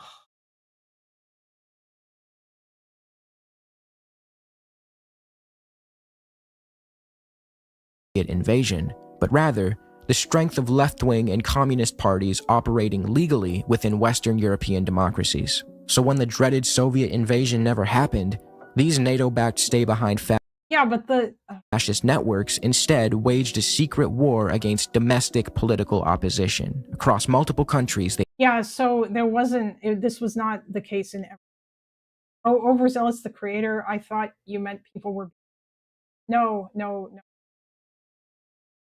Rosenbergs were executed during the Ethel and Julius Rosenberg. NATO stay-behind faction in Romania. Yeah. Wait. Oh, yeah, you're right. He went like way too far. What in the fuck? Engaged in terrorism, assassinations, torture, and mass violence, then blamed those acts on the left in order to spread fear, discredit socialist movements, and manipulate elections. So no, the issue with the Soviets joining NATO had fuck all to do with democracy or human rights. Honestly, if NATO was genuinely concerned with securing European safety, wouldn't it be wise to include the Soviets and ensure that they remained allies instead of acting hostile? Not if you can't trust them and you're constantly going to be looking over your fucking shoulder at them. Don't forget, like, what they really wanted. Oh no, no, Vasserman, don't you understand? Like, no, this guy is going to say only nice things. And he has, basically. He has swept for them this whole video. Against them. The Soviets were open to this. The West was not. The real problem with admitting the Soviets into NATO had to do with the fact that their membership would have undermined American leadership in Europe. I mean, they weren't really open to it. They only wanted to do it as a sort of political maneuvering. And they were also trying, like, they wanted Germany to be reunified, but obviously they wanted Germany to be reunified as communist, not like, you know, democratic capitalist West Germany.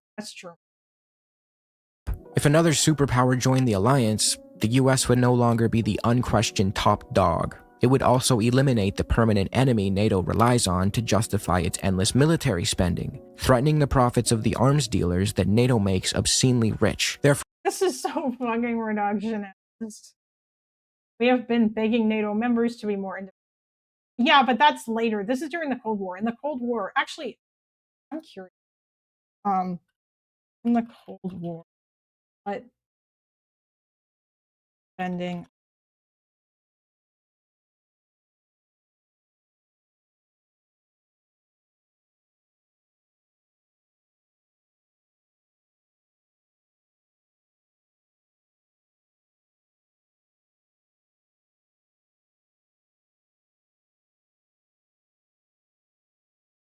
Okay, yeah, that's what I thought. This also lines up with what Epic like this is wrong. This guy didn't like look or do any research to confirm his or to like, you know, go against his biases or whatever. During the Cold War, NATO member countries were on average spending way more money on their militaries than they do now. It was like I think 3 to 4% or whatever of their GDP. Yeah, and like now it's like way harder.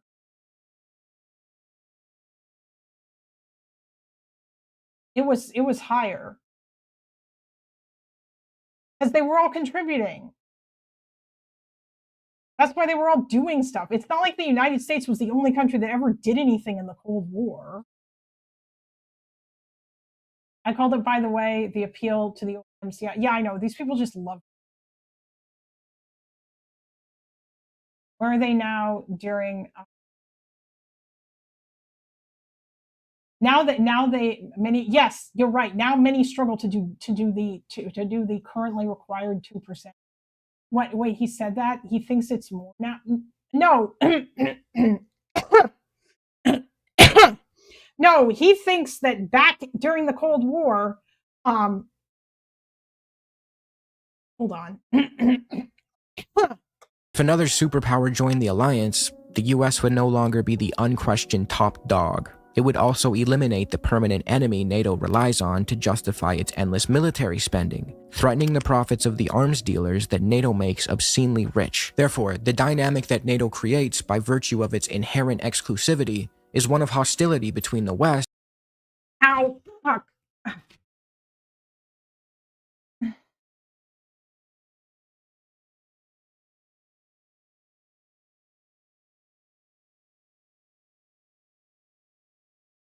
I sent you something about Blum. Oh, thank you. Ow. I like looked down wrong and now my neck is... I hate getting a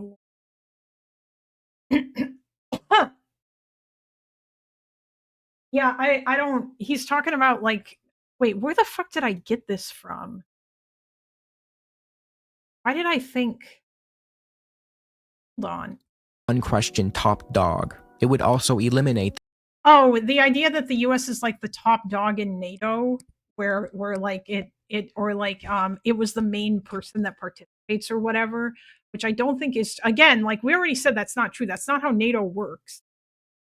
You're right, his takes are very painful. Like, NATO does not work like that. The United States, sure, like they have the biggest military.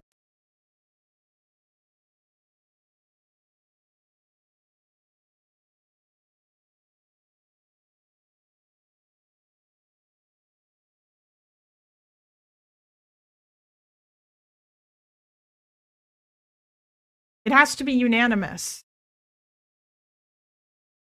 Oh, fuck. Yeah, I know. I'm sorry. This mic turned off. Great point. Thanks, Duckbringer.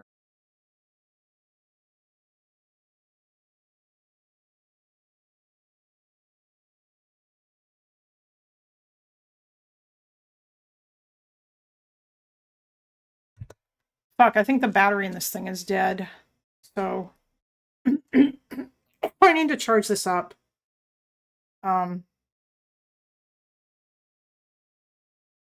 Or go get the other one. I'm not muted anymore. Ow. Anyway, I'm gonna keep playing the video. I'll be right back. Ow. the permanent enemy NATO relies on to justify its endless military spending, threatening the profits of the arms dealers that NATO makes obscenely rich. Therefore, I can't. It's so fucking reductionist. Catching up to the stream file, what the fuck did SDA do to his fucking feet? Christ almighty. Yeah, he thought it would be fun to take a box cutter to them to cut off the calluses because he's a crazy person. Because the Soviets didn't spend money on weapons at all. Oh, they did. But the Soviets everything was government run in the Soviets, so in the Soviet Union. So that meant that there was no evil capitalist Boeing and Lockheed Martin to buy shit from. I don't know, it's stupid. People who say they cut off their calluses with a knife scare me, but I'm glad they are on our side. True. Apparently there are very credible rounders that Alito will be retiring before the midterms. Anyone think we have a chance to stonewall until after? That would be nice, but I don't think that's possible because I think that the Republicans would just invoke the nuclear option in the Senate in order to pass, in order to get the Supreme Court justice through. But yeah, I'll be right back. the dynamic that NATO creates by virtue of its inherent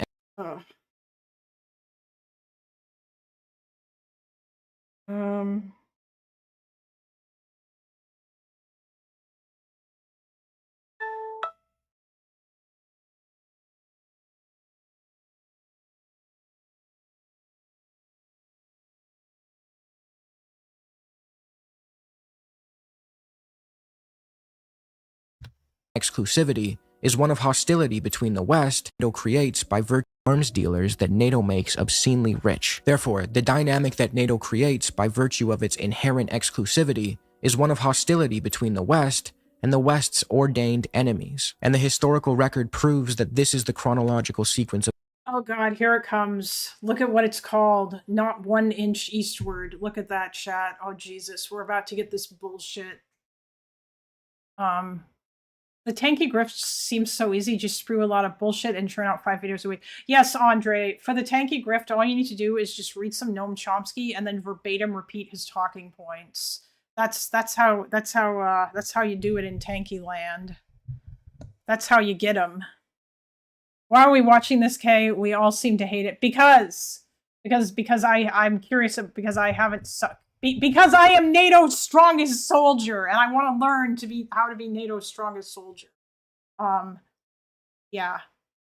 Yes, because I want to rant. I want to subject you guys to more of my angry crash outs. I don't think most of these people make much money. He's got 165,000 subscribers. What the fuck?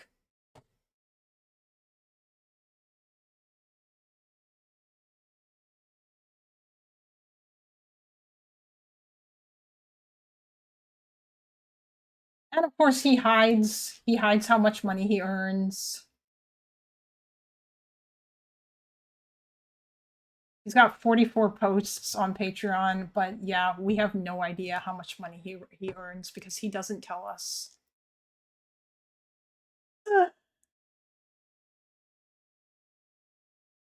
Yeah, that's how all these guys work.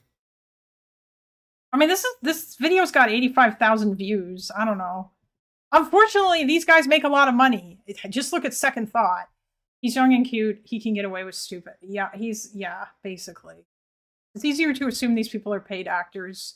Not true. Get yourself a blue helmet and you're in. Yes, exactly. NATO strong. Anyway, I'll be right back. I'm just going to get some lunch. And by lunch, I mean more cereal. Of events. Almost immediately after being rejected by NATO, the Soviets formed the Warsaw Pact in 1955 as a direct response, escalating Cold War tensions that NATO itself helped create. And this pattern never changed. Russia has made overtures to join NATO in the decades since, only to be rejected while NATO expanded relentlessly right up to its borders. To really understand how dangerous this dynamic is, you have to talk about the infamous not 1 inch.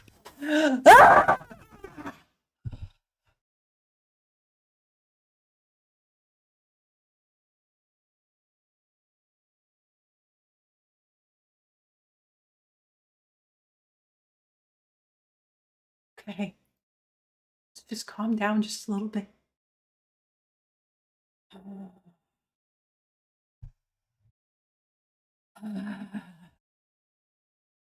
The audio cap saved us there.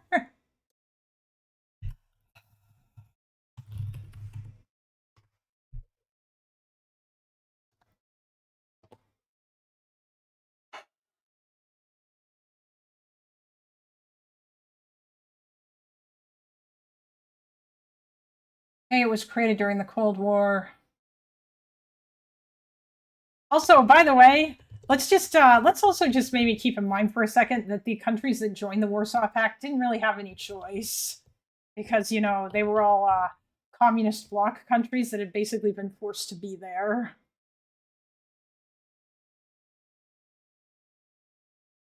Yes, half the Warsaw Pact was made up of countries that were annexed by the fucking Soviet Union.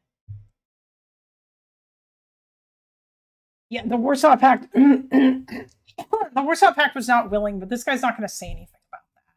Because he's a fucking tanky. And throughout this entire video, he's basically ran defense for the Soviet Union by downplaying them and making them sound like they were just a bunch of peace-loving, non-imperialist dudes. And that everything was fucking NATO and Russia's fault.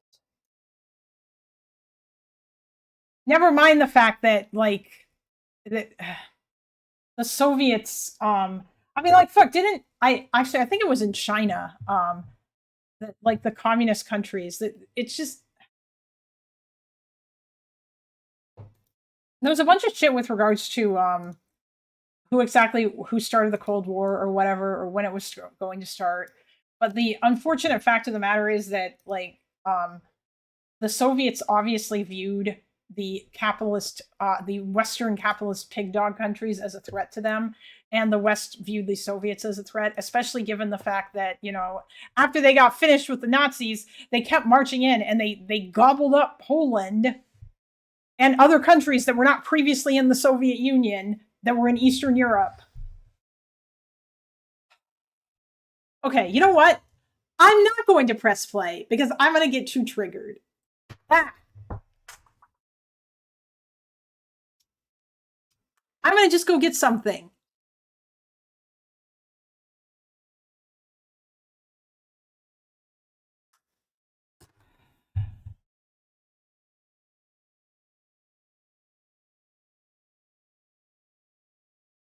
I'm going to be right back.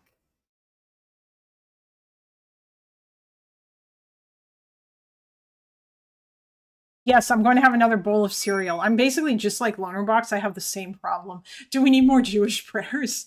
I don't know if Insomniac is still here. But I'll be right back.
What? Oh shit. Hold on.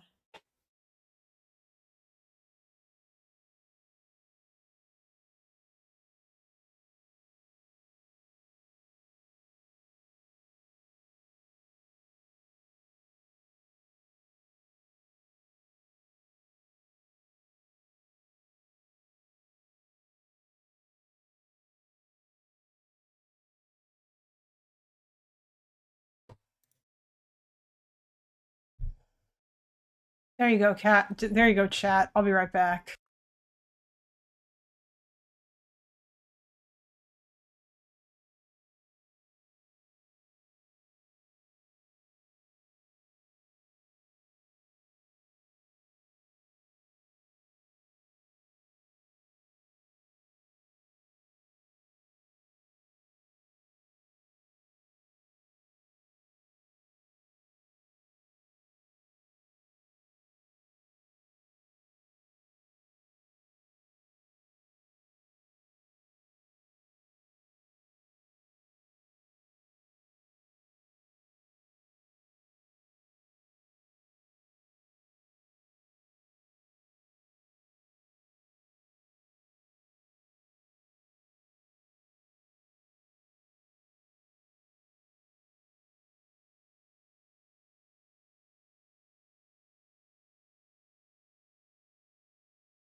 Hello, chat. Yes, he does nap. Okay. Oh. All right. We have our cat cam. At least, you know, until my phone battery. Yeah.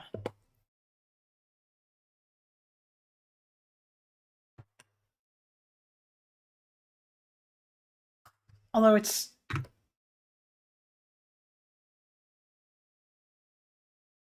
I put a short clip of Bobby rolling around in his little blanket in Pet Pics. Oh,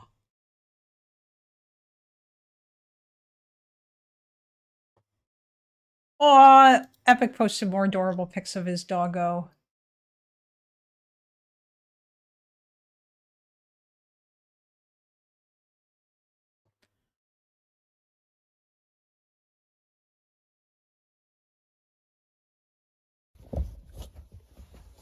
Oh my god! Aww!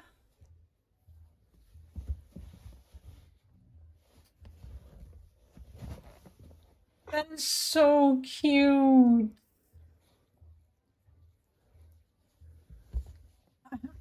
The tummy looks like it's a trap.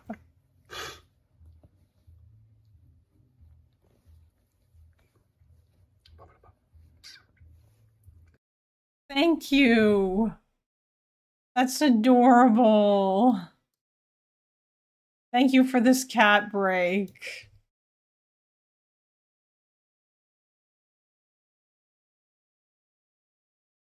Oh, he actually does love belly rubs. Oh. And he's very careful with his claws. That's nice. Kalinda, search for Rusty Spotted Cat video as palate cleanse. Smallest cat in the world. As a touch. Oh. Is it smallest cat in the world? Is this the oh, world's smallest cat?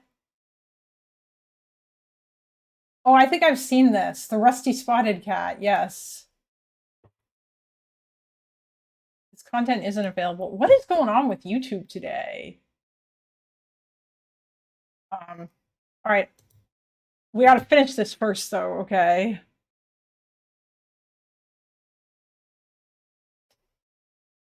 "12 minutes and 1 second. I don't know what the fuck is going on. What is wrong with YouTube?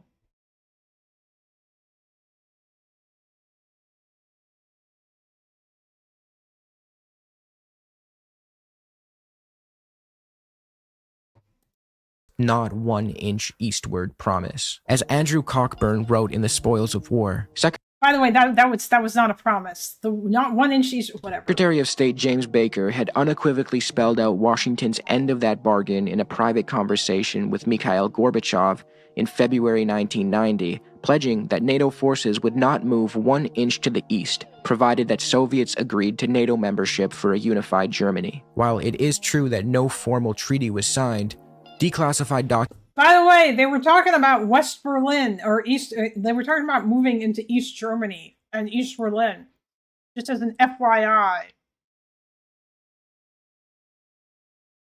Yes, Windmill Stalker. That's exactly what he's doing. He's not going to mention that this particular statement was specifically about Germany. Documents compiled by the National Security Archive at George Washington University show that US, French, German, British, and Soviet officials all understood that NATO would not expand eastward. Western leaders gave that assurance repeatedly. Walking back that promise was so reckless that by 1997, 50 prominent US foreign policy experts warned President Clinton not to expand NATO eastward, stressing how disastrous it would be and explicitly noting that Russia posed no threat to its Western neighbors at the time. This is Yeah, but they sure did. I mean, they sure did pose a threat to like the countries that were right next to them, the ones that they got free from. Also, the whole fucking promise not moving eastwards does not make a lick of sense. Move eastwards where? It's 1989. The Warsaw Pact. Yeah, I know. Crucial to drive home. Even American foreign policy elites acknowledged that Russia wasn't a serious threat, but they also warned that NATO's expansion would create one. Despite all of this, Putin, who no apologies should be made for, still extended. You got a link for that Discord? Yeah, it's in the stream description. Overtures in the early 2000s to join NATO and stop the unnecessary hostilities. He told BBC reporter David Frost that he didn't see NATO as an enemy, and he said, "Russia is part of the European culture, and I cannot imagine my own country in isolation from Europe." Again, if NATO truly exists to defend against a Russian threat, what better way to neutralize that threat than to bring Russia into the alliance and cooperate on security? But of course, doing so would undermine US dominance in Europe because Russia probably wouldn't willingly subordinate itself to American leadership, Oh my God. and NATO would lose its ordained boogeyman, therefore losing the pretense needed. So yeah, and now he's just doing this again. This is not this is not true. This is not how this what in the fuck? Oh yeah, you're right also. Yeah, like by the way, the part of the reason why the United Nations Security Council is so fucking cucked is because that Russia and China have veto power.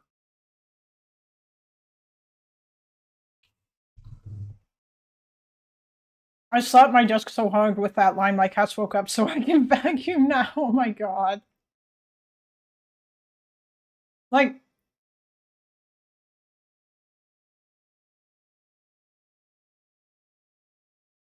the other problem too is that fuck, I lost it. What was I gonna say? Oh, I think that Russia asked to join NATO, but they wanted special treatment, and like NATO was not going to give them special treatment or like have them ascend right away. And Russia got butt mad about it.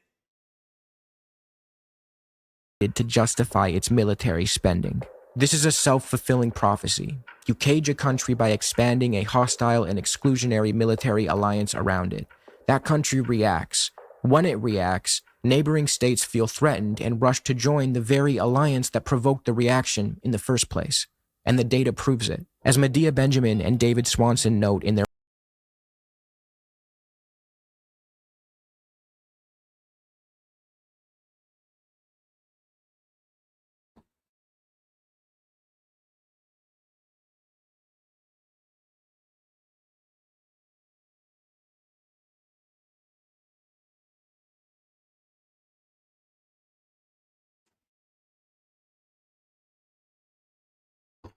This is such conspiracy garbage. Like, this doesn't even make any sense. NATO didn't want those countries to join. They resisted it. Those countries, like, fucking threw a fit and demanded to be let in. It's not like NATO was like, "Hey guys, now that you all feel threatened from Russia," like, what does this guy think that the United States and the other NATO countries were like resistant on purpose in order to like hide the ball or some shit? It's all just part of the conspiracy.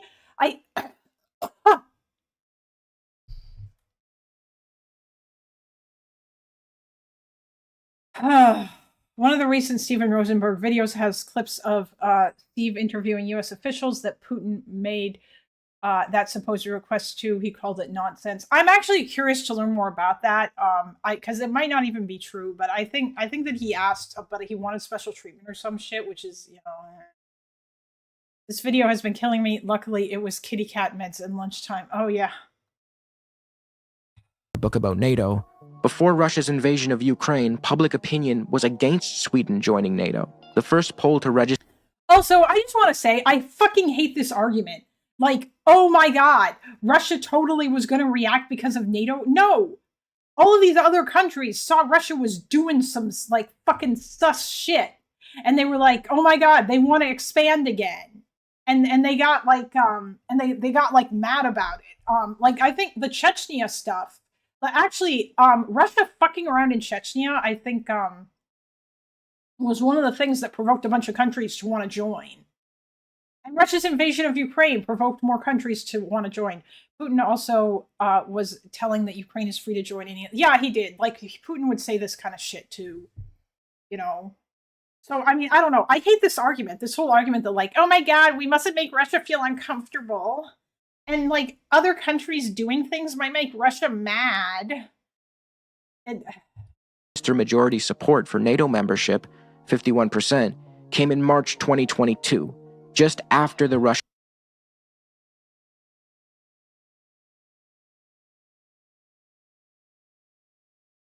wait, is he gonna make? Hold on. David Swanson note in their book about NATO, before Russia's invasion of Ukraine, public opinion was against Sweden joining NATO. The first poll to register majority support for NATO membership, 51%, came in March 2022, just after the Russian invasion. While public support for joining NATO in Finland has historically rested at 20 to 30%, that quickly jumped to 60% after Russia invaded Whose fault is that? It's Russia's fault!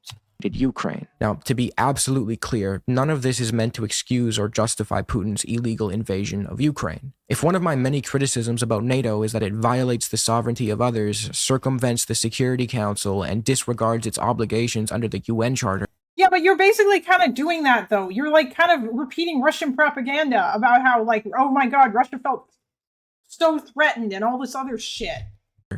Why would I defend Putin for doing the same? We can examine NATO's misconduct without stripping Putin of agency. At the end of the day, he is responsible for his decision to invade. No amount of context absolves him of violating Ukrainian sovereignty and killing countless people. With that being said, I'm also not here to regurgitate what every mainstream media outlet already says. Just go watch CNN if that's what you want to hear. The truth is, material realities led up to this tragedy, and discussing them shouldn't be taboo. It's also wrong to blame countries like Ukraine or Georgia. Yeah, but the problem is that you're not really discussing reality, buddy. You're discussing, like, your insanely narrow lens of how can I blame all the world's problems on capitalism and America? They don't say Russia struck civilians in Ukraine. They say Putin did it. Unironically, Kalinda, blaming Putin is a Russian talking point. Is it really? It's all Putin, you see. Russians are all blameless babies who can't speak up. Has he simped for Gaddafi yet? No, Chase, but we'll see. I don't know. He has simped for Russia, which I'm sure you've seen. Yeah, material conditions, I know, right? Georgia for wanting to join NATO. Plenty of nations that were formerly under the Soviet umbrella were sold the idea that NATO membership would grant them prestige and legitimacy on the world stage. No! That's not why they wanted to fucking join, you dumb fuck! They wanted to join because they knew that if they did, Russia wouldn't invade them, because Russia doesn't invade NATO countries! These countries are just acting in their own self-interest, as any state would. The problem isn't that they want what they perceive to be prestige and NATO protection. It's that an exclusionary, hostile, and unaccountable organization like NATO exists in the first place, exacerbating tensions instead of remedying them. So while it's undeniable that Western interventionism played a role in Ukraine, that does not excuse Russia's wholesale disregard for Ukrainian lives and sovereignty. Putin exists in the first place, exacerbating tensions instead of remedying them. So while it's undeniable that Western interventionism played a role in Ukraine. Oh god. What Western interventionism played a role in Ukraine, buddy? Does this guy think that Euromaidan was a coup? That Victoria Nuland, blah blah blah? That does not excuse Russia's wholesale disregard for Ukrainian lives and sovereignty. Putin ultimately pulled the trigger, but NATO should also be held accountable for the decades it spent loading the gun.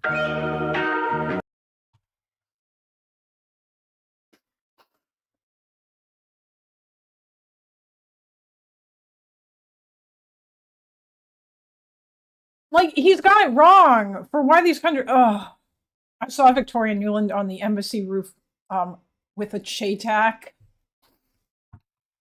The Western intervention of barely reacting to Crimea being against Ukraine joining NATO, true. And being against Ukraine, yeah. Because they were. All the countries were. About the only sign they gave that Ukraine could join NATO was by saying, yeah, you know, Ukraine can join NATO sometime in the future, because that's just what they fucking do.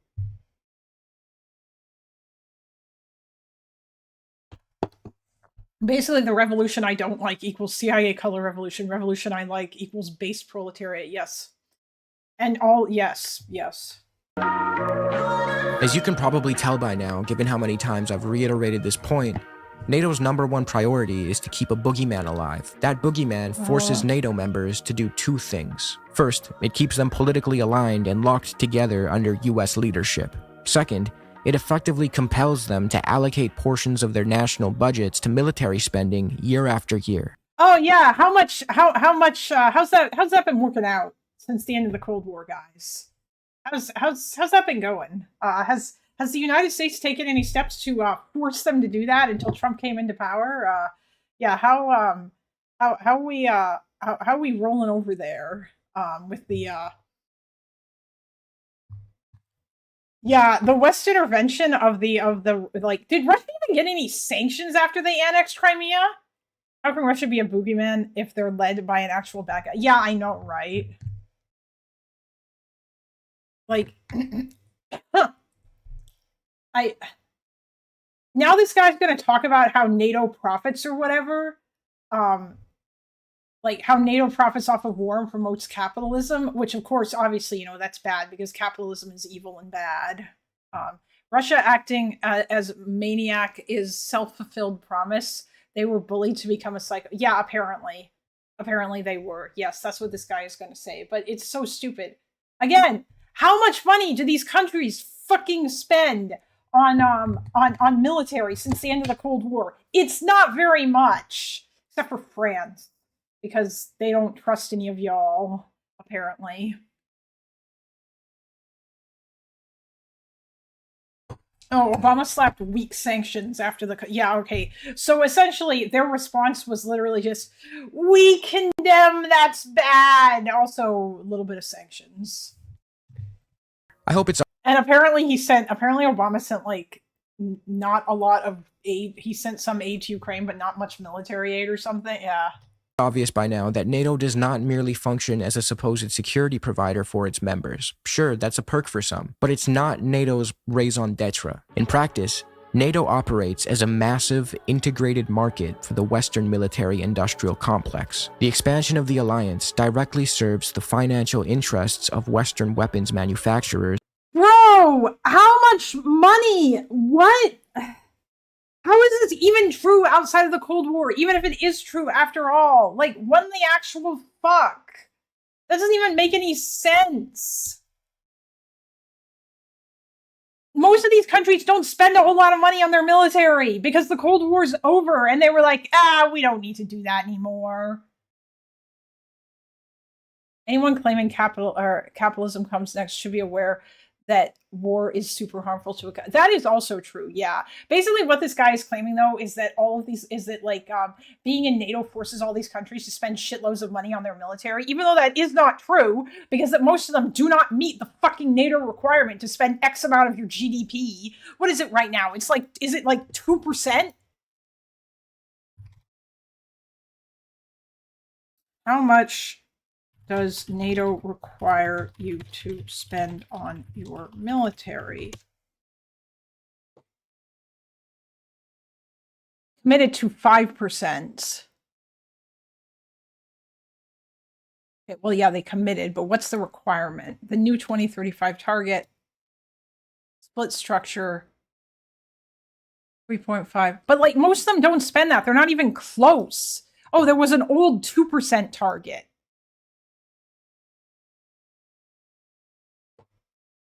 They all stopped spending. I feel like this isn't like... I would imagine most of the quote-unquote military-industrial complex generally gets most of its money from fucking...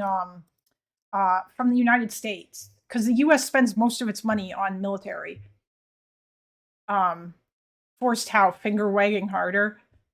Yeah, basically... Yeah, oh yeah, Poland spends a lot of money. Because Poland got fucked by the Western allies, and they were like, we don't trust you motherfuckers, so we're going to look after ourselves. We're not going to get fucked by Russia again.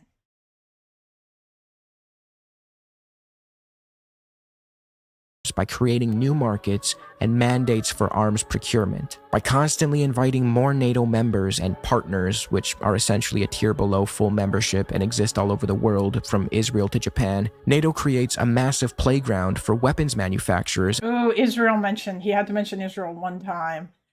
Yeah, oh man, look at that playground where they don't even really spend very much of their money on like weapons or whatever. Like, and the US basically kind of doesn't do much about the fact that they don't. The whole MCI argument is very reductionist. Yes, it is. It's very, very fucking reductionist. All these arguments are reductionist because these people are stupid and they're allergic to nuance. And defense contractors to get insanely rich. These partner states still buy a shit ton of Western weapons, even if they don't get a full plate at the table. This creates a political dynamic where powerful figures in the defense industry lobby Western governments to expand NATO, not for security reasons, but because expansion means more weapons sales. A perfect example of this Oh God. comes in the form of the US Committee to Expand NATO. This was a nonprofit advocacy group established in 1996, founded and headed by Bruce Jackson, a former Reagan-era Pentagon official, and its US Committee to Expand NATO.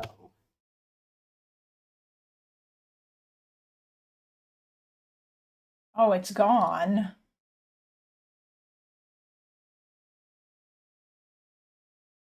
You think we were forced to buy American weapons? We begged for yeah.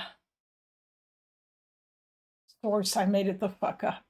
Check and mate, that's why war in Ukraine started by NATO, because NATO needed enemy to restart spending. You stream anywhere else, YouTube automod has become impossible to deal with. I mean, I don't, I have to set up the kick stream thingy on here, but I could try doing it tomorrow. So you'd be like the only person in Kick chat. Oh yeah, I know, it was just a lobby group. This guy's gonna blow it way out of proportion.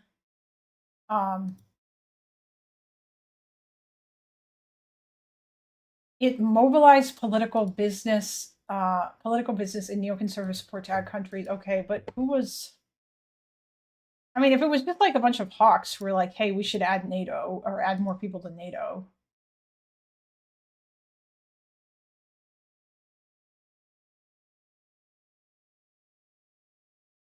But I mean, at the end of the day, the only reason why these countries joined NATO is because they asked. They didn't just ask because they fucking begged. purpose was... By the way, guys, if you want me to speed this up, you can always pay. And I'll 1.5 this for the first $5 or $10 that gets thrown my way. I'm not sure why some people get dinged more by the auto mod. Chatting in live versus top chat seems to help, but even with that, it seems some people getting modded too much. Yeah, I don't know. I don't know why it does that. I have no fucking idea. Can I pay for a skip? You'd have to pay a lot to make me skip the rest of this. Although you could pay me to pay for the NATO interventions in Yugoslavia, to pay me to skip this section and go to NATO intervention in Yugoslavia, NATO destruction of Yugoslavia and Libya. Oh boy.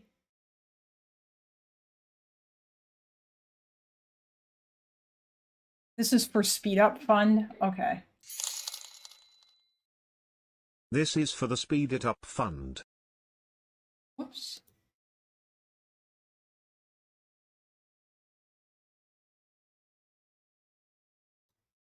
Fairly obvious. I mean, it was right in the name. It existed to try and expand NATO. Its founder, Bruce Jackson, also just so happened to be the vice president for strategy and planning at a little-known company called Lockheed Martin, the biggest weapons manufacturer in the world. Jackson went on to lobby the Clinton administration and the US Senate to push for the ascension of Poland, Hungary, and the Czech Republic into NATO. By the way, all these countries were asking. They weren't just asking, they were begging. They wanted to join. This was framed publicly as a moral imperative, bringing Eastern Europe back into the West after decades of Soviet domination, but... Look at this capitalist selling out for money. Absolutely. Absolutely. The real reason was obvious. Once admitted, these former Warsaw Pact countries would be required to modernize their Soviet-era militaries, funneling billions of dollars directly... No, the real reason was because that they didn't want to get fucked by Russia. And Clinton didn't really want to do it. You know what? If all this other shit is true about, like, these people, but of course, this guy's basically just going to make it seem like this all only happened because this one lobbying group pressured the Clinton administration, and he's going to leave out the extent to which that these countries begged to join NATO. Or the fact that Poland was literally just like I think they were threatening to interfere in American elections, or they were threatening to back Clinton's opposition or something. like that they were going to back the Republicans. Like they literally like fucking, Poland literally tried to blackmail Clinton to get into NATO. Yeah, it's like, I mean, this guy doesn't even recognize the actual reason why these countries wanted to join NATO. Instead, he was just like, he's like, oh, they just wanted to join so they could get like prestige and stuff, and that would help their economies. He completely ignored why countries wanted to join NATO, which was because of Russia, because they didn't want to get fucked again. Into the hands of Western defense contractors like Jackson's employer. They were perfect new markets. And the proof is in the pudding. Shortly after Poland joined NATO, it signed a $3.5 billion deal to purchase 48 F-16 fighter jets from Lockheed Martin. And Bruce Jackson's beautiful legacy doesn't end there. If you can believe it, he went on to advocate for the super popular and definitely not illegal US war in Iraq. He even served as chairman of the Committee for the Liberation of Iraq. What an awesome guy. Oh, and Lockheed Martin is not the only company benefiting from NATO. Not even close. The alliance places heavy emphasis on interoperability, meaning NATO militaries operate under the same command structures and purchase compatible weapon systems. In practice, this means they rely on the same Western companies for purchasing, maintaining, upgrading, and repairing their arms and tech. This is how you end up in a situation where over 80% of NATO members and partners are customers of US weapons manufacturers. But American companies aren't the only ones cashing. Yeah. Does this guy, is this guy another dumb fuck who doesn't know what multinational corporations are? Also, it's not like these countries don't also make their own shit. Like France has France has their own fighter jets that they make themselves. And their arms, Germany's got its own stuff. Eager Romanian participation in the Holocaust notwithstanding, the Soviets did basically shove them into the arms of Nazi Germany in 39/40. Well, yeah, that's what I mean. Like the Soviets shoved a lot of those countries into the arms of Nazi Germany, or I should say a lot. Like there were elements in Ukraine too that like sought help from or wanted to collaborate with the Nazis in order to fuck over the Soviets, because that's what happens. A lot of these tanky fucks will talk about Bandera and overemphasize him or whatever and all the bad shit that he did. And yeah, he did do bad shit. But like at the same time, it's insane to just turn around and be like, oh my God, look at the evil Ukrainian Nazis without looking at like the context of where any of that came from or why that was a thing at all. Or like at least being somewhat understandable as to why they would have wanted to do that. I mean, like, fuck. When the Soviets first rolled in to a lot of these Eastern European countries, some of them actually were like happy to see them because they got so fucked under Stalin. But then of course this changed real fast. Finland was also forced to become allies with the Nazis. Yeah, it's just because the USSR was just absolutely horrible to all of these countries. And also not just the USSR either, by the way, because prior to that point, a lot of these countries were getting fucked by the Russian Empire. And, you know, like, yeah, I don't know. You know what, Vasserman, is this true? Never mention Russian Liberation Army as Nazi collaboration. Oh yeah, well they did collaborate with the Nazis at the start, yeah. What was the Destiny mentioned this in his debate with Nick Fuentes. He said there's an old Eastern European saying, if you call for America, America will come. If you call for Russia, Russia will come. If you call for no one, Russia will come. I don't know if this is true or not, but it sounds about right with regards to history, if that's actually an Eastern European saying. Even Romania joined Germany partly because of the territories the Soviets took from us. Not that that excuses the anti-Semitism. Yeah. Oh, it is. That is actually an Eastern European saying. Okay, yeah. Because like it's very on point. If you call for no one, Russia will come. Yeah, like Russia's here to fuck you over. We don't hate Russia enough. We should all hate Russia together. One sec.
I was gonna bring my phone in here, but the cat. I'm still mad at Russia. Close up kitty sleeping cam. Yeah. I actually do. I need to I need to get a camera or whatever. My favorite from the Soviet era is that Americans are free to criticize American president. Oh.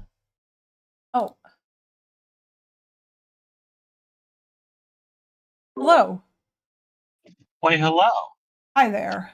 I'm still yeah, I'm still watching this, but you can totally interrupt because I'm fucking dying inside and I'm very angry. Oh, okay.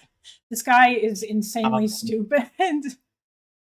Yeah, I stop. I can't do that. I fucking tuned out of that shit. I'm assuming it's just been like regurgitation of whatever he read in Manufacturing Consent, the rest of Noam Chomsky so far, the whole 1 inch eastward stuff and all that.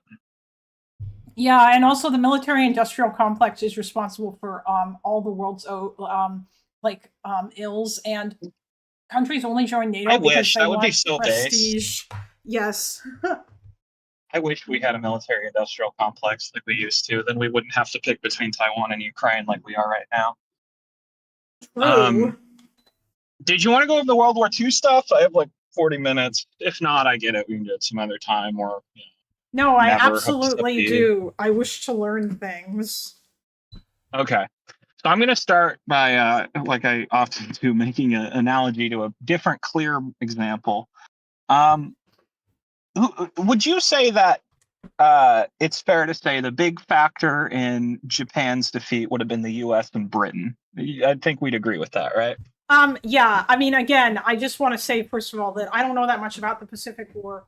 I thought that I thought that the Battle of Stalingrad was one of the most decisive battles in World War II, but I guess not. Well, for the Eastern Front, but that's one warfighting theater, right? There's multiple. Yeah. So the reason I bring up Japan is just because, around 8 in 10 Japanese soldiers that died in combat died fighting the Chinese, and the Chinese lost up to 25 million. So the point I'm making there is, if your analysis is so shallow as to say most Germans who died in combat died in the Eastern Front, then we'd have to say China's the reason Japan lost. And that'd be a really stupid argument no serious person would make. And part of the reason for that is there hasn't been like 50 years of revisionist bullshit with the Pacific War in the same way that there has been with the European theater. Yeah. I'm just going to like very generally summarize. I'm going to try to make it short, and then you can ask questions. Okay. So in World War II, there's a bunch of warfighting theaters in Europe. The European War, there's two great powers on the Axis side, Italy and Germany. And then the rest, the Hungarians and all that, these are minor powers. We're going to ignore them. So the big warfighting theaters in Europe, you have the North Atlantic, where the Battle of the Atlantic happens. You have the English Channel and Britain, where the Battle of Britain happens. Yes. You have North Africa. You have the Eastern Front, you have the Western Front, and then you have the Southern Front in Italy, right? So in order for Germany to lose, Germany had to be defeated in all of these warfighting theaters. Yes. And the Soviet Union only participated in one of them, and that's the Eastern Front. The Soviet Union did not send forces to North Africa. Soviet ships did not participate in the Battle of the Atlantic. Soviet air forces did not participate in the battle for Britain. These are battles where the Soviet Union, for many of them, they were allies with Germany still. In the Battle of the... You just cut out. The Soviets are supplying Germany with the steel they're using to... Oh, okay. In the battle, you said in the Battle of the, and then you cut out, and then it picked up. Oh. In the Battle of the Atlantic, which is primarily fought between 39 and 41, for a majority of that fight, the Soviets are actually supplying Germany with weapons and supplies to fight that, right? Like the German ships and submarines being built were made with Soviet steel. A lot of their fuel was Soviet supplied. Yeah. So, well, I guess we'll just, but we can ignore that. So Stalingrad was the biggest, most important battle of the Eastern Front. And the Soviet Union was the only big player on the Eastern Front. And if we only look at the Eastern Front, then we can come away with the conclusion that the Soviet Union played a leading role. But if the war was only the Eastern Front, all the millions of German troops that were fighting in the South, in North Africa, the German ships fighting in the Battle of the Atlantic, the Luftwaffe fighting over Britain, would have been all redirected to only the Eastern Front, and then the Soviets wouldn't have won the war. Does that make sense? Yeah, no, yeah, that does. It does make sense. Yeah. That is my, like, I often forget about Africa and stuff, and I know that I think the Battle of Britain was largely, when was that over? Like 41 or 40 or something to that. 41 is when it starts wrapping up. So the Battle of Britain is when Germany decisively lost the air power advantage. The best German pilots were killed in the Battle of Britain. A majority of their aircraft losses from that period in the war are over Britain. The Battle of Britain breaks the back of the Luftwaffe. And without the Battle of Britain, the Germans would have had air supremacy over the entire Eastern Front, right? Without American and British strategic bombing over Germany, the Germans wouldn't have had all the logistics issues they had in the Eastern Front, right? Like, we talk about Germany invading Russia in the winter. We tend to forget the fact that American bombers and British bombers were destroying rail yards that moved equipment into Russia to help them invade. We forget about the fact that, you know, all these German tanks that broke down in the Eastern Front, a lot of them broke down because of shortages of ball bearings, because American and British bombers were destroying ball bearing factories and they couldn't make engines anymore. Without Allied bombing, which is the Soviet Union played almost no role in, the strategic bombing was British and American for the most part. Without the battles in North Africa, without, by the way, the Mediterranean, in order for Lend-Lease to get to the Soviet Union, it needs to go through really three channels: across the Pacific, where U.S. ships were decisive in preventing the Japanese from interrupting, through the North Atlantic, where British and U.S. ships were decisive, and in the Mediterranean, where the Italian Navy was the strong one, and again, British and American ships are decisive. So these are all components of the war that we just kind of forget about when we talk about the Soviet Union playing this huge decisive role. I want to be clear. The Soviet Union was decisive in victory on the Eastern Front, and the Eastern Front was an important theater to the war. But it was not the only theater to the war, and the Soviet Union played zero role in the other theaters. There were no Soviet troops fighting through Italy, which was it was a great power along with Germany and the Axis, right? It was the Western powers alone that led to Italy surrendering. There were no Soviet ships sinking U-boats in the North Atlantic to let convoys with Lend-Lease get to the Soviet Union. There were no Soviet airplanes bombing German factories in Germany. That is a huge component to Germany's failure to invade the Soviet Union. And the reality is, the Soviet Union played as important as a role as any other Allied power. The US, Britain, these are all important components. And without any of those great powers in the Western Allies, the war would not have ended in the way it did. The Soviet Union is not special. They're just another Allied power. Yeah, all right. So people were, yeah, I mean, you're right. Well, the bias is there's this intuition people have where they're looking at death. So they're saying most Germans died fighting in the Eastern Front, most Soviets died in the Eastern Front. Here's the problem with that mindset. The Eastern Front's what we call a continental theater. That means it's on land, and the primary fighting's in the land domain. Fighting in the land domain is what we call manpower intensive. When infantry fight, when combined armed forces, tanks, artillery shoot at each other, lots of people die. The theaters the US and Britain played the biggest role in are maritime and air theaters. And those are more capital intensive. You know, when a B-17 shot down, only I think if on average 12 crew members are going to be killed. But that B-17 is really expensive. There's a lot of financial resources. When an aircraft carrier sunk, the crew could be, you know, about 1,200. But that aircraft carrier might have taken 0.2% of GDP for 10 years to build, right? So the things the US and Britain brought to the fight are more capital intensive, and the things the Soviets brought are more manpower intensive. But these are both critical. Without Soviet blood, American and British capital, you don't have the victory in Europe.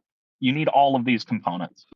Okay, yeah, that I think that my education in high school, a lot of it was we didn't really talk too much about the Eastern Front and the level of importance that it had.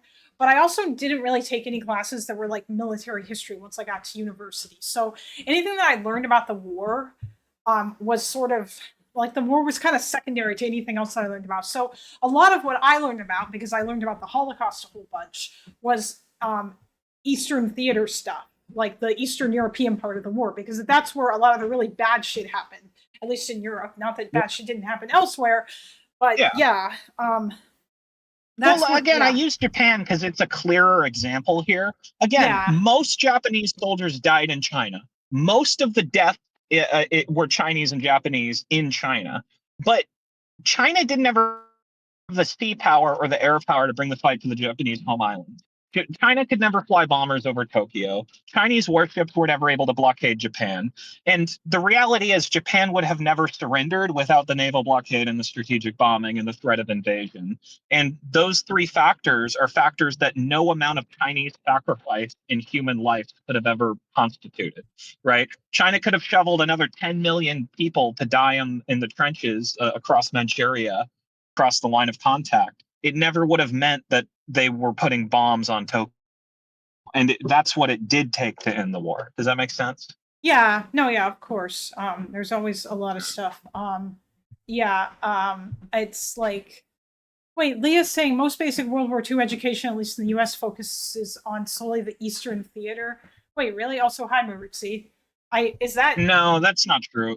We don't have, again, we're a federal republic, right? What state are you in? What's your curriculum? The textbook I had for World War II history was approved by the California Department of Education. It's not the same as if you were in any of the other 49 states in our union. There's no federal standard. The federal government doesn't write the curriculum. So maybe their experience, wherever they grew up, whatever school system they went to, that's true. For me in California, the focus is on the Pacific because that was just affected us more, right? Japan bombed parts of California. We put Japanese people in internment camps. Like, it's big to our history, right? I grew up, I'd go to Santa Cruz. There's bunkers there built for when the Japanese were going to land because we thought that was going to happen. We were under martial law along the whole Western coast. But if you grew up in New York, yeah, you're going to learn a lot more about Europe because New York shipped tons of people to Europe to go fight and die. And New York wasn't worrying about Japanese airstrikes. So again, federal union, we don't have one education system. We have 50. Well, technically we have 54 because we have the territories too. Leah, yeah, I don't know, Leah, where you went. But we didn't learn about. Also, go on. Westerman, I'm saying Russia and Soviet Union interchangeably because in American English, that's what we do. That's in our political science, in our history. We view the Soviet Union as a extension of the Russian Empire. That's how Americans are going to talk about this. That's how we use language. It's not to diminish the role of the other republics. It's just a difference in semantics. And I'm not going to, no offense, but I'm not going to change the way I talk just, because other people talk differently.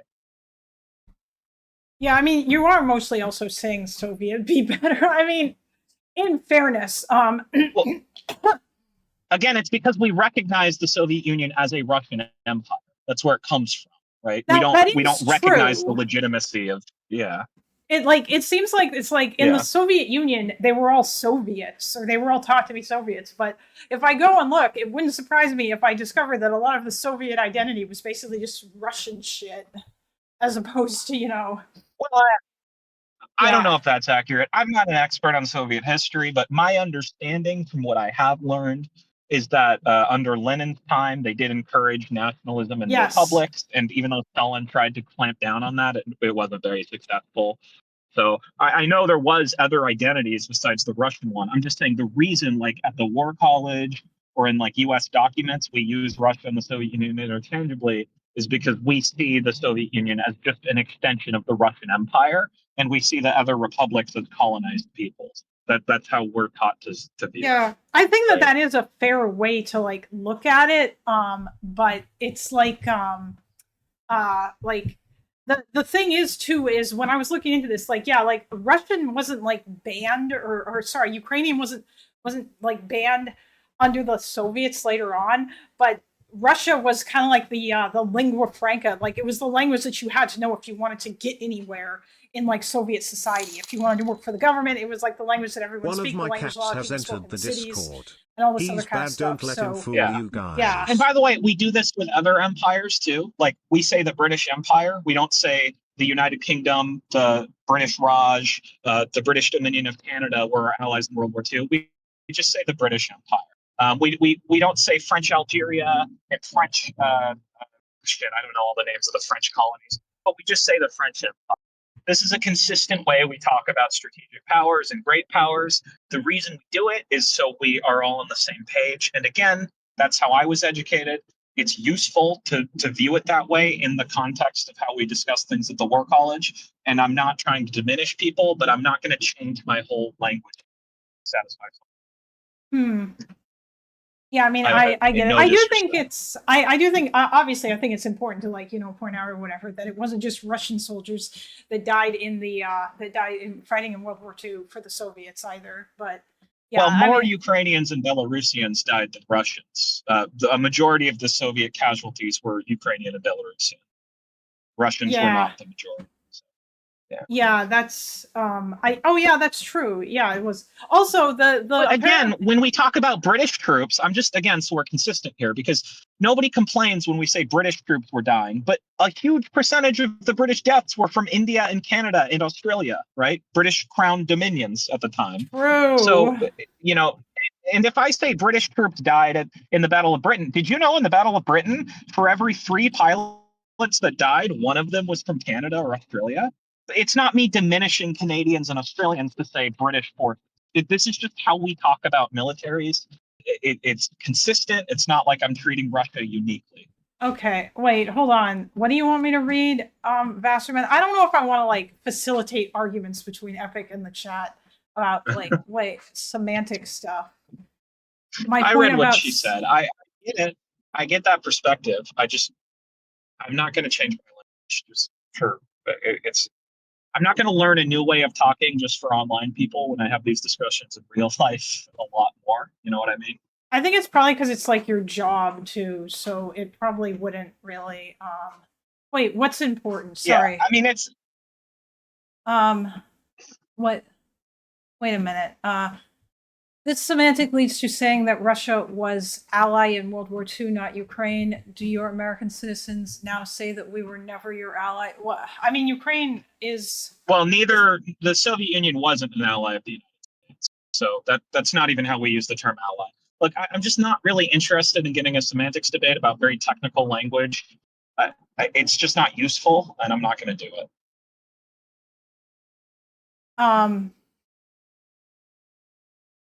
Yeah, I mean, as long as I don't know, I feel like as long as we acknowledge that, like the Soviet. Also, most of the time you do say Soviet. You did say Soviets most of the time anyway. You weren't saying Russia. I think maybe you might have said it once, and like. Well, it depends if we're talking about like what we're talking about, right? Like if I'm talking about Soviet politics, I'm going to be a lot more particular. But if we're talking about military engagements, we speak very broadly because it's not a political science discussion, right? It's a discussion about conflict. A lot of American troops in the Pacific theater came from the U.S. territories, right? Like the Philippines. We call them American troops, right? That's just how we talk about things. Yeah. Wasserman does not have Discord, Toby, and I don't think I'm gonna I don't think it's fair to be like, oh my god, get on Discord, you Ukrainians, so that we can have a debate about semantic. Yeah. Yeah. That's and again, if we want to have that type of discussion, we can. It's just, it's going to be so many caveats. Like again, instead of saying British forces at the Battle of Britain, I'm going to have to say English, Scottish, Northern Irish, Canadian, Australian, South African, and it's just cumbersome, right? Because the point isn't to talk about politics; it's to talk about like the order of battle. Right? Hey, hold on now. We talk about national flag. We were our own people, god damn it. We waited one day to enter World War II after the fucking Not during World War II. Oh, was that no, during World War II, the British Armed Forces were part of the Commonwealth. It was all one unified command. Oh, the Canadian So when we're talking Armed Forces? about military conflict, not political science, we're talking about national flag you're fighting. So all the Soviet troops, they fought under the same national banner. There are political science distinctions we can make about the different Soviet republics, but as far as military stuff is concerned, they're all fighting under the same flag. Yeah. That's just how we have these discussions. Well, I mean, by the way, in for the U.S. in World War II, there's different guard components from different states that deployed. But I'm not going to like break down like, oh, these were California troops and these were Texas troops, and these. It's just it's too much. It's not the point of the discussion. The point of the discussion is who contributed on a military perspective. It's not how we're going to define politically the lines and who's responsible. Well, yeah, because the Red Army was an army made up of all of I would say conscripts from all of the different republics. I'm assuming they were conscripts, not all of them were like, maybe some were volunteers. But by the way, every force that fought in World War II was majority conscripted, including the U.S. and Britain and France and Soviet Union too. Yeah, and by the way, again, like people from all 50 states fought in. The Soviet Union was a federation, a federal. Well, on paper, I mean, they didn't really actually respect the rights of the republic very much, but. The U.S. is also a federal union, but again, when we're talking about U.S. military, we don't like. I don't know if a lot of people know this, but like when squadrons deploy out of the U.S., a lot of them are like state squadrons. Like when the 144th deploys, the California squadron, F-15 squadron, that's the California 144th, not the federal 144th. But I'm not going to say like, oh, this is California, that's Arizona. It's just too much. It's too cumbersome. Okay, well, I mean, yeah, Duckbringer says, well, the point is there is a reason why Ukrainians don't want their historic efforts to be folded into Russian achievements, unlike the U.S. Free California. I mean, okay, listen, that's fair, and I think that like you could probably strike about like if there are certain battles where the majority of the Soviet soldiers there were Ukrainians, like yeah, sure, it's worth mentioning that. But I don't know whether or not like if you're talking generally because they were all part of the Red Army, battle. Right? Yeah, they were one. There was one unified military force under one command. And when we're talking about military stuff, we're talking about the command. We're not talking about the political science. I'm not interested in a political science discussion. I'm not a political scientist. That's not what I do. That's not what I talk about. That's not what I'm educated in. If you want to talk political science, go talk to someone else. Is there? I don't know how to be more clear. Yeah, I get it. I don't think Bassman, I don't think that's what he's trying to do, but I also understand why you would be angry about that as well too. But yeah, it's like also I don't even know how many it's weird because the Soviet Union very much like kind of it was very like they didn't really want like that nationalism, even though it obviously bled through to a degree, but the identity that they tried to like endow everyone with was Soviet rather than like Ukrainian or Russian or Belarusian or any of that sort of thing. So it's also strange to obviously like historically and in hindsight looking back, it's I do think it's important to recognize that many of the soldiers that died fighting the Nazis were actually Ukrainians and Belarusians. And I'll also again bring up the fucking Chechens just because that apparently the Soviets afterwards, even and Kazakhs and all the other republics. Yeah, they all contributed. But again, like when Filipino troops, the Philippines is a free country now. The Philippines is not part of the U.S. anymore. But when Filipino troops went and fought under the U.S. banner in World War II, we call them American troops because they were under the U.S. flag. That's just how we have these discussions. I imagine that the Filipinos nowadays, when they educate their kids about it, they probably will talk about this or what have you. But obviously, if you were under the command, there's different conversations. There's political science. There's military science. These are not the same thing. I'm sure you can appreciate that in different fields, languages is used differently, right? Like the definition of a war in military science is an unrestrained conflict between two nations. The definition of a war in political science is a prolonged conflict between two state actors where more than 5,000 people die. Yeah. Right? These are different fields. Okay, I'm not a political scientist. That's not what I do. Also, Vasterman, I think that this is a different conversation than when fucking Debate War came in here the other day and continued to refer to it as Kiev. I feel like it's not much to ask, hey, can you write it this way instead of this other way? Like I'm sure that in the US now everybody actually I started seeing this in the media a while ago. Everybody now uses Kiev instead of and they spell it the Ukrainian way now. Whereas before they didn't do that. Yeah. That's not too much to ask. I'm guessing that the US all the US government documents also do that, but yeah. I think we switched earlier in the 90s. I think it was when we started like recognizing Ukrainian. I think it was when George H.W. Bush recognized Ukraine as an independent republic. That's when we started referring it to Kyiv in like government documents. But I'm not 100% sure. That's okay. Yeah, I don't know. I feel like that's a little bit. But listen, I don't know, Bastardman. I understand where you're coming from. I understand where I don't really. I don't know. I'm just saying, like, it's not really relevant to the point. Like, if we want to talk about political science, yeah, like the Ukrainians are a distinct people, just like India is distinct from Britain, but they're both part of the British Empire during World War II, right? Like, when we talk about the battle of the Burma front, right, where the Japanese were fighting the Indians, we call those British forces, right? But those were Indians fighting and dying. They weren't from England, right? But they were fighting under the British banner. So they're British national forces. Yeah. National force refers to the national flag. There's a reason we talk about it this way. It's all consistent within that specific field. If you want to have a different kind of discussion, you can, but I'm not going to be the person for it. I mean, yeah, I don't know. It's just this is such an awkward and weird conversation. Yeah. I mean, it's important to them. I get why. Again, most of the people who died under the Soviet banner were Ukrainian and Belarusian. They weren't Russian. So I understand the anger. It's just not the point. We're not talking about that right now. We're talking about the national contributions of the Soviet Empire to the.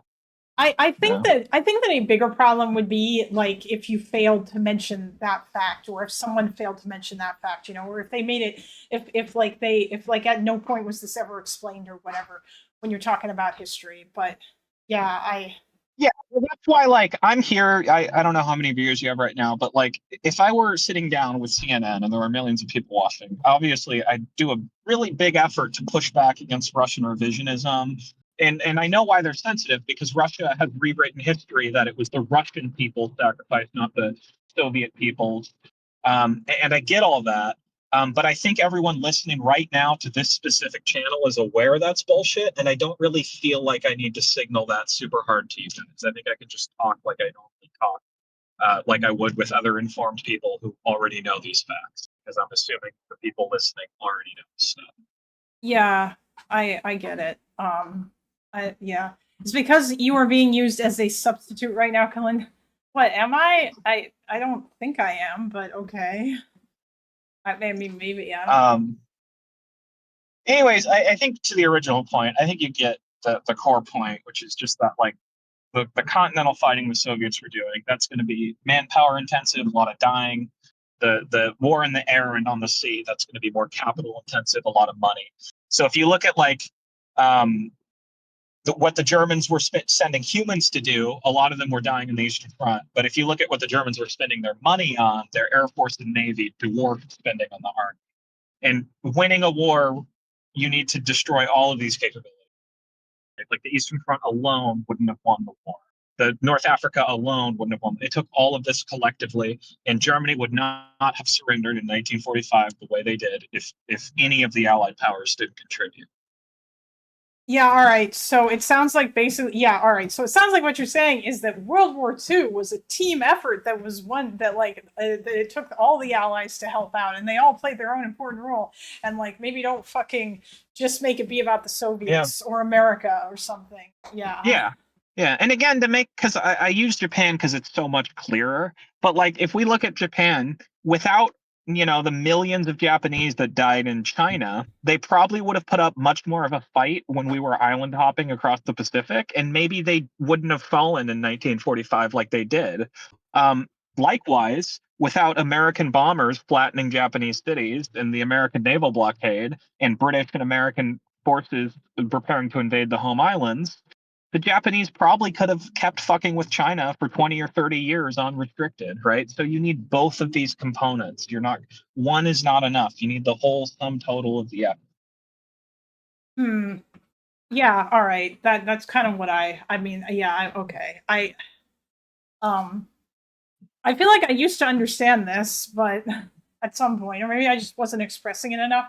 But I do think that like you're doing a good job of explaining it, because somewhere along the way, at some point, I will sit down and actually like I don't know, read or watch or listen to some sort of thing about like the actual military history of World War II and like who went where and what did and like, you know, who encircled who and all this other shit. Yeah. I think that there was like one book that I read about this.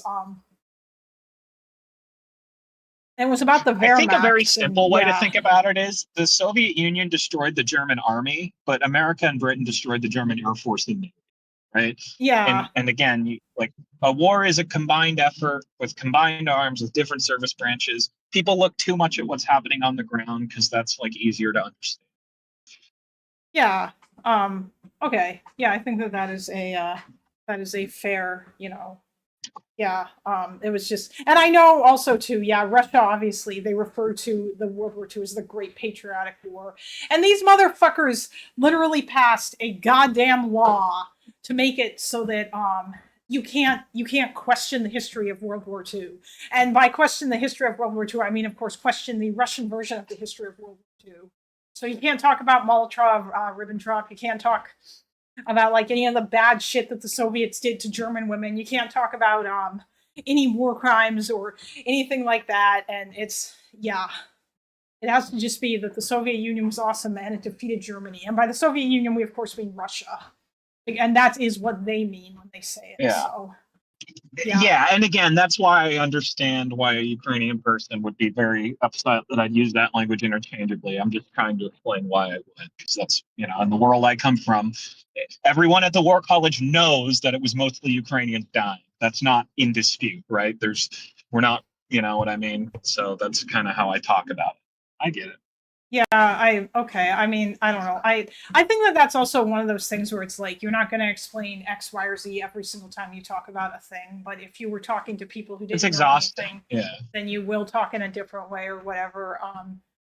Yeah, I don't know. Like, well, I just don't, I try to avoid that. Like, I don't have a YouTube channel. I'm not an influencer. I wouldn't be good at it. Like, that's not the communication I do. I have a very specific understanding of conflict that most people aren't going to have because they haven't looked at it the way I have. And I understand that that's just not going to be appealing to most people. Yeah. Vasserman, to be fair, he didn't say that you were, like, he understands why you would be upset about that. But yeah, I get it. I get it.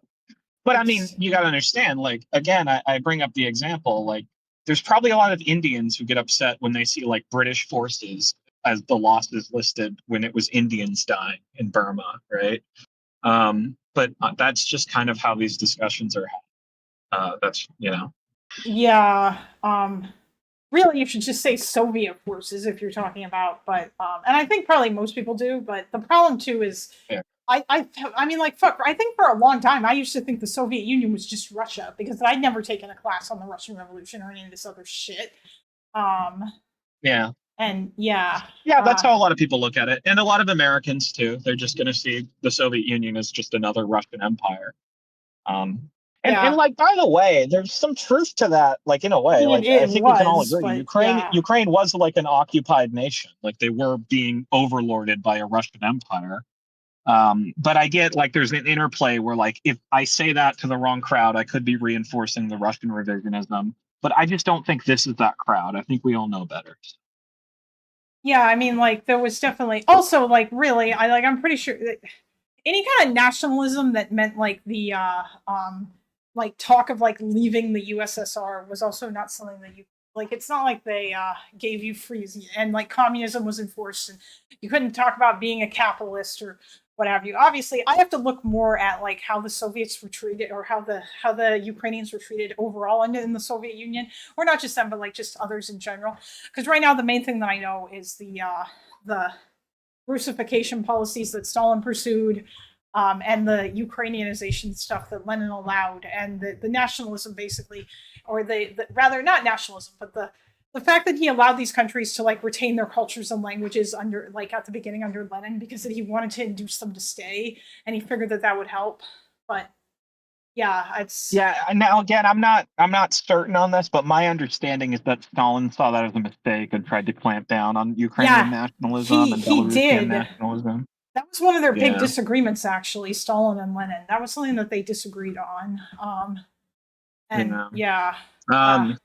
Yeah. But again, I just want to say, like, when people like Sarah Payne, you'll see her use Russia. She'll actually explain this at the beginning of all our lectures. She'll say, the reason I'm going to say Russia is because I reject the myth that the Soviet Union was a republic of equals, because I see it as a Russian empire, and I see the Ukrainians and Belarusians as an occupied people in the same way I see them under the Tsardom of Russia. And that's how we have these discussions in the War College, and that is not doing the undermining that a lot of other people are. But I get that when I say it casually, it sounds like I'm one of those people. I get the wrong person could hear it, get that message. It's just, again, I'm not an influencer. I'm used to having these conversations in a different context. Yeah, no, I understand. But yeah, geez, okay. I'm trying to think. Is there anything else? Oh yeah, I was trying to look up. What was that? Someone posted a thingy about airplanes yesterday, and you said something about, what was it? An F4 versus an F-15 is just bullying or something, or was it an F6 versus an F-16? That was that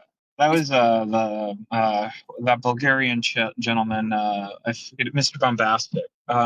He posted something from he DCS. posted some gameplay from DCS, and he was playing an F-14 in the game and dogfighting with an F-4 Phantom.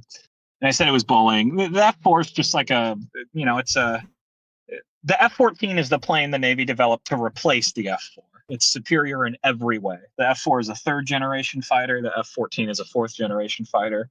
It's just not a fair matchup. I was just joking about that. Oh, okay. 1958 to 1981. Damn, these things have a long shelf. Wait, hold on. What did the U.S. fly in World War II? There are F-4s still in service today.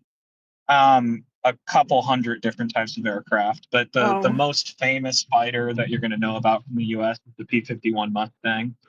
The fighter that actually got the most air-to-air kills that we built was the P-36 Airacobra. Although, interesting fact about that, about 9 out of 10 of its air-to-air kills were by Soviet pilots, because we gave most of them to the Soviet Union. Most of them didn't actually make it to the U.S. Army Air Corps.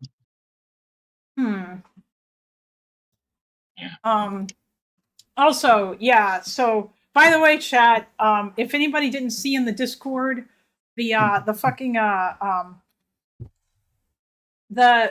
are new planes on their way to Ukraine, apparently, or I guess old planes, or lightly used aircraft. Yeah.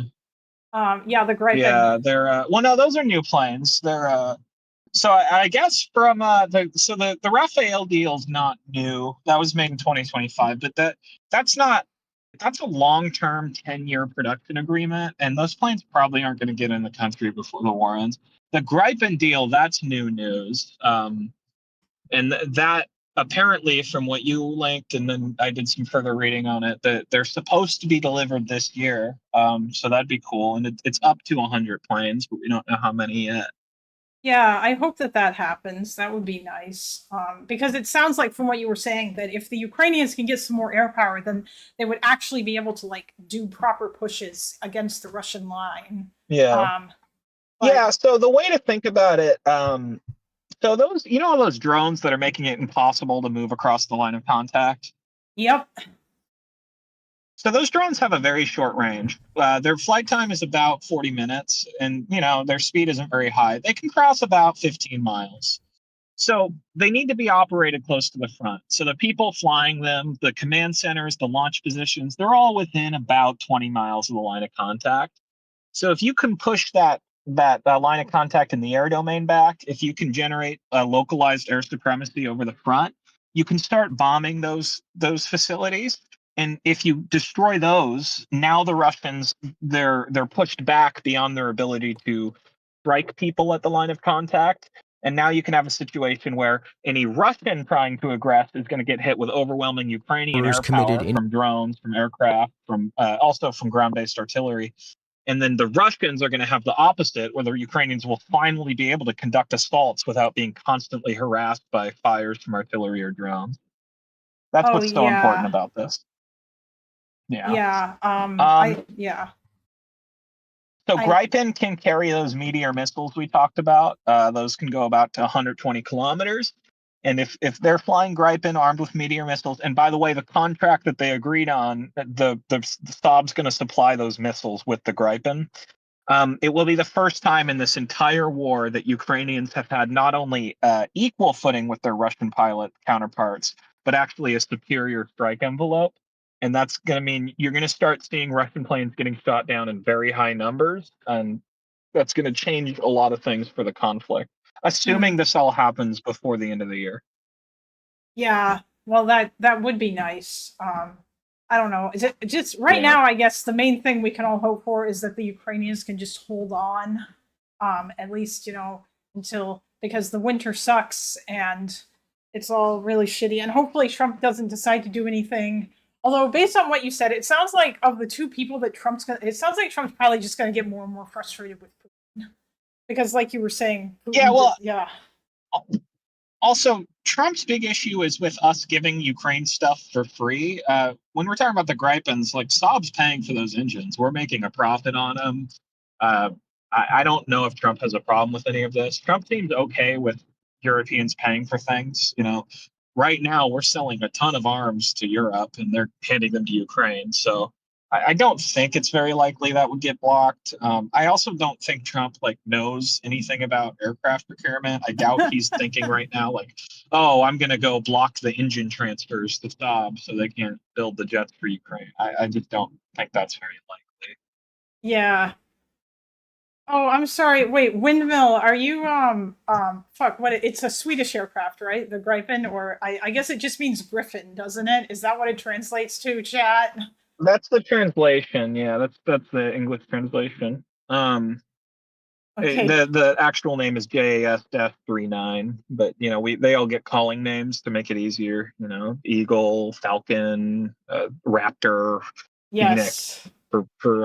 For the JAS-39, it's the Gripen, which is the Swedish name, and then in English that's Griffin.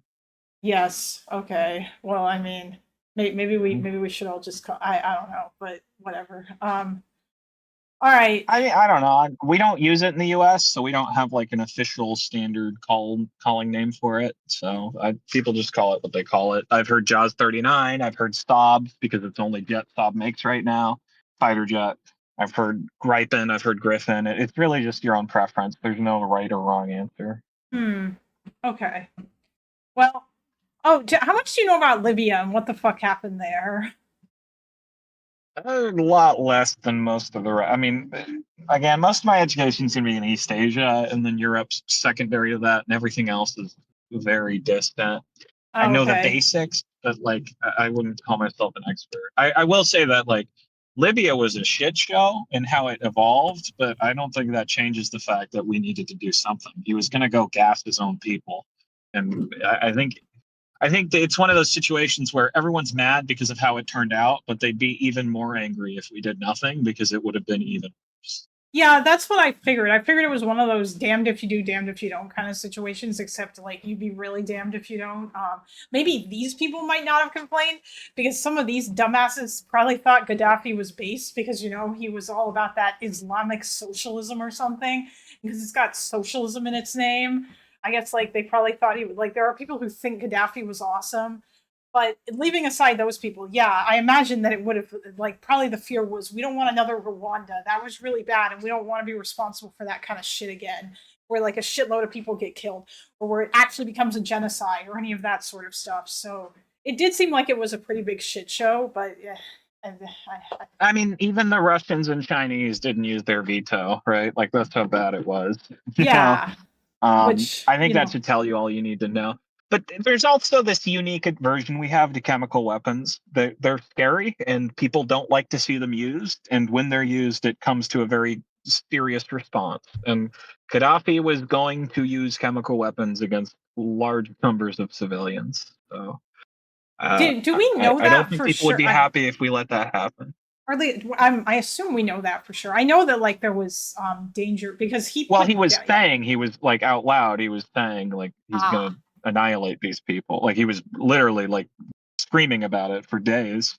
And he's do we know 100% for certain? No, but every single indicator's there, and yeah, we never know anything for certain. So Yeah, no, I mean that's true. That was my impression of it. The little bit of reading on it that I have done was that, like, yeah, obviously Libya's not doing really. They're doing horribly now. But like at the same time, it's one of those situations where what the fuck to do? I'm sure that this guy's going to make a bunch of arguments about that, and okay, whatever. I want to know what the fuck he's going to say about Yugoslavia though, because that is crazy. Like, if you're going to make the argument, yeah. Are you like halfway through that thing, or? Well, I was, but I'm gonna skip ahead because I think chat is kind of done with. I just gotta know how much longer I gotta not listen. I can't do it. I understand. No, I'm gonna listen to the Yugoslavia section so that I can get really, really fucking mad, like I did when he first mentioned the illegal bombing of Yugoslavia. And then I was like, I bet you he might bring up the depleted uranium stuff because that's a big Russian information push that Chomsky fell for and wrote about too. Because at least from what I heard, he's just like repeating word for word every lie that Chomsky ever spread. So wait, you depleted your what? You mean like in Libya or in Yugoslavia? What? Yugoslavia. So I gotta go pretty soon, so I'll just finish here. So depleted uranium is the densest material that we make ammunition out of. It's used for tanks and also anti-tank ammunition, and that's it, by the way, really nothing else. And the reason is it's really dense, and it goes through really dense armor really well, because you want a harder material than what you're shooting at, right? There were a few instances, and I literally mean a handful, where U.S. Air Force A-10s fired depleted uranium ammunition at a few targets, and that's about it. But in the 90s, the Russians were trying to get depleted uranium weapons banned, and the reason why is because the Russians rely on tanks a lot, and depleted uranium is the most effective tool to destroy a Russian tank. And they were successful. Like the Germans actually banned depleted uranium ammunition production after the Yugoslav stuff because of this misinfo. So there's a bunch of claims that circulated on Russian websites, on Russia Today back then, about like American depleted uranium's poisoning the groundwater for 1,000 years. Everyone in Europe's going to get cancer and die because of Americans dropping depleted uranium bombs on Serbia, which I don't even know what the fuck that means. Depleted uranium doesn't explode. It's literally just a piece of metal that it's a bullet, right? And it's just all bullshit. Is depleted uranium toxic? Yes. Will it give you cancer? Sure, if you eat it or breathe it in. If you're standing near a gun shooting depleted uranium, is there going to be some dust that you might inhale and that might increase your risk of leukemia? Sure. A lot of bullets are made of lead, and lead also is poisonous. So, I mean, that's just, war sucks. That's just kind of how it is. That's fair. Okay. So I'm just going to prepare for that this guy is probably going to say all this. That's fucking ridiculous. 50-50. You'll find out. Yes. Yeah. Sorry, I gotta get going. But before I go, I just want to say, Westerman, I understand your concern. I just want you to understand, if I learn a new way of talking about this for these discussions, it's gonna interfere with the way I talk about it in real life, in a way that is kind of important for my real life stuff. And I'm just, it's too much for me to juggle. I get your concern. I understand. Just understand, I'm not a big public figure, and I'm not talking to people who are generally pro-Russia in a way where I'd be amplifying that information narrative. But I get why you're upset. I get it. Anyways. Okay. Thank you. Have a good one. Yeah, see ya. All right, bye. Okay. All right, chat. Let's finish suffering. Oh my god, he left. Well, I'm going to turn this off. The primers in small arms also give off heavy metals when fired. Welp. Jimmy Dore used to talk about that? Of course he did. Meanwhile, Soviet management nearly caused that in Chernobyl. Yes, they did. They fucked up this portion of Ukraine that people can't fucking live in now. Force only to protect civilians.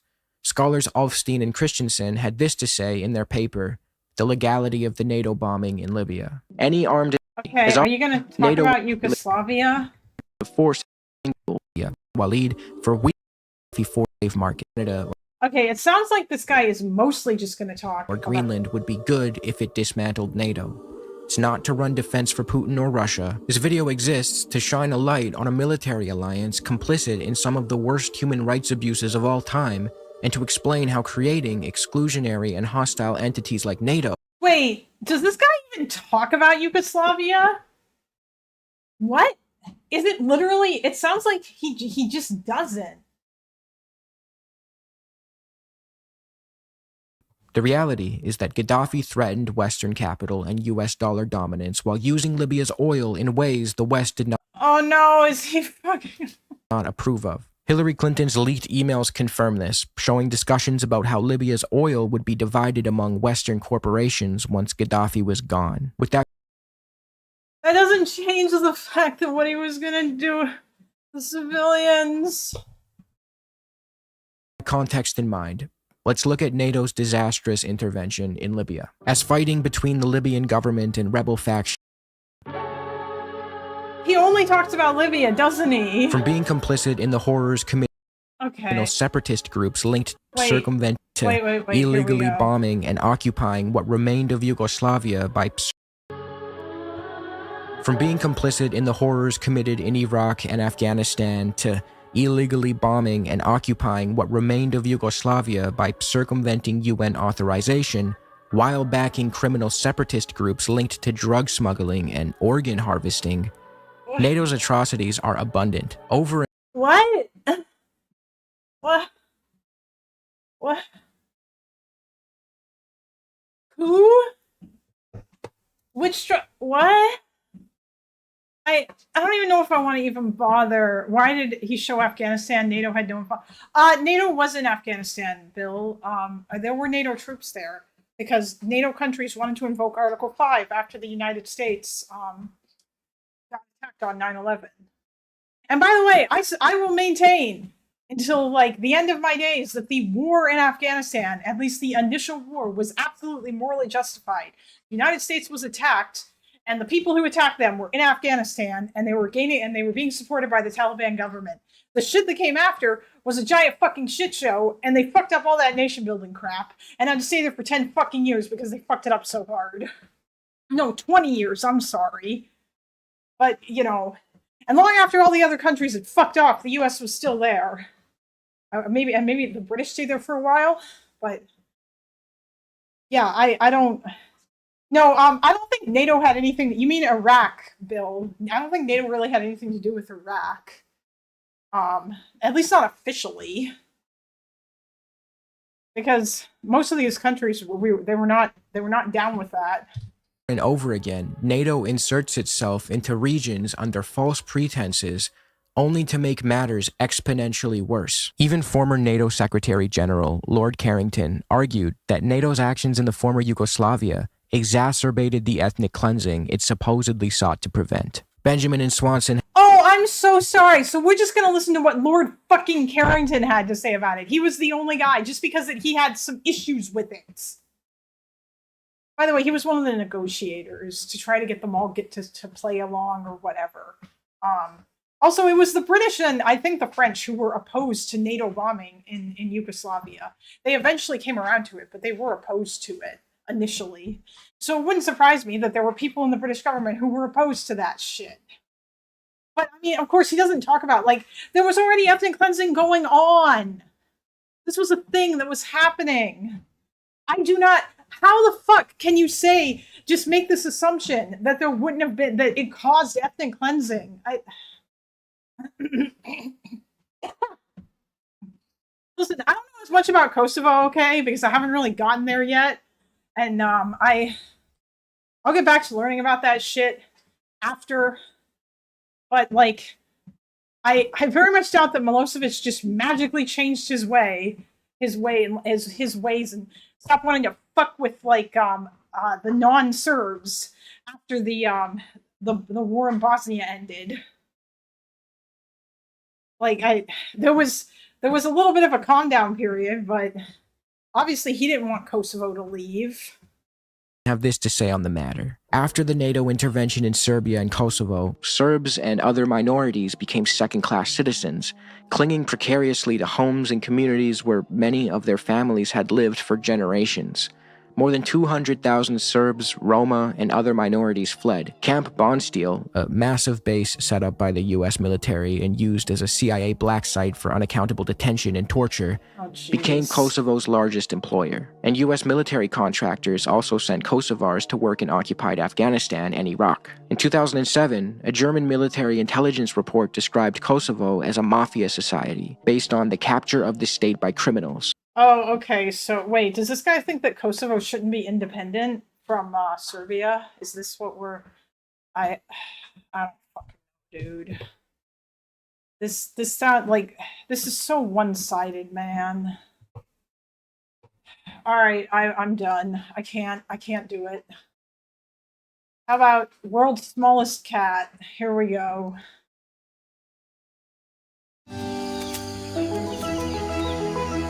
The smallest feline in the world. A rusty spotted cat. Aww. He may look like a kitten. Oh. He'd still fit in the palm of your hand. But this little male is very nearly fully grown. He'll soon be setting off on a solitary life, fending entirely for himself. Oh my god! They're so cute!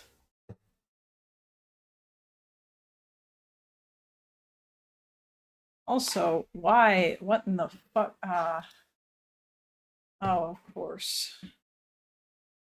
Everything is broken.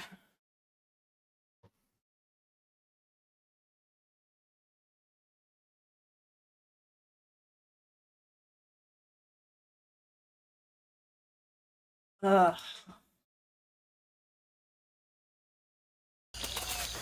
What he lacks in size, he makes up for in daring.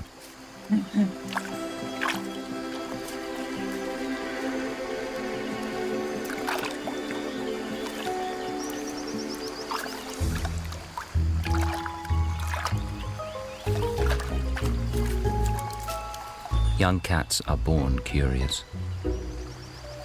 It's how they learn about their world.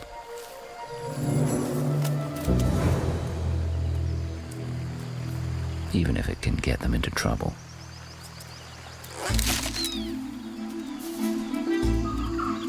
Straight away, he puts his super senses through their paces.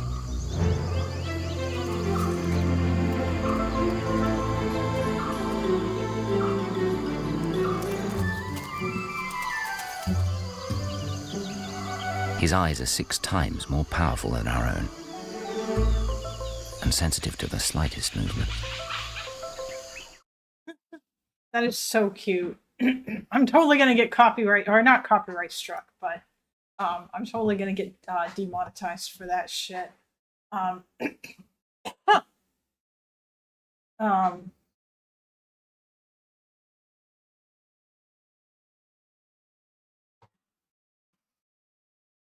why it keeps doing this.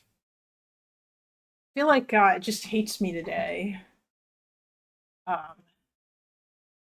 Gonna get hit with that BBC. Good job. Good one.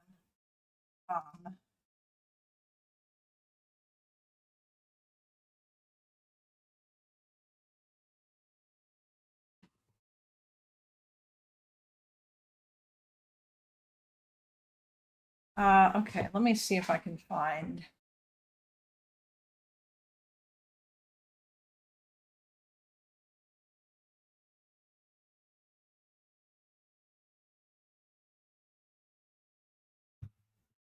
There's a really good part of this I want to show you guys.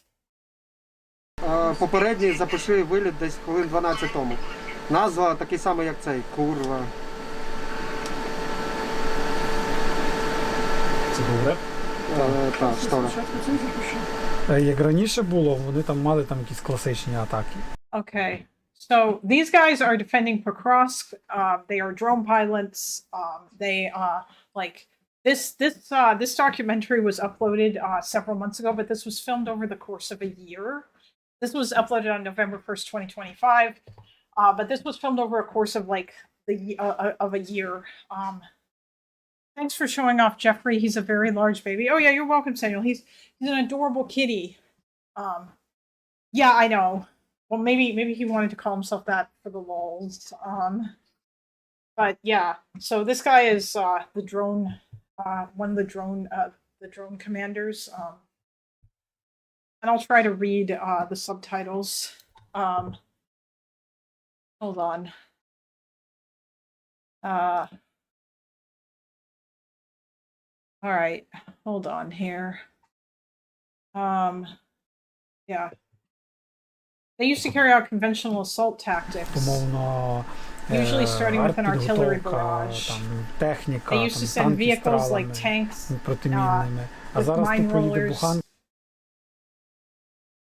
Now they just send a UAZ truck with a BTR in front. I don't know what that means, but I'm assuming it's some kind of weapon. They're charging into minefields. They don't care. They steal cars. They turn them into convertibles. They cut off the roofs and doors. They climb on top like baboons. I don't want to offend monkeys. And they charge at our position. Like suicide bombers. Like they're not going back. Earlier their drivers would drop them off and then pick them up. Now their drivers also go on the assault with the rest. Everyone in the car goes on the assault. They used to pull out their wounded. In most cases they used to retreat. They used to patch up their wounded. Now they fight to the last. Now when 5 of them die and only 1 is left alive or wounded, he'll keep advancing. They're the enemy, but they act like bots. Honestly, it's sad. Yeah, they don't feel any human fear. They don't even lie down when they're hit. They keep shuffling forward. 4 roles are filled in a drone team like this. There is a drone prepper, which can tend to be interchangeable between men. They prepare the drone with explosives and zip ties before bringing them to the surface for launch when called to work. There is the pilot of the range extender, a device that extends the radio wavelength range of FPV drones, allowing them to travel much farther than originally designed. There is an FPV drone pilot. He uses VR goggles to hunt the enemy with an explosive-laden quadcopter drone. Lastly, there is the position of commander, filled in this case by a man called Lennon, who oversees the operation and supports the team wherever needed. The main FPV drone pilot, with the call sign Lobster derived from his screen name playing video games, was the main pilot during my time filming. It wasn't long after we got situated that the first FPV flight began. The drone prepper goes up to the surface, prepares one of the drones assembled in bunches before operating, before setting it up outside the house. The faster, the better, as Russian drone patrols are constantly looking for any movement to throw munitions at. The range extender goes up, and then the FPV follows, flying away from the position above the city streets out towards Look at the shitty quality there, too. The fields and villages to the south and southeast where the Russians had advanced in the last month.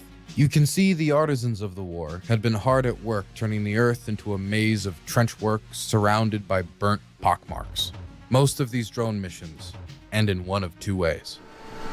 Вже біля Рогані, ближче до стартера, точніше. Ближче до Рогані. Це ще Рогані, не туди стартер. 3 канали штарить. І розвертає. Ахуєнно. Jamming. It's commonplace on the front and is often a lifesaver for those driving to and from the front line.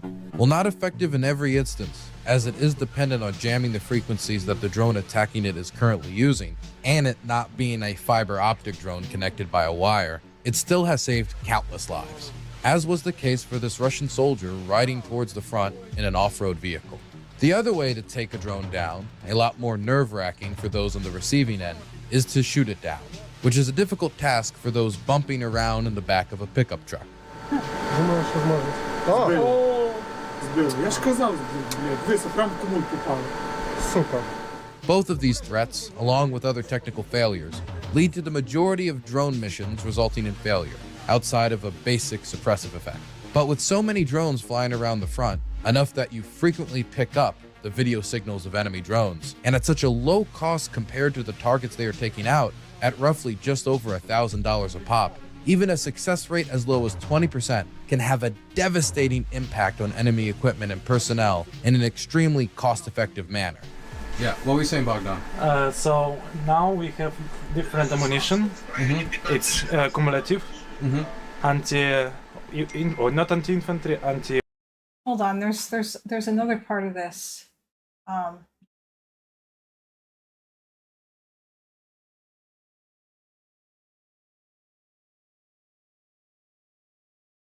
They're trying to get like people in houses. Люди тримають. Картинки не було б в мене, але точно. Як мінімум вони захочуть звідти. At the very least they'll want to get out of there. They're trying to find like Russians who are hiding in this house. А там вже буде простіше. Максимум не захочуть. And at most they don't get out of there. Або навпаки, yes, they'll refuse to attack. Вони то планували. Next, they flew a drone strapped with an incendiary bomb carefully inside the village home, targeting the roof and attic of the building.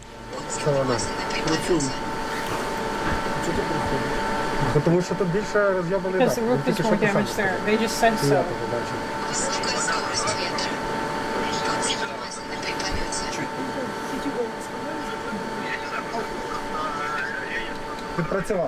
Target hit. See, then they have to wait to find out like if the drone actually hit the target and if like it caught on fire, and then they got to send another one if it didn't work. And може ще загоріться. О, щось є вогонь. Something's on fire. Yeah, there you go. Да, щось загорілось там, заєбісь. One enemy soldier had been seen entering an outdoor toilet, common in villages like these, huddling in that box, hiding from us. That's where they struck him. Are Russians hiding in the toilet? Yes. We need to clean toilet from Russians.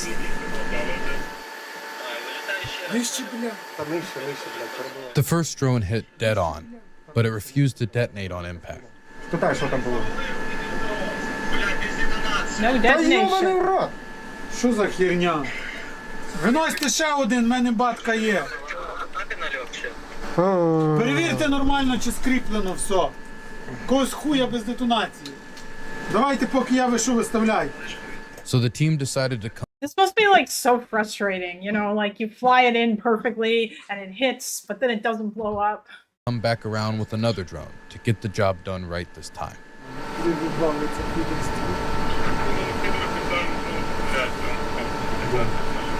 Відпрацював, так. Відпрацювали. Попав? Попав? Ну там було взрив. Ні, покажи, ну, ми ж дивилися. Якого? Пішли партизани. Партизани. Тобто це ми тільки що відпрацювали? Так. Мінус один. Minus one, Dylan. They made short work of the hut. The Russian lay face first, surrounded by burnt bricks. Але непонятно, хто в нього попав. Ми чи? Попали, так. Там перед цим ще скиди працювали, і міг померти ще раніше. Може він живий. Oh yeah, and then they stay alive, you know. Sometimes they play dead for days. That's like fucking crazy. But yeah, this is literally like what they have to do is it's like, oh, did it hit? Did it explode? No, it didn't explode. Or no, you didn't hit the right thing. Okay, we have to send another one and another one and another one. It's not as obviously we only see the videos, you know, of like the ones that hit, but I found this very, very illuminating. And I thought that this was really cool to watch this last night. Is this COD 2026?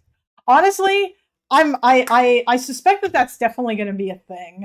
I'm sure that in like eventually in Call of Duty, there will be a Call of Duty that is made about the Russia-Ukraine war, and it will absolutely involve that. But oh, geez. Okay. All right, Jesus. What do we want to do now? Trying to think of what else we can do. Went through that NATO video.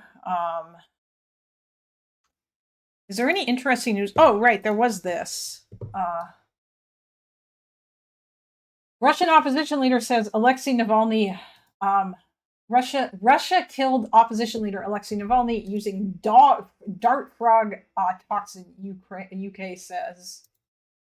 Does Putin just have like a fucking collection of fucking of like poisons, and does he just like go through and decide, I think we'll use this one?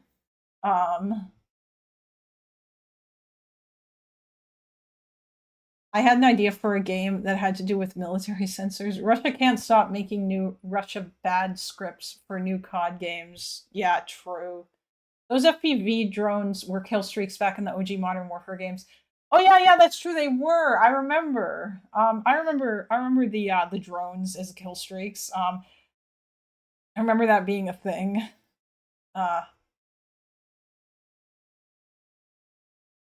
They are considered chemical weapons, so he should not have, but he probably does have them. Well, yeah. I mean, Russia's using chemical weapons in Ukraine right now, I think. Oh, fuck. Ow.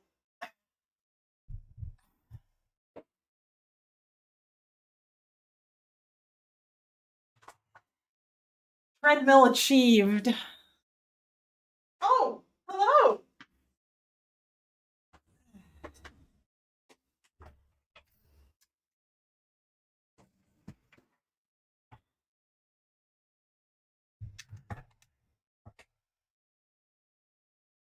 Oh.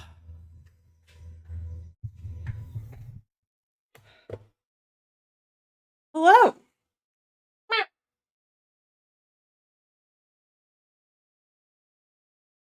Russian opposition leader Alexei Navalny was killed using a poison developed from a dart frog toxin, the UK and European allies have said.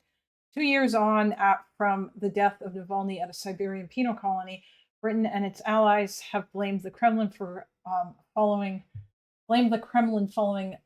analysis of material samples found on his body. There is no innocent explanation for the toxin called epibadidine, being found in samples taken from Navalny's body, the UK Foreign Office said. Speaking from the Munich Security Conference, Foreign Secretary Yvette Cooper said, only the Russian government had the means, motive, and opportunity to deploy this lethal toxin against Alexei Navalny during his imprisonment in Russia. While Cooper announced the findings, a joint statement was issued by the UK, Sweden, France, Germany, and the Netherlands. Cooper met Navalny's widow, Yulia Navalnaya, at the conference this weekend. Russia saw Navalny as a threat, Cooper said at the event. By using this form of poison, the Russian state demonstrated the despicable tools it has at its disposal and the overwhelming fear it has of political opposition, she added. In a statement, the allies said only the Russian state had the means, motive, and opportunity to deploy this lethal toxin of Russian penal colony in Siberia, and we hold it responsible for his death. Abby, what the fuck do you want me to say about Israel? Why do you always come in here and tell me to talk about Israel? I know you're just shitposting, but what the fuck? What do you want me to say? Except those were not FPV drones. Oh, those were Hellfire missiles, and that's before the drone deluge started. So we called them what they were, which is missile. Wait, is that what they were called? Epic in COD. I remember I thought there were drones in the old Call of Duty, but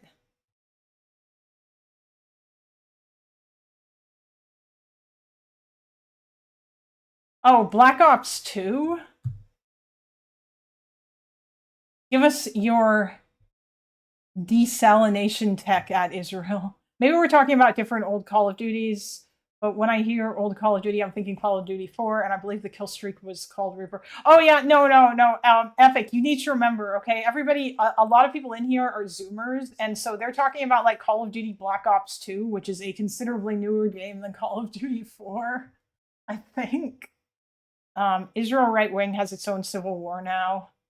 I tried to get, there was a crazy right-wing Israeli dude from Loner Cord that got banned pretty much immediately, and I messaged him because I really want him to join my server because we need more of those people. It's all just dumb lefties. Black Ops 2 is a new Call of Duty, someone changed. The last Call of Duty I played was Black Ops 1. That was your alt? Really? Really, Abby? Really? This guy was crazy. This guy was putting Palestinian or Palestine in quotes and like saying a bunch of insane shit. Do you love Israel? I mean, Israel is a country. It seems cool. Their current government isn't. Israel's got some problems, but yeah, you know, there's lots of nice people there. They're up to Black Ops 7 now. That's true, they are. Listen, I still play COD sometimes, okay? Maybe I'll play some COD now that I can. Buy a cheap FPV kit and pretend you're hunting your cat like a Russian or what? No! I would never do that. Hold on, one sec.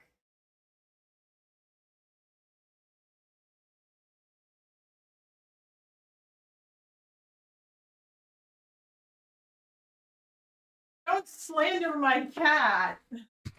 How dare you, chat?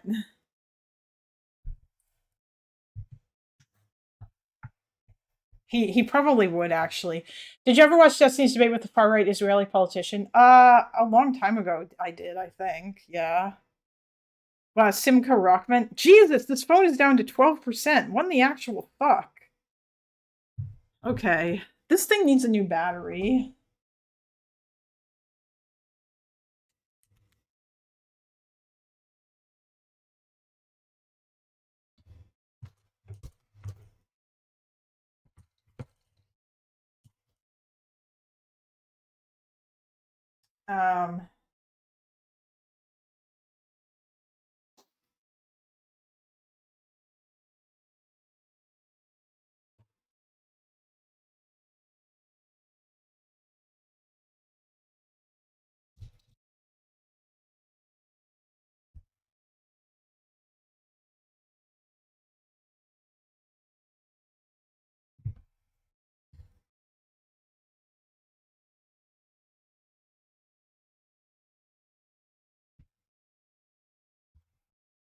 Ah.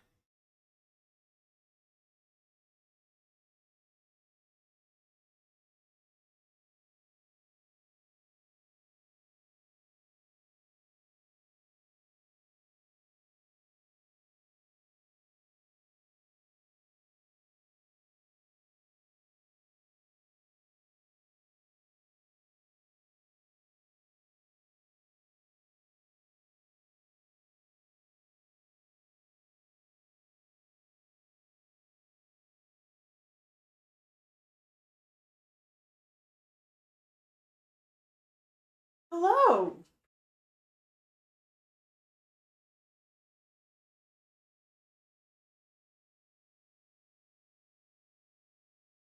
Aw.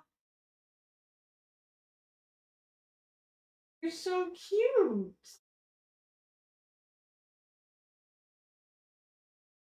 Really? Oh, big stretch.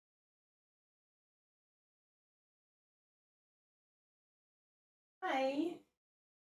Oh. Oh.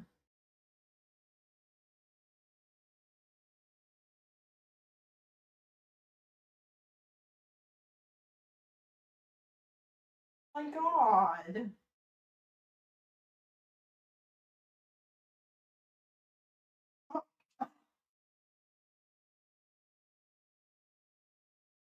He's just a baby.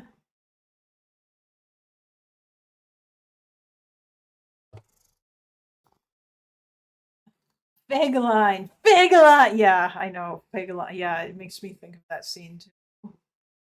Aw. He's just a cutie.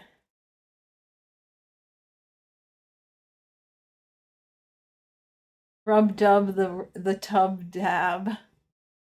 Aw. Hello.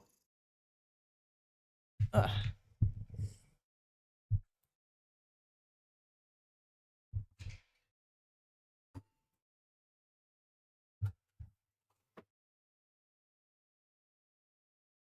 Hi, buddy. Can I help you?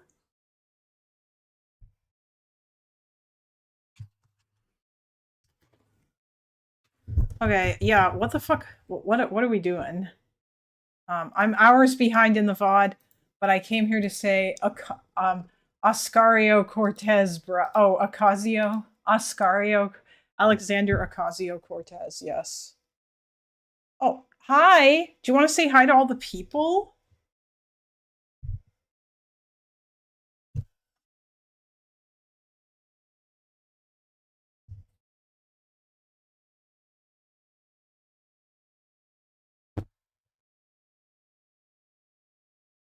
Speaking of, AOC spoke at the Munich conference. Oh, really interesting.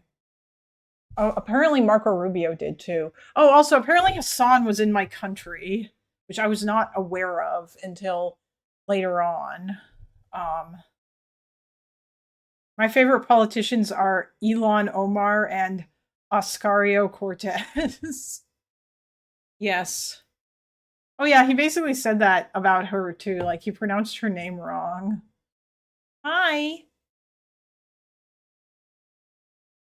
Hello. Aw. Look at this absolute sweet baby. Hi. He's purring so loud.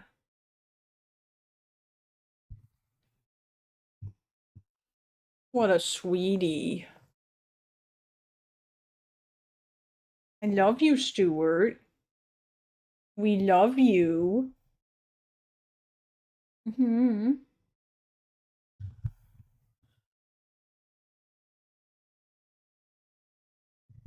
I definitely need to replace the battery in my phone. And then 2 seconds later, I know this proves me, but praise. I know this disproves me, but praise Hassan Piker. Yeah, I know, right? He's like, I'm just taking back something. Yeah, it's very obvious that that guy was a Hassan fan from the start. He was just making. What's Stuart's stance on Israel? Oh, I think Stuart would like Israel because Israelis like cats, and you guys are really nice to them. So of course Stuart likes Israel. Lance took a picture with Hassan and Overzealots. Of course he did. Oh, let me guess. Overzealots and Lance both went to the UBC thing to meet Hassan because they all probably love him and think he's fucking amazing. Oh, you can hear the purrs? Excellent. Yeah, he's very, very loud. If you can't tell, yes, I can tell. I think most of the people here like cats, and that's part of why it's been going so well. Because a lot of you guys enjoy cats. Is Israel like Turkey in terms of respect for cats? I mean, it seems to be, at least. A lot of Muslim countries also like cats because the Prophet was a cat guy. Yeah, I think but in Israel there's cats everywhere. And it seems like a lot of my Israeli friends have cats, and some of them have dogs. Can I assume Stuart loves all countries except for Russia? Yes. Exactly. Because fuck Russia. But yeah, that's... Oh, Navalny was poisoned in 2020 with a Novichok nerve agent, which is another one of Putin's favorites. I know this is one that he's used. Putin's used this on multiple people. And then he underwent treatment in Germany, and he was arrested at the airport upon his return to Russia. So the motherfucker didn't even get to spend very long there before they just immediately arrested him. Yeah, he went back. That was why. My Jewish cat especially likes your streams, based.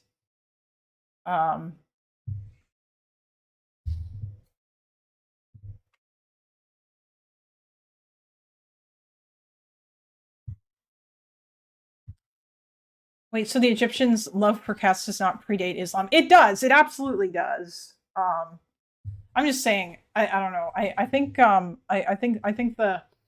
it seems that I don't know. Muhammad liked cats. Okay.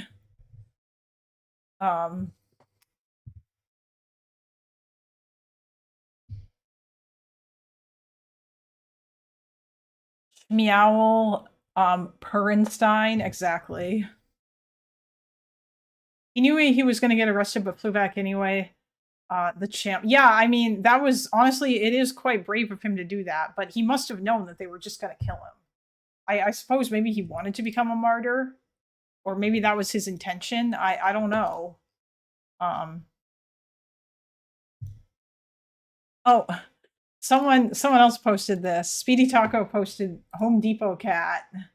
I'm assuming this is the cat that you saw. Or wait, Speedy Taco, was this a cat that like hangs out at the Home Depot? Like that is like the personal cat? Because I've seen that before. That there are cats like at stores that basically just live there, like in the stores or inside of buildings that are adjacent or that are part of the store or whatever, and the staff looks after him. Yeah, it was just after them we had to stop for him to cross the road. Oh, is he a shop cat? Did it look like? Stray cats love having kittens between pallets in the garden center. Ah, yes. Yeah, on TikTok I've seen shop cats, yeah. Oh, that reminds me.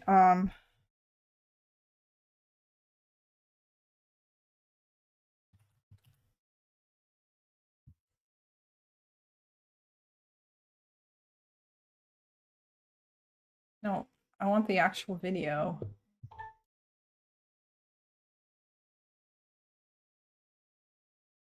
This is a cute video that we can watch. One of my local Ace Hardware's had a shop cat for a while.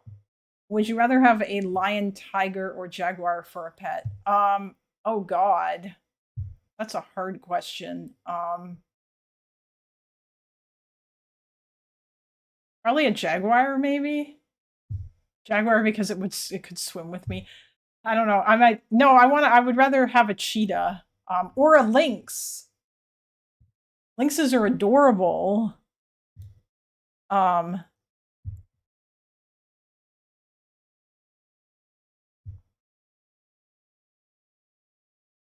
take a cheetah though. They're big, but yeah, they are. Cheetahs are very adorable.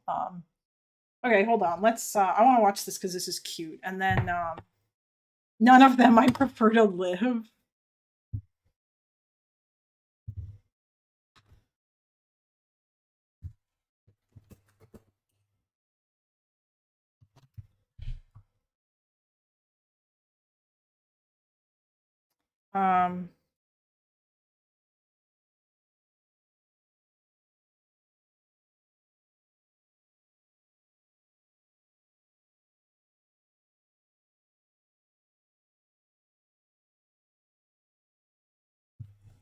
Wait, what is Mina doing right now?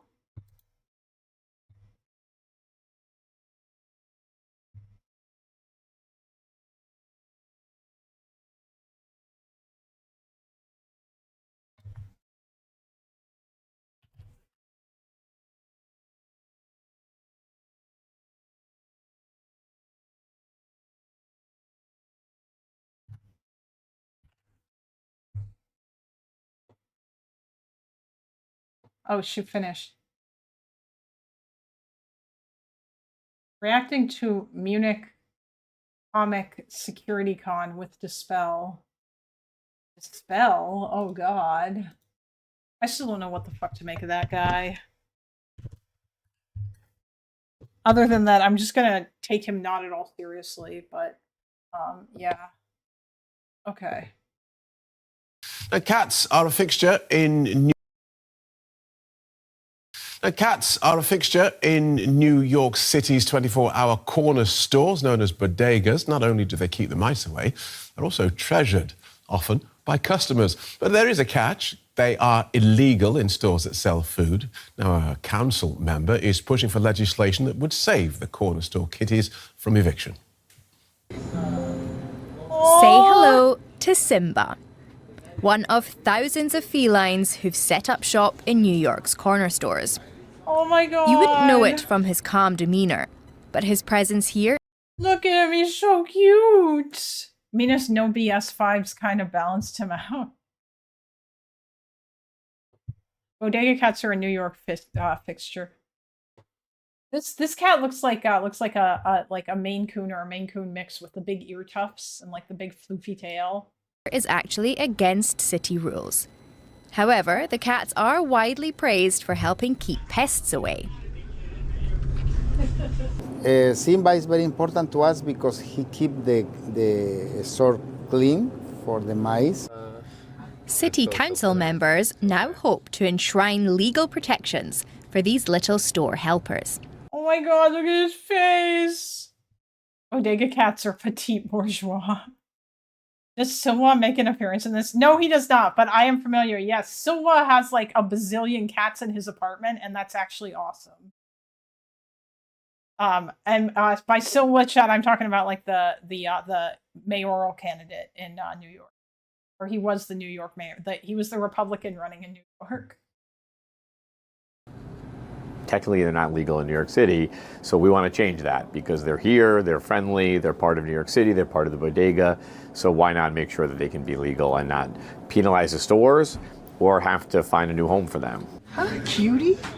She must know me by now. One photographer has been keeping tabs on several tabbies, launching a petition last year to legalize bodega cats that drew nearly 14,000 signatures. These cats are woven into the fabric of New York City, and that's an important story to tell because I didn't think anyone was telling that story well enough. The proposed legislation would also offer free vaccinations and spay or neuter services, a significant step in a city where the stray cat population is estimated at around 500,000. If the measures pass, New York's feline fixtures may finally be permitted to call their bodega home. Grown, but also adorable.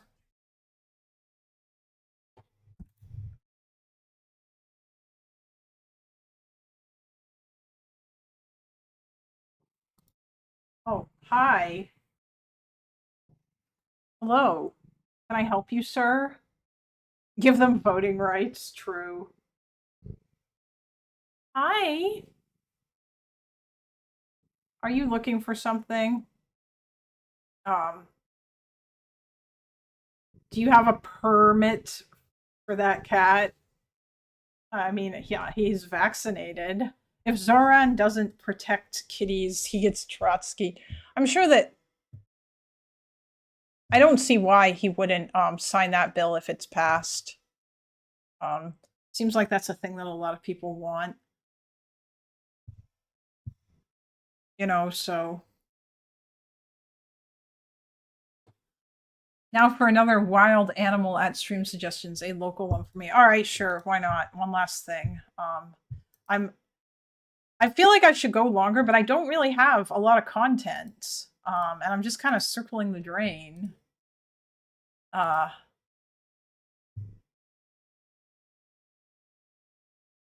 I might just go do more research. I saw Nirden Kaswani was complaining about dog ownership in New York. Oh, interesting. I don't actually know who is that. Aww. This small animal is a ringtail. These excellent climbers are capable of ascending vertical walls, trees, and even cacti.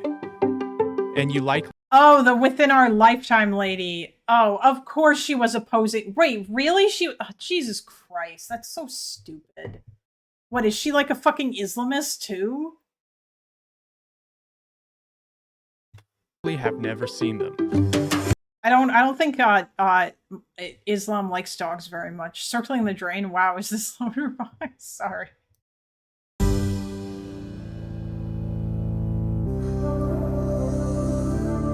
Ringtails are small, nocturnal omnivores resembling raccoons. Smaller than a house cat, an adult ringtail usually weighs between 1 and 2 pounds. Their body measures around 24 inches long, including their distinct black and white ringtail. Dr. Sean Matthews is a wildlife ecologist with OSU's Institute for Natural Resources. He's been studying ringtails in parts of... Damn, there's like 65 people here. David will start hating cats if Sauron passes that bill. No, he won't. Although David's a dog person anyway. But I don't think David is against cats. I'm trying to think of what the fuck. What else can I talk about? Has there even really been anything interesting? Oh, wait a minute. There was that one thing that I did want to talk about. Fuck. Chase, where's the video? I know you can find it. Chase, find me that video of the guy talking about Epstein's Mossad connections.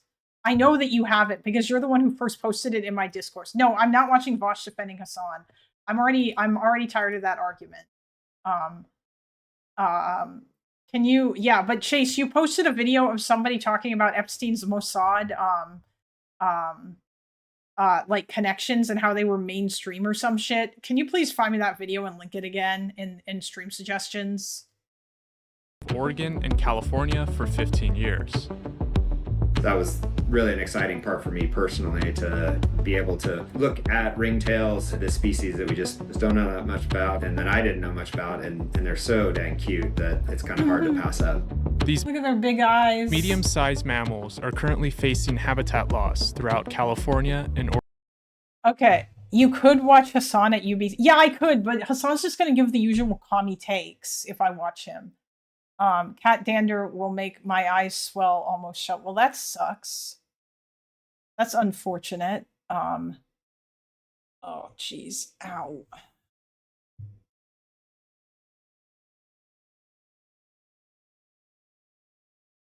Thank you, Chase. Please put it in stream suggestions if you haven't already.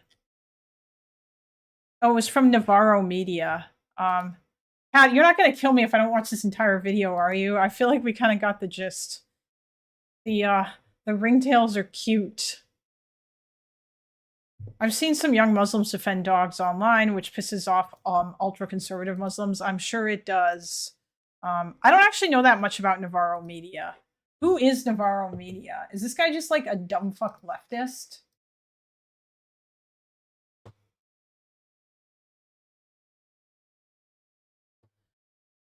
I recall hearing this. I think Loner said that he used to watch.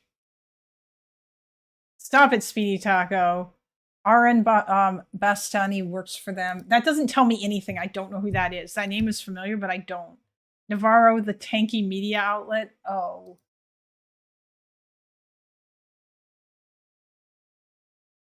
People-powered media. What was Chomsky thinking? Oh my god, someone's actually calling out Noam Chomsky.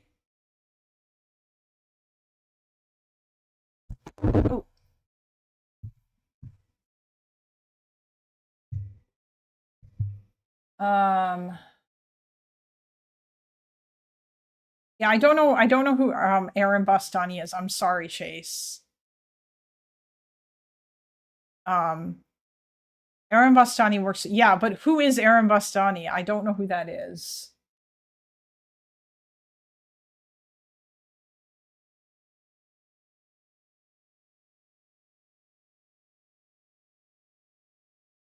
They talk about the Palestine Action people every day. Of course they do. Majority Report made a similar video on this. Oh, of course they did. Well, oh, this one's 20 minutes. How long is the Majority Report one?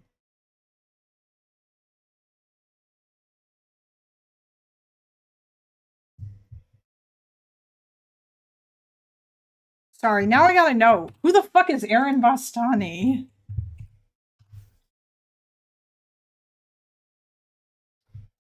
British political commentator, journalist, and author. He co-founded left-wing media organization Navarro Media in 2011 and regularly hosts and contributes to its Navarro live news segments. Bastani popularized the term fully automated luxury communism, which describes a post-capitalist society in which automation greatly reduces the amount of labor humans need to do. Oh, wow. That sure sounds utopian as fuck. You really think that whatever. You know what? I think that, this is kind of like, I suppose, like a shitty thing to say. And maybe this is, and a lot of this is intuition, like sort of, like largely intuition, or something that I've kind of intuited, I guess. But humans, absent a sense of purpose or something that we want to do, or like some kind of work or labor, dare I say, or whatever, we'll tend to get like, it's not good for our mental health, and we're just going to tend to get really bored if we don't have like something to do or something to work towards or whatever. And I'm not saying that like, oh my God, that means that humans want to go and work shitty jobs that they hate. No, that's not true. But I also don't think that that means that like it feels like these people kind of like imagine some sort of like crazy luxury future where nobody works anymore or does anything. But like that's not like, that doesn't sound like a happy future. That sounds a lot more like Andrew Yang's view of things, to be honest. Wait, oh, you mean the automation thing? I mean, yeah, in some ways, that is what his thing is. The UBI future, yeah. Everyone will work at the Amazon warehouse. Slavery was good for the slaves, actually. Kalinda 2020. Shut up, no. That's not what I mean. And jobs that give them, yeah, people want jobs. As it turns out, people do indeed love having projects to work on, and jobs that give them a sense of purpose. Is anti-work still a thing? Yes, it is. Yes, the r/anti-work subreddit still exists. Yeah, like, this was a lesson that I learned when I was unemployed for a really long time after I dropped out of grad school. And I started to feel just incredibly listless and like bored all the time. Because it was like I had nothing to do. And life just kind of became like boring and shitty. But then when I started volunteering to like, oh, damn, nice jump, buddy. Then when I started like volunteering to work on people repairing computers for low income individuals, then I started to I started feeling a lot better, because then I actually had something that I would get up every day and I would go out and I would leave the house and I would go somewhere and I would do something, and it made me feel fulfilled, and right now I like streaming. Well, it doesn't feel like a chore, and I really do enjoy doing it. At the same time, this has like sort of become a job for me, in a sense that there's a lot of other stuff that I'm doing besides when I am streaming, like all the research and stuff. I'm job hunting right now, not because I need to, but because I recognized I was more productive in my free time while working, even if I had less free time. Yeah, I mean, if you end up with too much free time, it just sort of, it kind of almost becomes worthless, Yeah, I hate grad school because it's basically paying thousands of dollars for an internship. But when I'm actually working in the field, I feel great. Yeah, I didn't want my job to be my life by becoming an academic. Although, funnily enough, if I'm doing streaming, that then like in some ways my job is my life, and maybe I'll end up hating that later on. I don't know. We'll see. But yeah, having a routine really does a lot of good things for your mind, right? Although actually, I don't know whether or not I'll ever really get tired of this, because like I've been interested in this politics stuff for a really, really, really long time. And there's always new shit to talk about, and there's always new content or whatever, and so that's always fun. And yeah, it's just like, I don't know. So I kind of hate this whole weird idea that like some communist people have, where it's just like, in the future, we won't have to work. But I feel like people do want to work. It's just, they just don't want to hate their job, And honestly, I didn't even really I don't think I've ever had a job that I hated until I started working from home when I was working for Best Buy. Even before that, if whatever it was that I was doing involved leaving the house and going somewhere, even if it was just like the most menial shit, I was still fine doing it. And like, I usually would get so absorbed in it that I didn't mind it. I wasn't counting the minutes or the hours until my shift was over, Yeah, like it just, I feel like that's kind of like a thing that people have. Just jumped in. Sorry if you already answered this. What did you study? History. I studied history, and I went to grad school for history too. I did 1 year of it. Yeah. And then I was like, I don't want my job to be my life. So I left. But I did learn, yeah. I learned an awful lot of skills, which I am now making use of here in terms of like the proper way to research and stuff. And I think that influences the questions that I ask the Clanker when I'm asking it to be a glorified Google scraper, like what prompt I give it in order to find me sources for things. Because I'm trying to be as balanced as possible when I do my Ukraine research. So like, I also want to know about any bad things that Ukraine may have done or any issues that they have, because I don't want to like miss that, because I think it's important to like recognize all that stuff too. Today I can speak from, my wife hated working from home call center shit. Yeah, I think that was a problem. I think it was literally because it was working from home. Now streaming feels a little bit different, probably because there's a lot more free flow to it, and this is one of those things where I can basically just do whatever. But you know, yeah. A lot of people who say they're anti-work usually have routines, playing games, or other things that they treat as work. Yeah, I know, but I mean, even that I just did not find. Like, playing video games all day, it just becomes not fun anymore. I feel like a video game is something that I can usually do for like maybe like 4 hours or something. If it's a story-based game, then if I'm usually sitting down to play one of those, then I'll disappear into it for about a week, and that'll be like every evening that I have will be spent doing that. But otherwise, yeah, not necessarily. Like if I'm just playing something like Marvel Rivals or Overwatch, then like I'll just spend like maybe an hour or a couple of hours doing it, play a few matches, and then I'll be done. It's very easy to feel like your time is worthless to everyone else in America. People working from home are usually overwhelmed from work, though, because there is a very blurry line between free time and work time. Yeah, I also feel like that too. That was the other problem. Like, it was so hard when I was working from home, at least up until the end. I was actually sort of starting to make it was actually a lot easier near the end. When they gave me a laptop, I was using the work provided laptop, which severely limited what it was that I could actually do while I was at work. And once like it sort of became more like regimented or whatever, then it made things a hell of a lot easier. Because it became obviously, though, like leaving your house every day and going somewhere else is severely helpful. But okay. Chase posted that other thing in stream suggestions, so let's see here.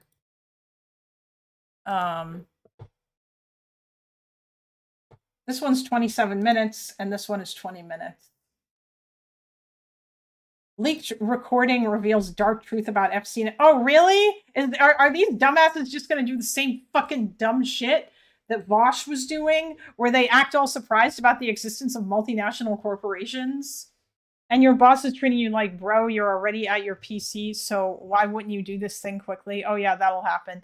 Jobs that schedule weirdly, like food services, can be annoying. Like, I really enjoyed that kind of work, but the scheduling sucked. I much like my consistent full-time, even though I have less free time. Yeah, that was the other thing too. I absolutely hated the way the scheduling worked when I was working from home for Best Buy, especially once although I think that reflected my dislike of the job. Because when I was working at the store, and after I became full-time, I was always 1 p.m. or I was always 1 o'clock to 9:30 every day. 1 p.m. to 9:30 every single day. I would always work the closing shift, except for on the weekends. But I also always got the same 2 days off in a row, and my schedule was copied and pasted, which I appreciated greatly. But yeah, I started really wanting more like morning shifts, and I was hoping that would have been nice. Okay. Oh, geez. Ow. I'm gonna feed him, and then I'm gonna come back in here and sit down because Jesus. But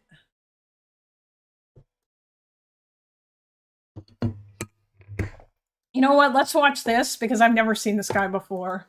Now, this is a headline you might not have expected to see in the Times. British accent. Not enough people talk about how just getting through college and getting a degree demonstrates someone's ability to accomplish a major long-term goal. True! Getting through college, regardless of your major, also builds up grit and resiliency that will benefit you for your whole career. Yeah, I know, you're right. Although it's funny, actually, because I still think that university was probably the best 4 years of my life, at least so far. That was a really good time. And like, I got to go to Europe twice during that time. I felt very happy and generally fulfilled. It was really cool to learn all the stuff that I learned. And it was a great time, you know, but okay. Was Epstein a Mossad agent? Was Epstein a Mossad agent? New files deepen mystery over Israeli links. Now, I'm pretty sure if a random Labour member had asked that question on Facebook in 2017 to their 100 friends, the Times would have splashed it on the front page of their paper as more evidence of sick anti-Semitism in the Labour Party and just more reason why Jeremy Corbyn should resign. But times have changed. Now these kind of questions can be asked in the paper of record.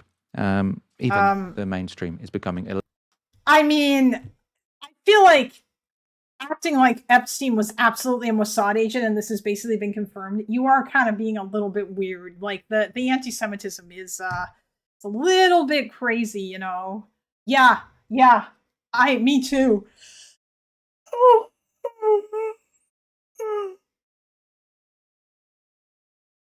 Because it's just more Zog shit, right? You know, like, oh, Epstein was being controlled by Israel, you know, the pedophile cult, the pedos that are in Israel. Israel's a pedophile. Yeah, it's all just... little more willing to think the unthinkable. So what was this article based on? Well, it references an FBI report included in the Epstein files. The report is from 2020, and it's an account of a briefing from a confidential human source, so in other words, an informant, who... Oh, by the way, just to be clear, just because that the FBI talked to somebody and recorded things they said doesn't mean that there's any more to it than that, or that the informants that any of the informant stuff is true, or that any of the thing the informant said is true. The FBI gets tips or gets stuff from their informants all the time. It doesn't necessarily mean that what the informant said is true, or anything that they said like pans out into as like when they investigate it further. I have way too many lefty Zog friends who uncritically post shit from conspiracy theory and Nazi accounts. Oh, sorry, friends. You put that in quotation marks. It's so fucking mad. Yeah, I know. I used to consider them good friends, but I put the sad quotes around them now because I honestly don't know how many would have my back if worse came to worse. Yeah, it's very sad. Okay. I'll be right back. I'm just going to feed him. I don't want to keep playing this because I'll just want to come back in. Here, buddy.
Okay, chat.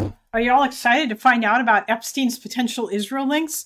I wonder what it's going to be. What do you think's in this crazy confidential FBI memo? Do we think it's going to be like anything really interesting and revealing? Is it going to like talk about like Epstein having like special meetings with like underground clandestine Mossad agents? Is it going to be like a recording of him talking about like with his Mossad handler about ways in which he can ways that like he could blackmail the government and stuff?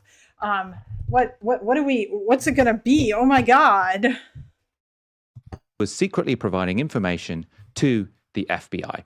And these are the key parts related to Israel. So you've got something that's redacted, and then it says Harvard law professor Alan Dershowitz, CHS, so that's the confidential human source, the informant, learned that Dershowitz influenced many students from wealthy families. For example, Josh Kushner and Jared Kushner were both his students.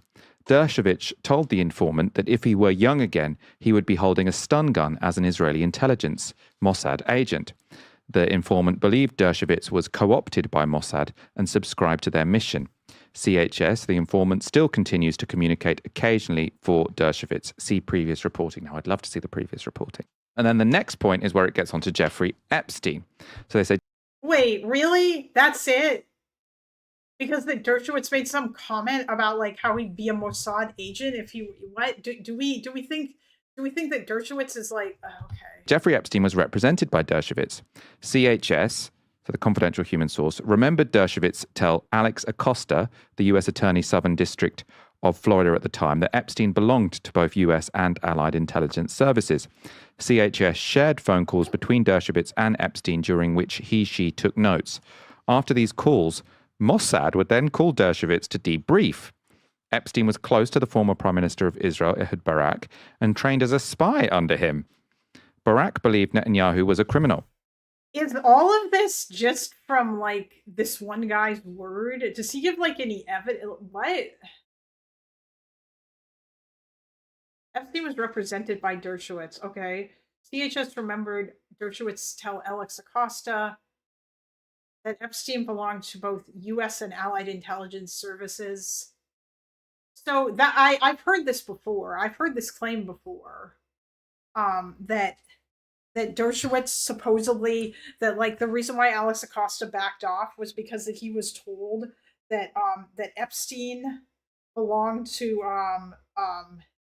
these intelligence services or whatever. But it's all just he said, she said, and it's just weird. Like who the fuck is Alan Dershowitz anyway? He's a lawyer, and I think like he wrote some books about Israel. Does he even have an Israeli citizenship?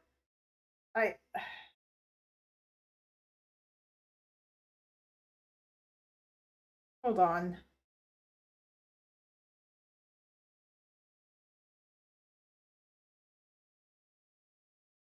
Oh, Insomniac's saying he'll hop in to crash out. Hold on. Well, let me rejoin my room so that you can hop in to crash out if you really want to.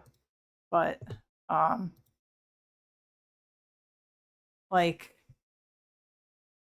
Ehud Barak trained Jeff as a spy personally. Did Ehud Barak work for the Mossad? Was he a secret Mossad agent too? Did he have a career in Mossad before he went into politics? Tell me what Bibi says at that dinner equals spycraft. After these calls, CHS shared phone calls between Dershowitz and Epstein, during which he/she took notes. After these calls, Mossad would call Dershowitz to debrief.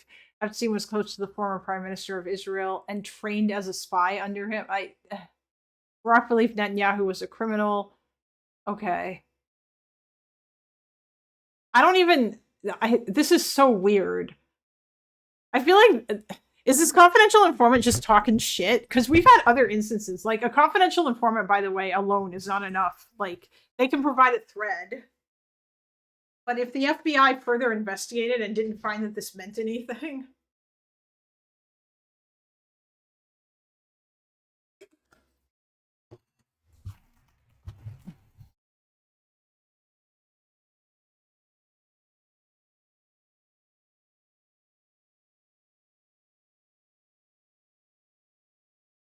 Yeah, I don't know. This is just weird. I remember another person responding to these claims was, spreading these claims was a Holocaust denier. Well, yeah. Intelligence agencies aren't above that sort of thing, but it's not a unique trait. Well, yeah, I know. I just mean that, like, this just seems very strange to me. Like, that this idea that Ehud Barak was personally training spies. Did he work for the Mossad?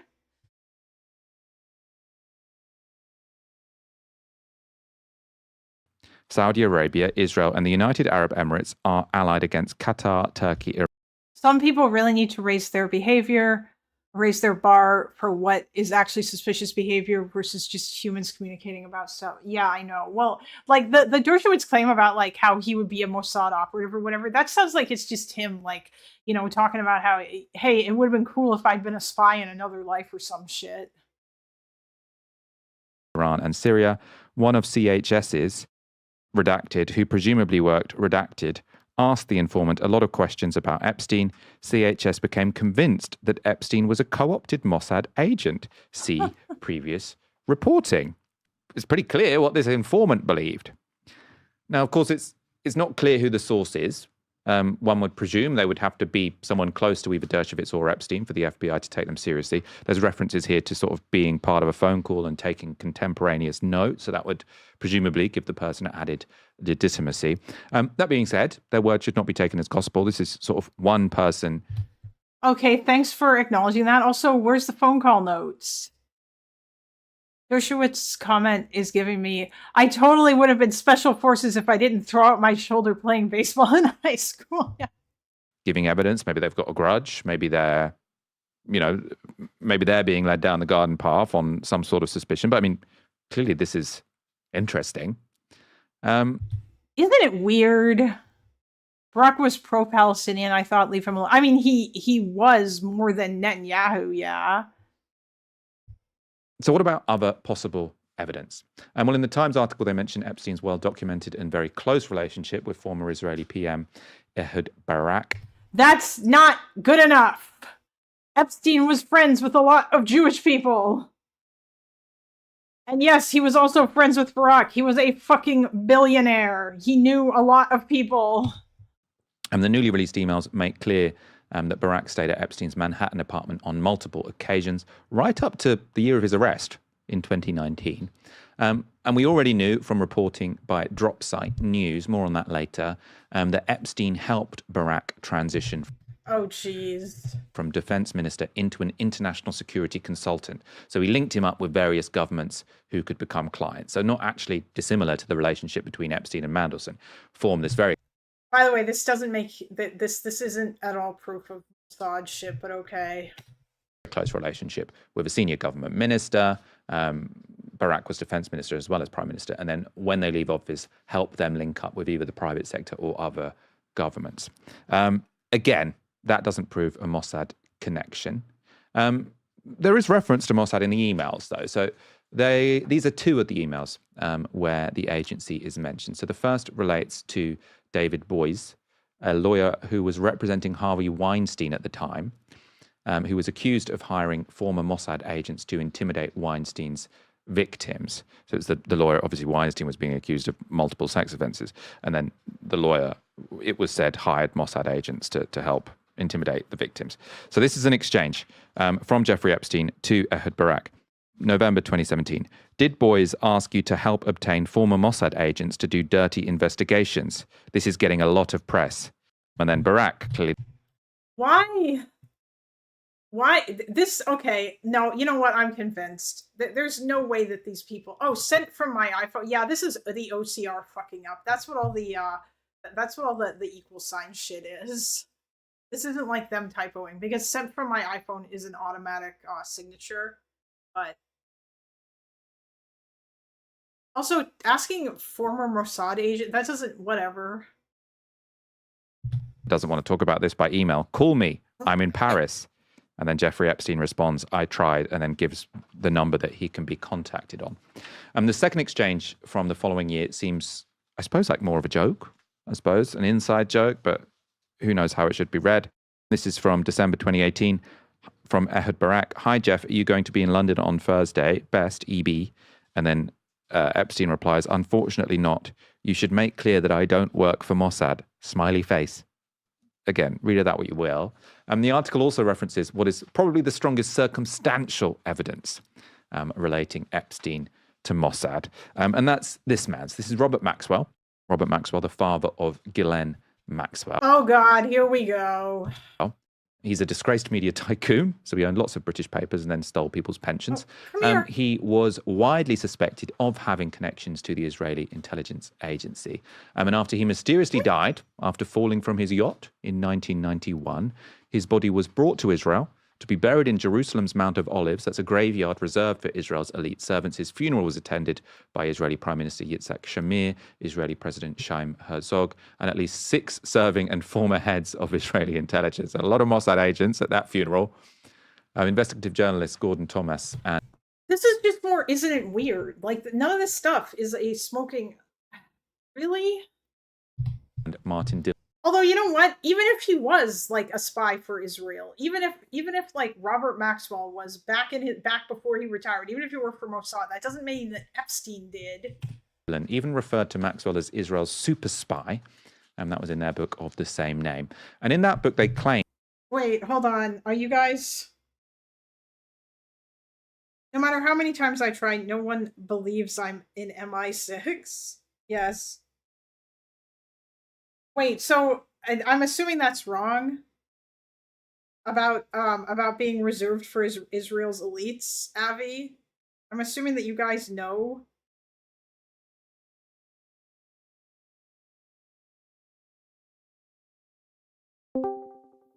Oh, hello. Hey. Hi. Are you gonna tell me about the stuff? Or about the About the stuff I can tell you about all the things. Yes. But I can't tell the audience that otherwise the Mossad is gonna have to do some things and some stuff too. I see. Oh, I don't think you guys can see the kitty. He's in my lap. But no, what's sorry, what was the, hold on, I'm just gonna go back. Okay. Yeah, he was bringing circumcision evidence. Circumstantial evidence, circumcision evidence.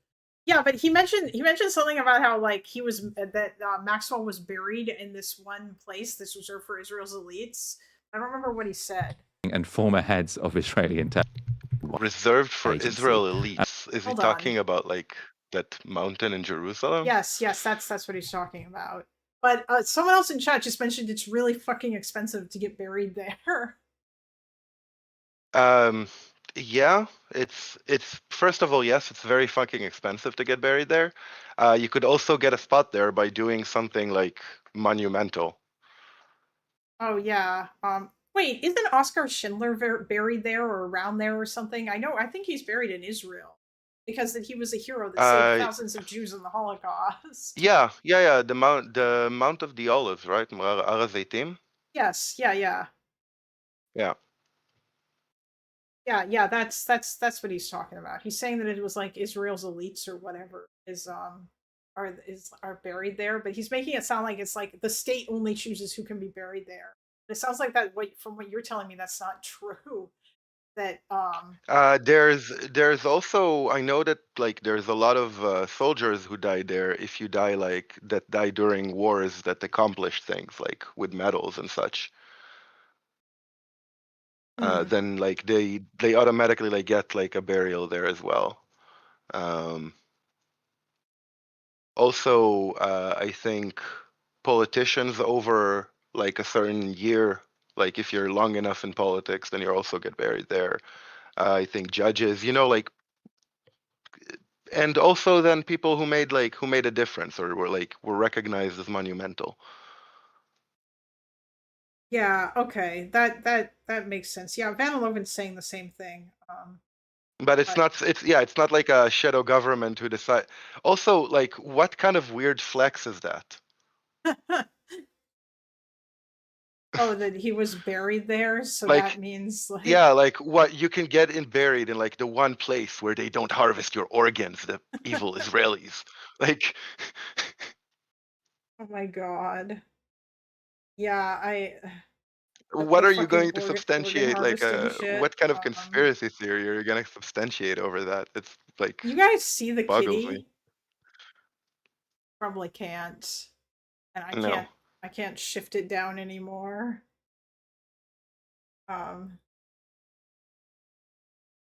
Anyway, I don't think I can share the screen without the stream becoming a PowerPoint presentation. If you wanted to watch the video with me, though, I could try to do the YouTube watch together shit again. Yeah, sure. Return to nature. It's funny because the location is prominent for religious reasons. That's what Avi is saying.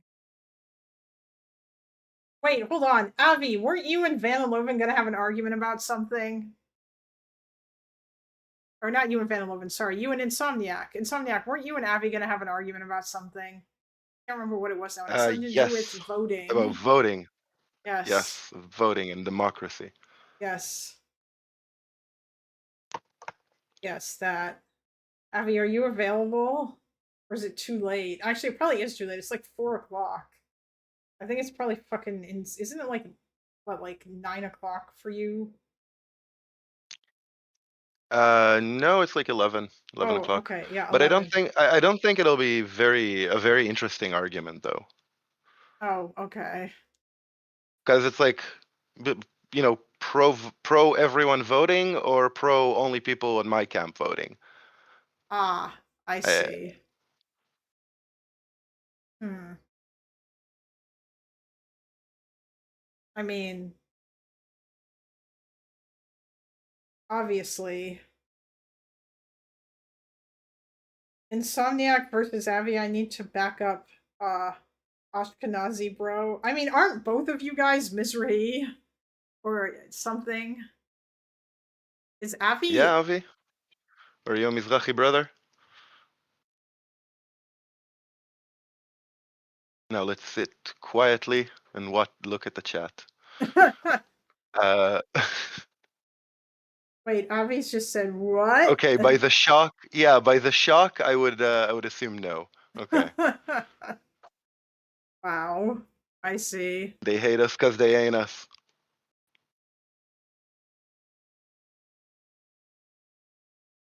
Aw, kitty. He's purring. I'm white as fuck. Oh, are you? You're white? Okay. Half my family's white as fuck, and they're still like Mizrahi. I mean, people say that Sev is white, so you know what? Whatever. I mean, I don't know. Aw. He isn't Yemenite brown. I'll say this. Yes. I'm sorry, who are the ones who So, keep winning all the Nobel Prizes? That's just because they're Western educated. That's got nothing to do with, and because I think in general Jews value education very highly. And like, I wait, do a lot of I am Jews? not going to be rage baited into this petty ethnic disputes between me and my Jewish brothers and sisters.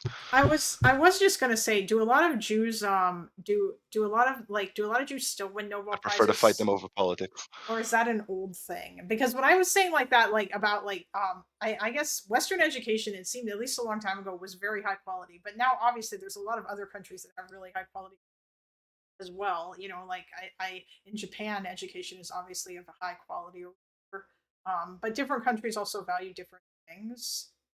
And I don't know exactly where like are all the I know that Israel is like has a really high academy, like very good in academia when it comes to like research stuff. I know there's like really good research Yeah. centers.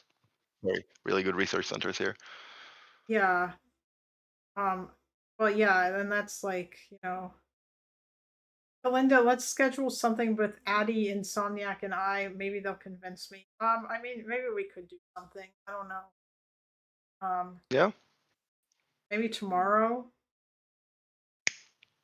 perhaps. Yeah, I don't know. I don't know. Possible. You do tend to stream over my D&D session, so maybe. Oh yeah. Wait, are you playing D&D tomorrow too? I'm supposed to. We'll see if we're having a session or not. Okay.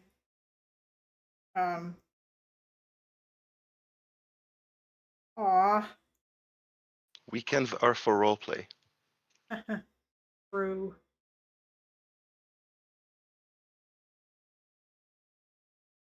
Tomorrow's good for you. I don't know where Addie is. I haven't seen her in chat today. I think she's probably busy doing things. Jews value Oh, money no. very high. Do you think she has a life behind her back? Yes, probably. She probably does. How dare she? You're right. White is a state of mind. Wait, so are we watching this Nothing Burger of conspiracy theory? Well, yeah, so far all I've heard is a lot of isn't it weird shit. Anyway, did you want to watch the video with me? Because I don't know that I can screen share. I feel like if I do, it's probably gonna make my everything explode. Because that because that's just what happens. Well, I'll bear unmuting the stream on my end then. Actually, It's wait, okay. no, hold on. Also,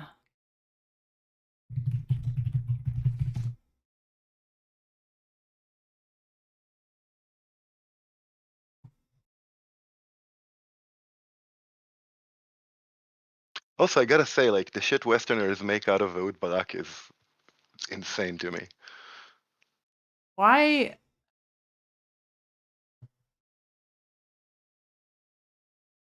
Did Ehud Barak, like, what is the deal with him? Okay, I you don't- know when like Loner talks about the Council of Dads? Yes. So Ehud Barak is like the chief dad that sits there and like, you know, this is how the world works. Like, he's irrelevant to politics since like 2014, I think, 2012. I see. Like, nobody remembers him. He came out at some point like trying to find a place, and everybody's like, okay, no, we kind of forgot about you. Yeah, that makes sense. Are you on your computer right now? Yes, I am. Okay, good. You can go here, and we should be able to watch the video together. Go where? It's check the side chat. I linked it there. Watch party, yay. Yes. I like being invited to stuff. Yes, me too. Can you play it? Yeah, are you able to play the video? Impartial unit, pause the video at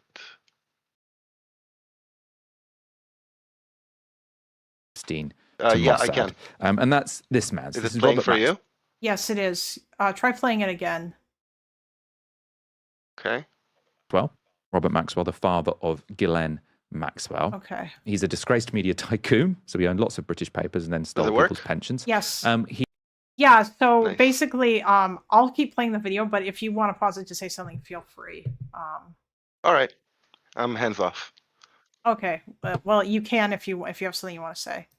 He was widely suspected of having connections to the Israeli intelligence agency.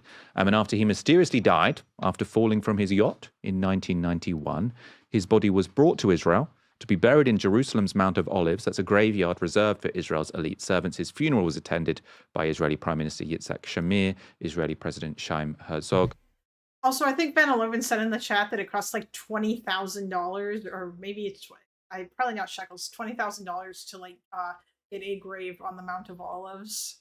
Like it's really Yeah, but people being buried there is not like a state secret. Oh yeah, I know. That's also I love how they say like that he mysteriously died after falling from his yacht. Maybe it was just an accident, you know? It's not like that's not possible. Jesus.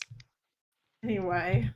And at least 6 serving and former heads of Israeli intelligence. A lot of Mossad agents at that funeral. Investigative journalists Gordon Thomas and Martin Dillon even referred to Maxwell as Israel's super spy. And that was in their book of the same name. And in that book, they claim that Maxwell engaged in operations on behalf of Mossad, but then threatened to blow the whistle. What? Did he have a pen pistol? He can't be a super spy if he didn't have like a pistol, a pen that can like shoot bullets. True. Assumably not, but no. Unless officials agreed to pay back some of his enormous debts. So he got into all of these debts. He was stealing the pension fund from his companies. And it seems like he sort of thought, okay, desperate times, desperate measures. I'm genuinely curious if this is true. Like, I'm genuinely curious what evidence they provided. And if any of it is anything more than a whole bunch of just, isn't it weird? Maybe I'll ask the Clanker, actually. I'm going to say to Mossad, unless you help me pay my debts, I'm going to go public on our relationship. That was their theory. They claim Mossad killed him in response. Obviously, this is all sort of in the public domain. That book was published a while ago. What we've now learned in these emails is that Epstein may have been convinced, or at least he read the book, and he extensively quoted from the book in a 2018 email, again to a redacted recipient. So this is a quote from that book. Robert Maxwell threatened Mossad. He told them that unless they gave him £400 million to save his crumbling empire, he would expose all he had done for them. In that time, he had free access to Margaret Thatcher's Downing Street, Ronald Reagan's White House, Who was this sent to? to the Kremlin, and to the corridors of power throughout Europe. Mossad, Maxwell of passed course. on all the secrets he learned to Mossad in Tel Aviv. In turn, they tolerated his excesses, vanities, and insatiable appetite for a luxurious lifestyle and Mossad women. at He told his AOL.gov. controllers Mossad at AOL.com. who they should target and how they should do it. He appointed himself as Israel's unofficial ambassador to the Soviet bloc. Just to remind you, this is Jeffrey Epstein quoting a book about Ghislaine Maxwell's dad, Robert Maxwell.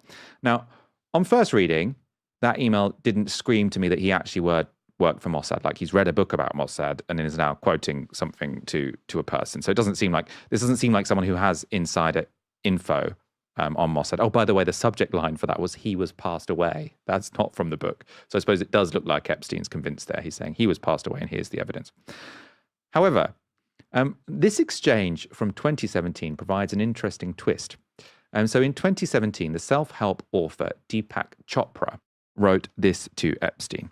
Oh, hey. This guy was in the Epstein files? Come to Israel with us. Relax and have fun with interesting people. If you want to use a fake name, bring your girls. It will be fun to have you. Saying Love. it wrong.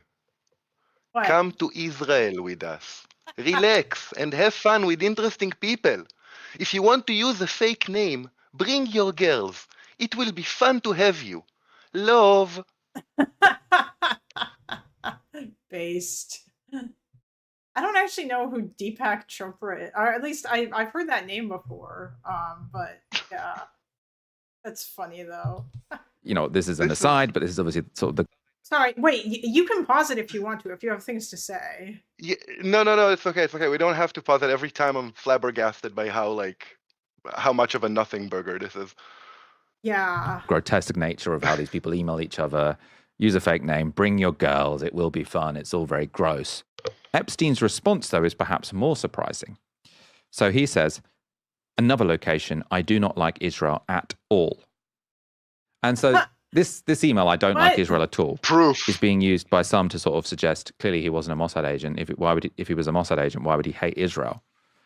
But I actually think the combination of him clearly at around the same times, this email is from 2017, the email sort of where he's quoting about Maxwell being killed, are somewhat contemporaneous. It seems to me like it could have been the case that Jeffrey Epstein was working for Israel to some degree, maybe, probably not as like an explicit Mossad agent, but maybe as an asset or whatever. And then he had realized sort of a bit late in the day what Mossad does if you cross them. And he was worried that he was going to have the same ending as Robert Maxwell. And so he didn't want to go to Israel because he had, at one point been working for Israel. Then something's gone on where he's crossed them. Maybe they weren't particularly happy with him getting caught for the whole child sex offense and stuff. Maybe they thought that, was putting them at risk. Maybe they'd fallen out and then he didn't want to go to Israel because he didn't want to end the same way that Robert Maxwell did. Okay, I'm sorry. Correct me if I'm wrong, but if Mossad wants to kill you, I don't think you need to be in Israel for that to happen. Mossad's killed a lot of people. It might be easier if you're not in Israel, actually. Yeah, because then they probably have less shit to worry about. Honestly, just the rest of the world just doesn't have the level of civilian security, the free world anyway, doesn't have the level of security that you would have in Israel. Yeah, because then they'd have to tell everybody, and it would be there would probably be actually, I feel like the chances of that getting leaked, if Mossad wants to kill random Jewish guy who came to Israel for a visit, or Jewish billionaire Jeffrey Epstein, is I'm sure somebody might have leaked something because of the number of people or someone might have leaked that there was some weird shit going on, because there probably would have been a bunch of people might have had to know things in order to ensure that would have happened, or that the security wasn't there at this or that time so they could kill him. And I don't know. Me, a regular civilian, thinking about if you need to do that, and if I had the resources of a government agency to offer, not even of a government agency, all right, of mafia, if I could offer, I don't know, a suitcase with 20K USD to someone, right? it'll be easier to just get some gangster back in the US to like treat his car in the airport. Like deal with the brakes or some shit like that, right? Yeah. Especially since I don't think that I don't know. I just asked the clanker because I want to know what the evidence is. Although I didn't put it on thinking, so that was probably not a good idea. Whatever. I had an older chat where I asked it to find all the articles about Epstein's Mossad ties or whatever, and then like how Epstein got his money, so that it could just pull up articles related to that for me. But yeah, Yeah, but he it's just that this guy does like a thing that you see done a lot with a lot of conspiracy theories, it's just isn't where it he weird? I'm like just yeah. he isn't it weird, and then he draws a conclusion that he tries to pass out as being like just the most logical conclusion that you can make, just a natural conclusion, but like he completely dismisses everything more logical on the way. Like 10 Yeah. things on the way that would be like a more logical explanation. Like the assumption that like Robert Maxwell fell off of his yacht and died is a mysterious death is kind of silly. It's just possible that maybe he slipped and fell off of his yacht and died. Like I don't think we need to assume that because somebody I don't know. People falling out of windows in the Kremlin. Rich man did a bunch of designer drugs on a yacht Oh yeah, and was he not may have. behaving Yeah. very responsibly. Not so shocking. Yeah, like it that kind of stuff is not it doesn't I don't know, accidents happen, like what the fuck. I feel like it's kind of silly to just immediately assume that there was foul play involved or whatever. Also, people act like the Mossad is the only intelligence agency in the world. Like people don't have spies. Yeah. Also, like I apparently there's more evidence of Epstein's ties to Russia than there is to Israel, but at the same time I don't even know because that might also just be a bunch of isn't it weird stuff. But I don't know. Just Honestly, with the money that Epstein was worth and the people that he knew, I wouldn't be surprised like if he had a bunch of like agencies vying connections. for him. Yeah, Yeah. it's possible. It's also possible that he just knew a whole bunch of people and that some of the information that he meant that some people got information from whatever. It didn't necessarily mean that,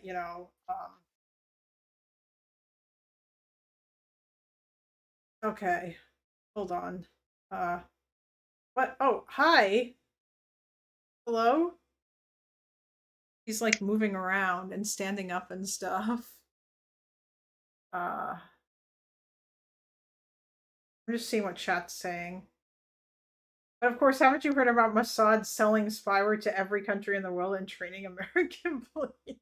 Oh yeah, because apparently that's a thing that you guys do. Ignoring the fact, of course, that China and a bunch of other countries sell weapons and software to shitty regimes. Yeah, everybody does that. Aw, I don't know if you guys can even see the cat. Are you gonna abandon me? No, he's leaving me. Linda, I'm off to see the world. That is speculative, completely speculative, but I also don't think it's crazy, which is the standard I set for myself. Right. Sorry, let's go on. The Times quoted Lynette Nussbacher, I probably pronounced that wrong, a former British Army intelligence officer and lecturer in war studies at the Royal Military Academy, Sandhurst. So she said this is a military expert, this is who they quoted. Every intelligence agency has people who work for the agency who are on salary, who have their pension paid for by the agency. We call them officers. Then there are people whose officers influence them to do work for their agency, sometimes paid, sometimes manipulated, sometimes blackmailed. They're called agents. And then there are people who are assets. They are just useful. Is it possible that Epstein was an asset to the Mossad? Yes. Do I think he was an agent of any intelligence agency? I think it was unlikely. Was he an officer? No. So she's saying it is plausible, possible. I think that is maybe a little bit more likely, but it's also just as possible that Epstein was an asset for the Russian FSB too. And I mean, Probably for the CIA. Or for the CIA or any other, like hell, who the fuck knows? I mean, maybe he was at different times. Like, yeah. Although I don't actually know the extent to which the CIA was even. But I guess it also really kind of just depends. Like, what the fuck even was he doing, and in what ways did it benefit? Like, I know that countries that are friends with each other spy on each other all the time. And I'm sure that in the but I feel like Russia would probably have more to gain from using Epstein as an asset than probably others maybe would. But I don't know. For these people though, it's all just going to be crazy levels of conspiracy with regard to talking about how Israel is blackmailing people in order to like politicians or whatever in order to support Israel or some other such shit like that. But oh yeah, why not MI6? True, because nobody talks about MI6 anymore.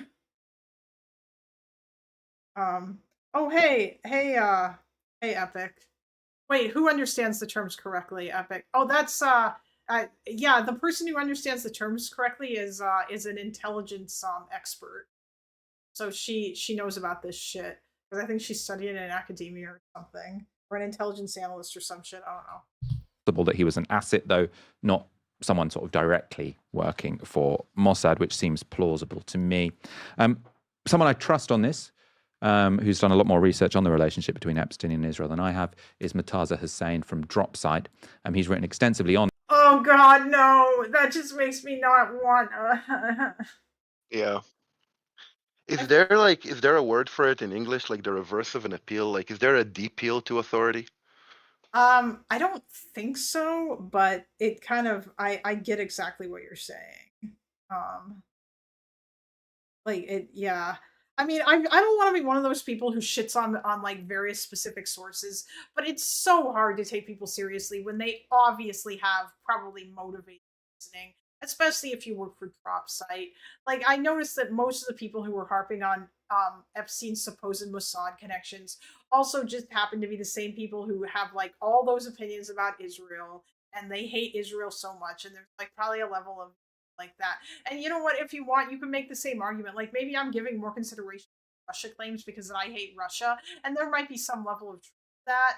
Although I don't know how much like consideration I'm actually going to give that. But yeah, it's just I don't know. Like it's fine for people to investigate it, but it's not really. We don't call it an appeal to authority if it's valid. Okay, fair.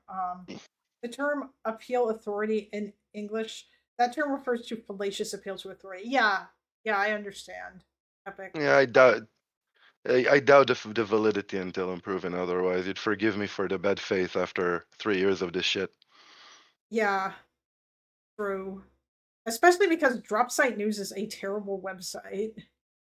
And it's not good. Epstein's connections, especially to Ehud Barak. I just wanted to show you a short clip, which was from the interview I did with him in November last year. It's very clear that he had more influence and power than many powerful government officials around the world. If you look at these emails between himself and Barak, at this time when 2012, 2013, when Barak was still one of the most powerful, influential people in the Israeli security establishment and political establishment, there's a clear power dynamic in those emails.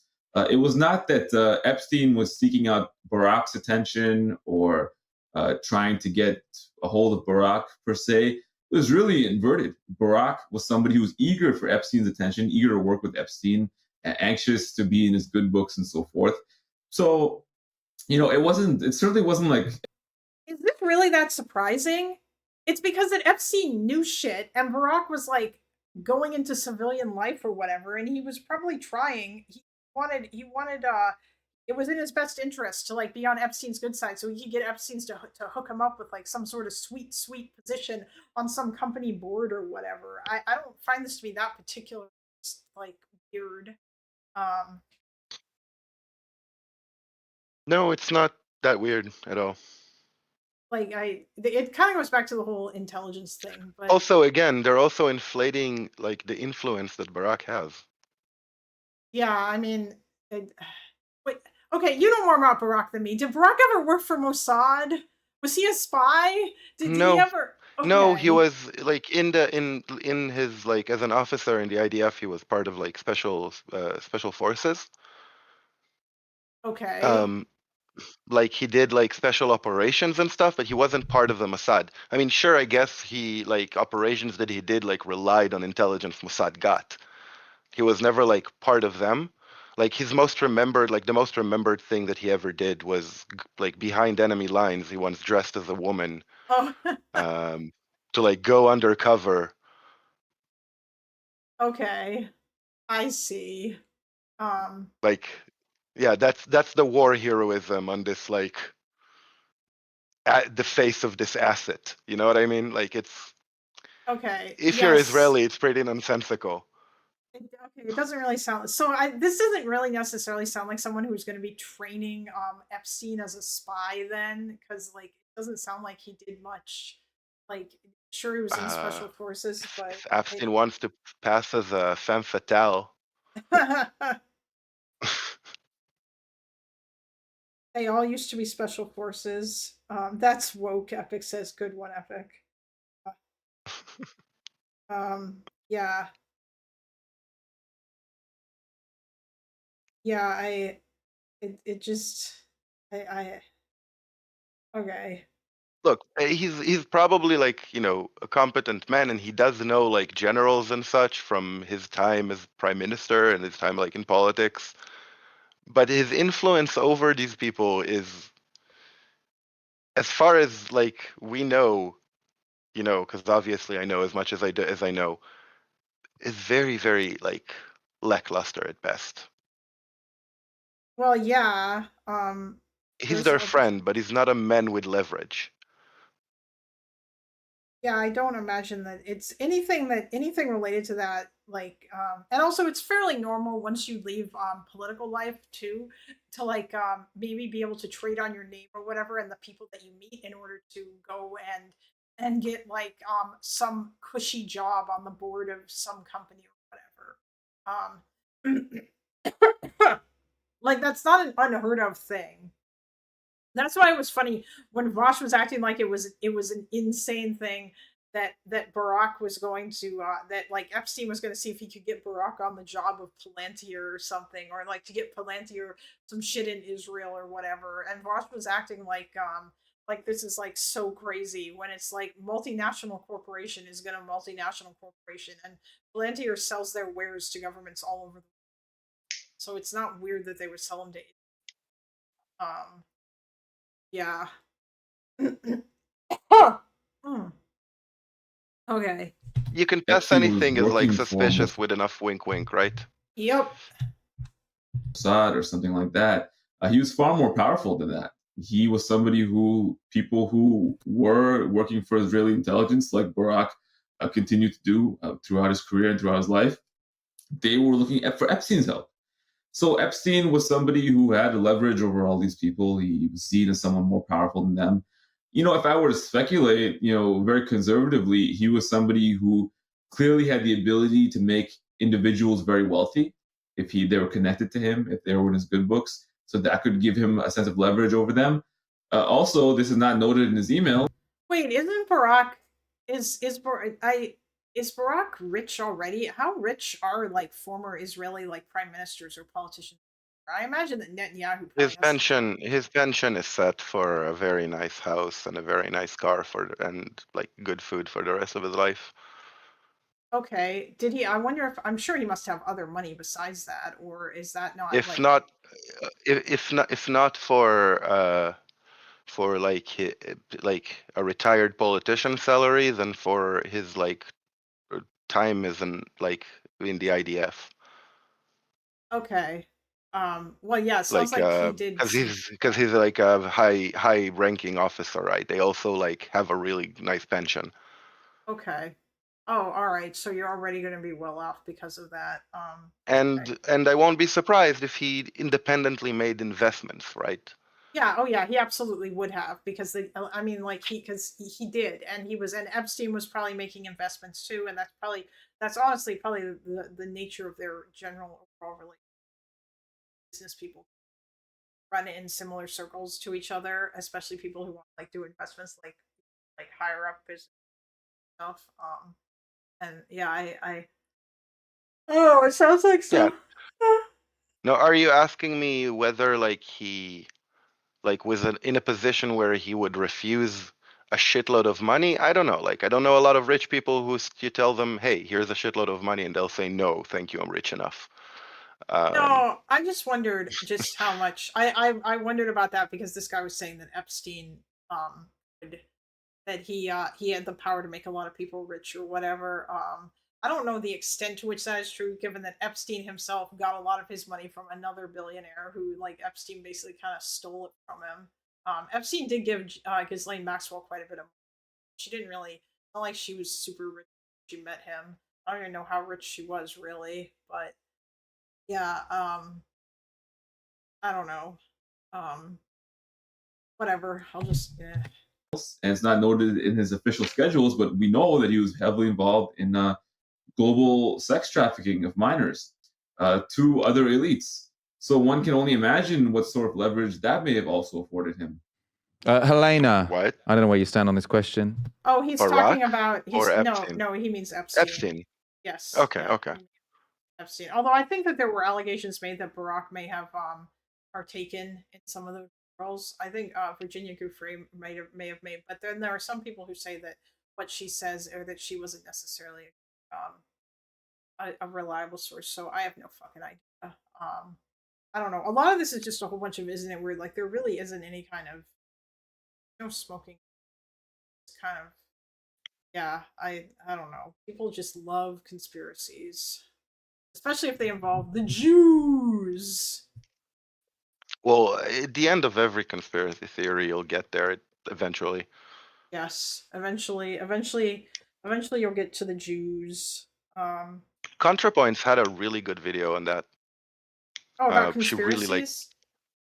yeah, and like the funnel of how it all like funnels down to the same place, like in this through the same like means. Really cool Yeah, video. yeah. Oh, yeah. No, that yes. I enjoyed her conspiracies video. Okay.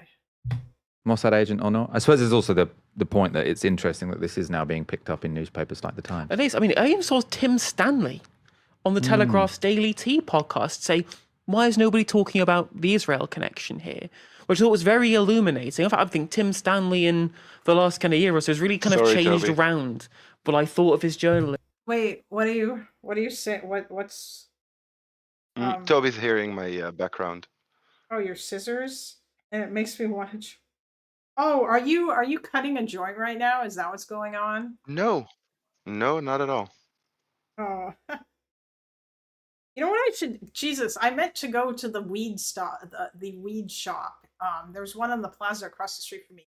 Pick up some sativa because I think that was the nice stuff that I had before, and I'm pretty sure that my mom when she made new weed cookies that was like really really insane. I think that those ones were using something else, whatever the other one is. I can't remember. Sativa's the nice one, and then there's another one that indica I think is the other one. That one. It makes you go sleepy, right? Sativa makes you go sleepy, I think. Yeah.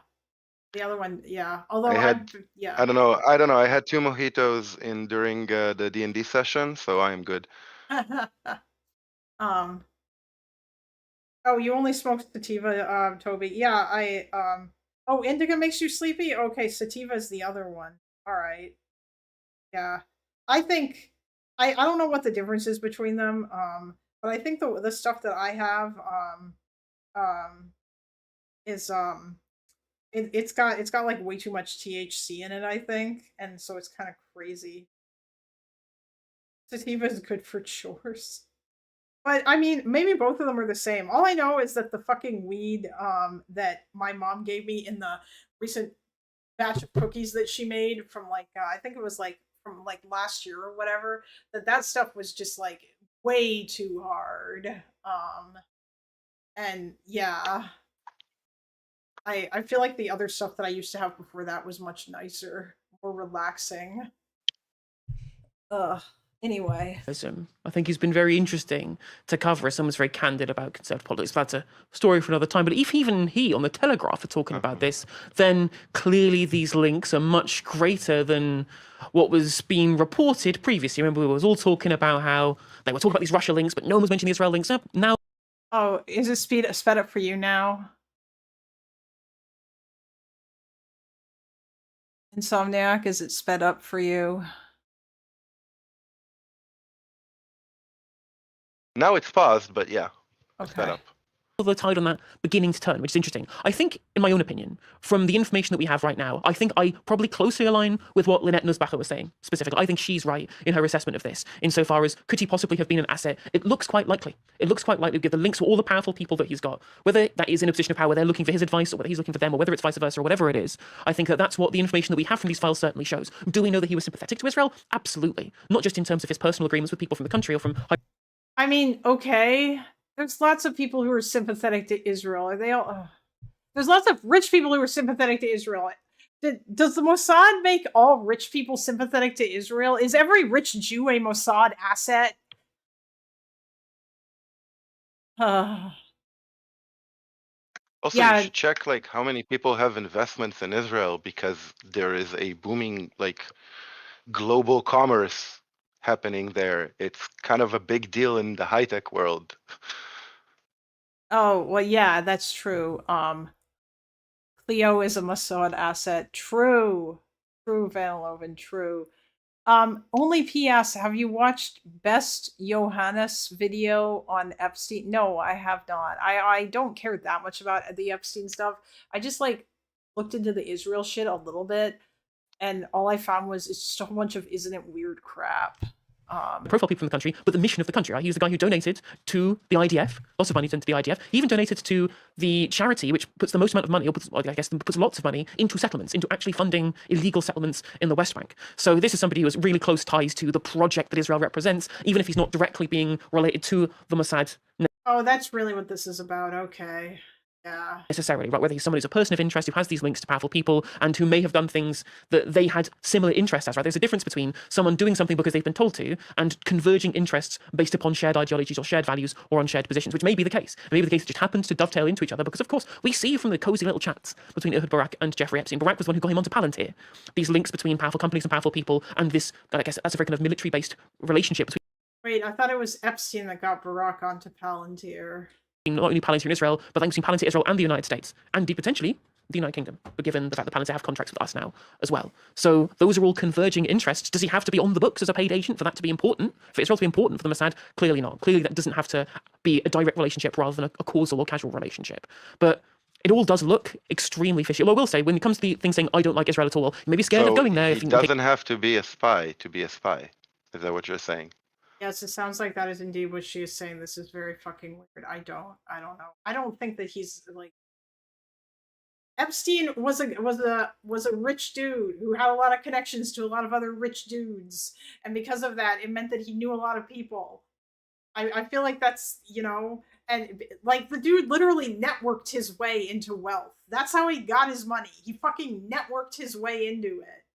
It's because he knew the right people, and that was enabled him to get hired at the right jobs, and then he was able to like move up from there basically in order to until like he met Leslie Wexner, who trusted him so much and thought he was so good with money that he fucking made him like his like account manager and gave him access to all of his shit.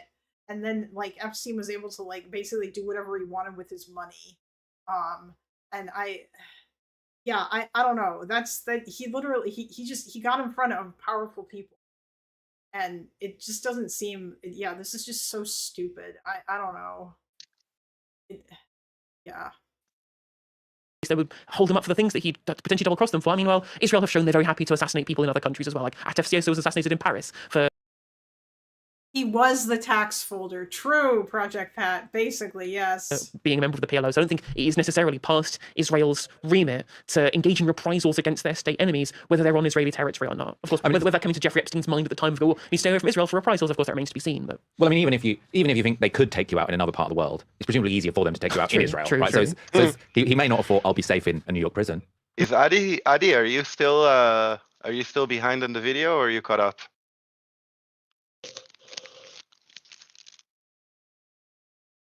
If she's not answering, she's probably still behind.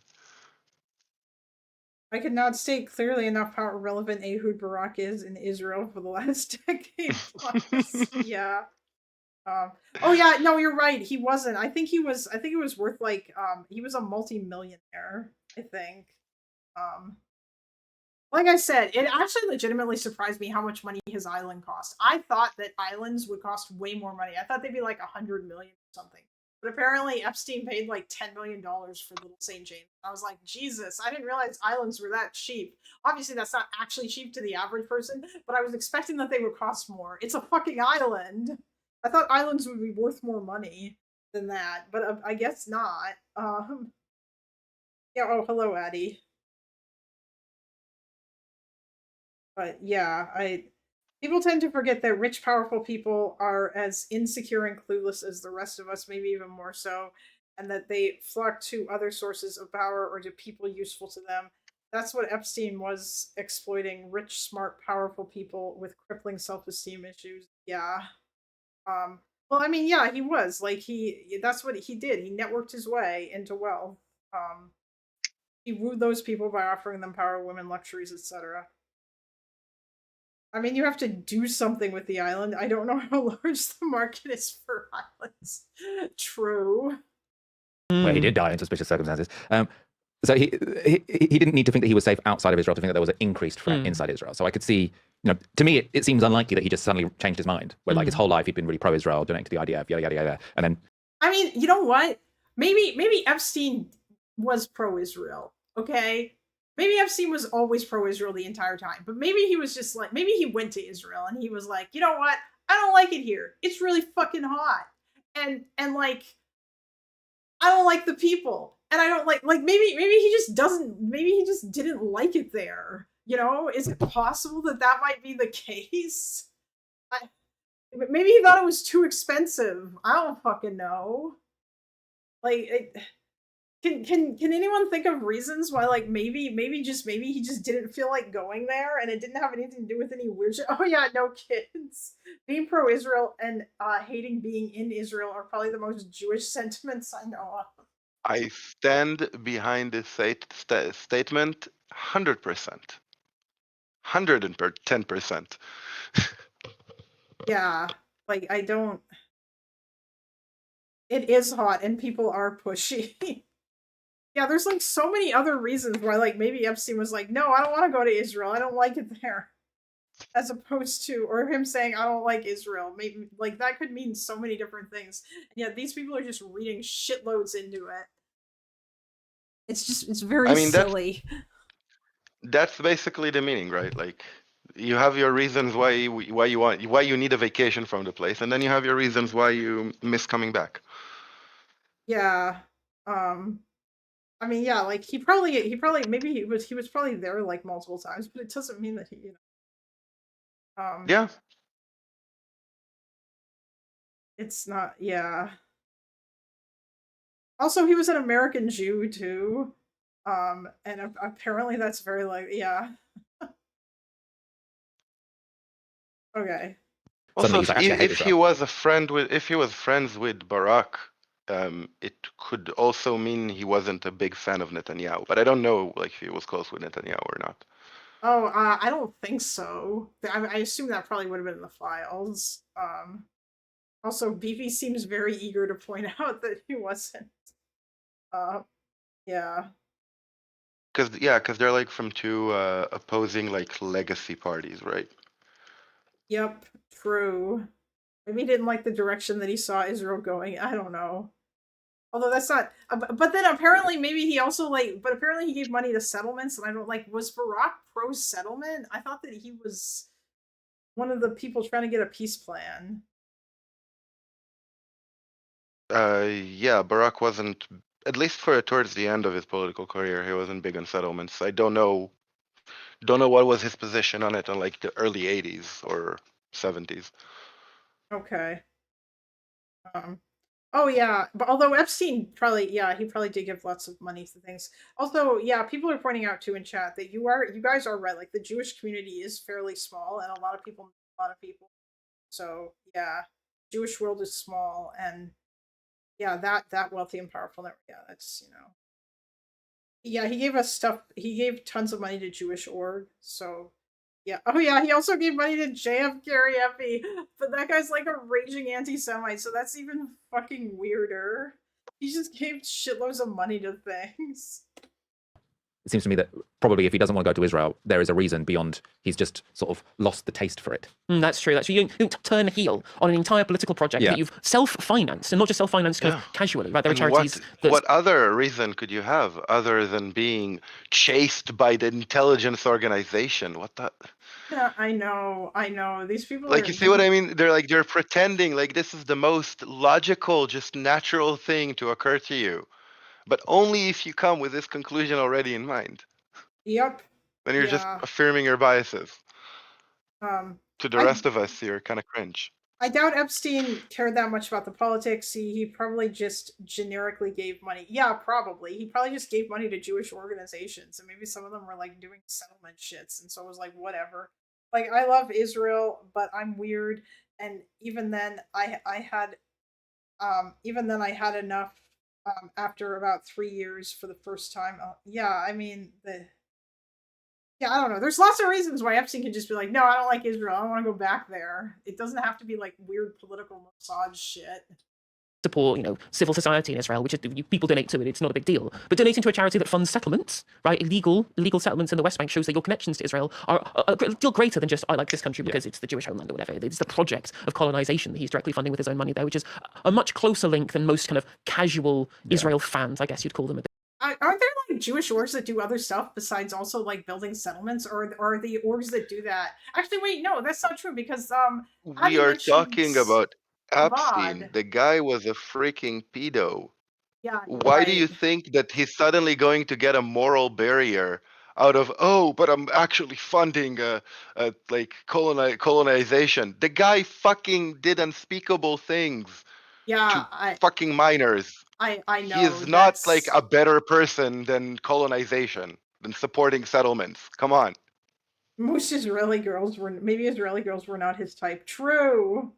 But yeah, I don't know. Like there is a whole bunch of like that Chabad organization. Apparently, like they sell they sell or they like facilitate Jews going to Israel or whatever, and sometimes those are to settlements, but they're like apolitical. I don't know. I kind of doubt it. You know what?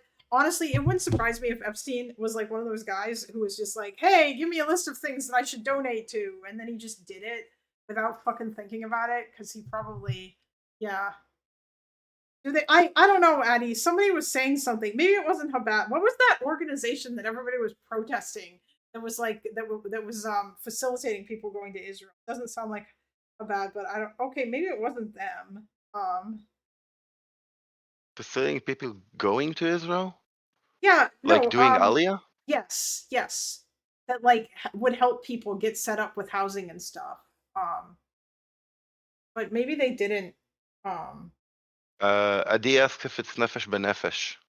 Oh, yeah. Okay, that was it. It wasn't like okay. It wasn't how bad. It's and they also like there was one that was like apolitical where sometimes they would facilitate that and then some people would end up going to live in the settlements or whatever. But yeah, I don't know. But obviously because these people are like crazy leftists who are like angrily ideologically opposed to Israel, there's probably a lot of extra, they're like kind of adding on a lot of shit here.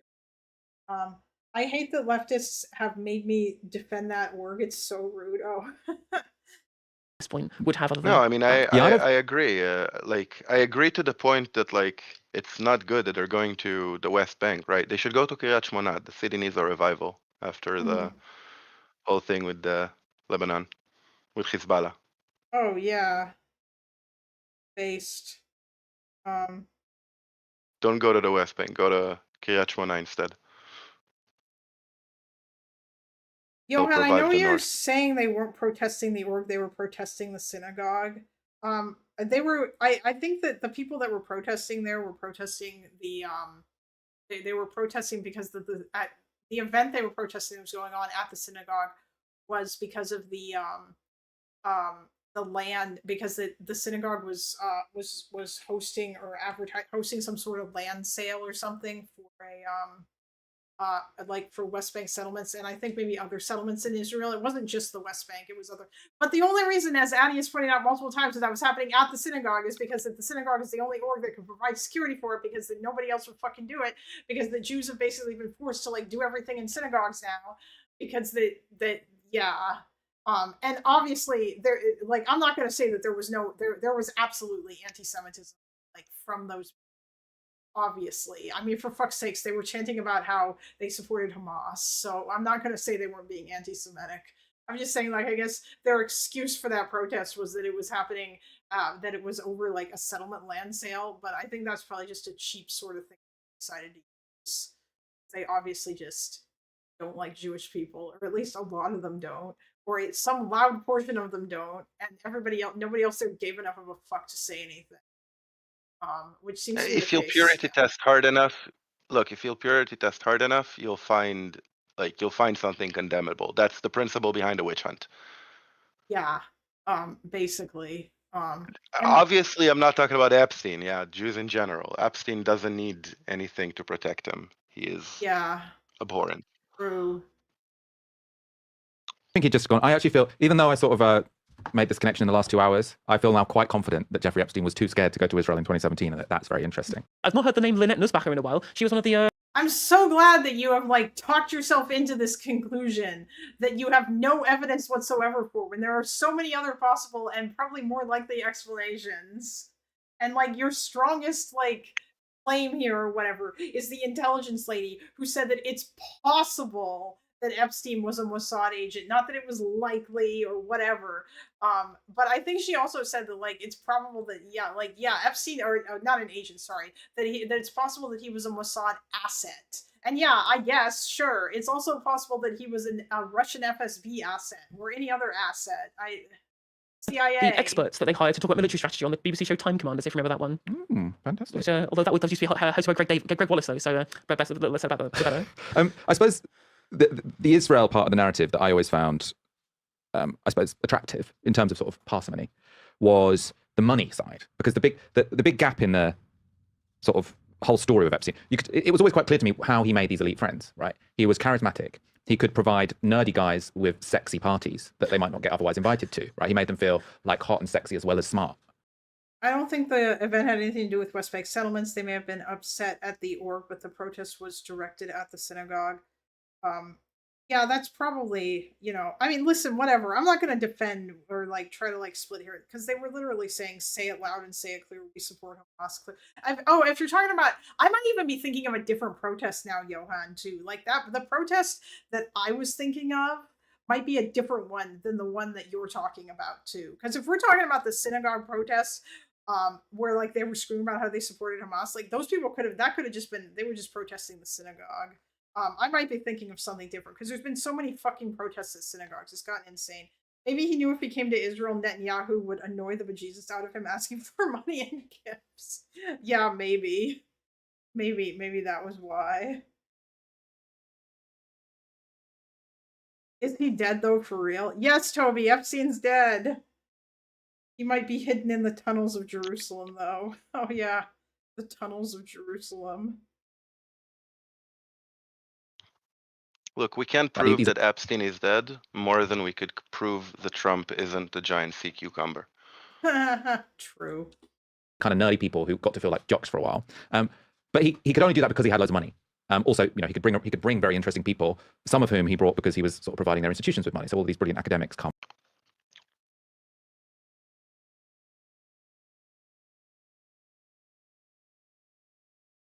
You're on the verge of getting out of bed to explain this for the 1000th time. Wait, no, Addie, I think you did explain it. The organization that you're talking about, if you're talking about the same thing when you say to explain, you're referring to the org that they help people make Aliyah. And sometimes they will help people go and live in the West Bank, but they're like kind of like somewhat of an apolitical org or whatever, I think. Yeah. Because he's rich. And the whole in the story was always, so how did he become so rich that he could lavish this much money on people who are already rich? Because to seem rich around Bill Gates, you need a real lot of money. Like you could, if you have a couple mil, you can seem rich around like ordinary Tom, Dick and Harry. But if you're hanging out in those circles and people see you to be rich as someone who can provide them with money, Is that what he was doing? Was it about providing them, like, rich people with money, or was it about providing them with a good time? Or like, hey, come to my cool island and party? Like, I feel like maybe that was maybe more of the attraction or whatever. I don't know if yeah. Yeah, it's probably all of the above. Like, come, we'll have a good time and we'll talk business Yeah. That while seems we do unspeakable things. yes, exactly. Yes, you guys did a really good job. My head is still on a pillow. Excellent. Thank you. Good. I'm glad. I'm glad that you are chilling. I hope that your doggo is hanging out with you.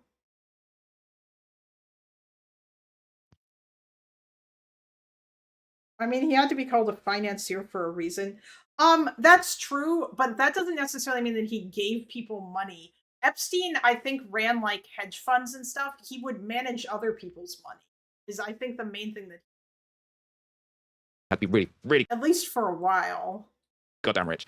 And I think there was not a good enough explanation as to where that money came from. I think why the drop site news articles were interesting to me, and why that conversation with Murtaza Hussain was interesting to me, is because basically they're saying the money came from money laundering, essentially. So he could help if you wanted to hide money or move illicit money from government to government, or sort of from dodgy investor to dodgy investor, or dodgy investor to government, vice versa, arms trade, whatever.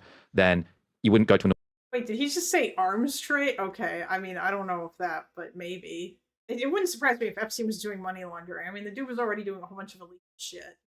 Bank, you'd go to a sort of well-connected international person who's willing to break the law, and that Jeffrey Epstein was that person. And also, when it comes to illicit finance and money laundering, you can take a much bigger cut than official finance because you're taking a bigger risk. And so that's where the money came from. So that is, if that solves the money problem, then I'm less convinced he was paid by the Israelis. So to the extent that that's where the money comes from, I'm less convinced that he was getting paid by the Israelis. But he was clearly had a strong relationship with the Israelis, and I think for a while it was positive, and then it turned negative, and he was scared. Quite a theory. Quite a theory. Quite a theory. Jesus Quite a theory. Christ. Quite a Yes. theory. Yes. I'm not saying anything. I'm just asking questions. Yep. Have you ever seen Trump and a giant sea cucumber in the same photo together? No. I'm sorry, I can't prove that Trump is not a giant sea cucumber. Oh my god. I can't. Look inside chat. Oh. I caught her mid-stretching. Oh. Oh my god, she's so cute. Wait, is this her chair? Yes. As you can see by her leaving a very definite mark of this is my fur here. Yes, that's so funny. So you have like two computer chairs, and one of them is for her. I need to get a new computer chair for myself, because the one that I have is in a very sad state. It's actually starting to reach the point now where sitting on it is no longer particularly comfortable, because I think the cushion has just died, because it's literally over, I think probably like almost 20 years old, that computer chair, and they don't make those anymore. This cat has really, really, really cute fur. Yeah, I actually got a new one 2 years ago, so she's using the old one. Yes, she has the most amazing like patchwork ever. Aw. And I don't know if you can see that she has a little dot by her nose, and that's what made me fall in love with her. Oh, she does. She's got a little dot. She's got such a cute face. She looks soft too. I bet she's soft. Yes, she is incredibly tiny under all that fur. Yeah, maybe I might get a secondhand Herman Miller. I need to see if there's somewhere where I can go where I can sit in them. Because I like to try out chairs before I buy them. No, Chase, I'm not gonna watch the MR video. I think we get the fucking gist of it. I don't need any more fucking conspiracy shit from leftists about Epstein, where all they do, they look at a whole bunch of isn't it weird shit, and then they just jump to ridiculous conclusions. Also, it's like 5 o'clock, so I think it's time for me to go. And have some dinner and enjoy the rest of the evening, you know? It was fun brain rotting with you for this weird conspiracy. I feel like the other one would have been more volatile. Oh, the majority. The 27-minute one. Yeah. Potentially, but hold on. Let's see. I'm It just had a more curious. like bombastic thumbnail. The Well, Israeli flag in gray. part of the reason why it also had that is because that it's because I bet fucking Emma is in it, and Emma is the most insufferable.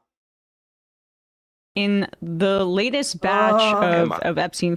Yep, Emma's in it. Oh You God, said it with such disdain. I hate her. I hate her so much. Ugh. Oh, and Matt Binder is here too. I don't know who this other person is. Files that were released, they included also some video clips and some audio clips. And this isn't.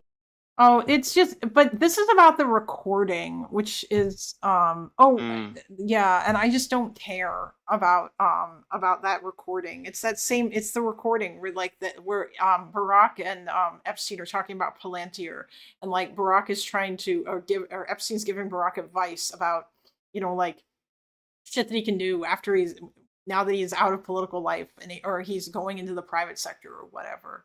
That's it. That's all it is. And these people have turned it into an insanely big thing, and it's so stupid and so annoying. All right. So more grasping at straws, but in a more volatile way. Yes. Your reactions said it all. I I've feel like grown to trust your senses on that. I don't know. Like, listen, the bingo card exists for a reason, okay? It feels stupid, and I don't care. I don't care. I don't care anymore. What an adorable cat. Yeah. Oh, okay. All right. Have a good one. Yeah, thank And you. Chad, have you given her money? If not, you should. It's for a good cause. For Stuart. True. Stuart's gotten lots of pets today because people have donated to give Stuart pets. Thank you, ZJM, yes, ZJM did give me money. I got Nice. Yeah. Both pets and cat food. Yes. All Yeah, right, he I'm gonna got. head out. Yep. Have a good one. Bye. Bye. Okay. All right. All right, chat. I think we're about done.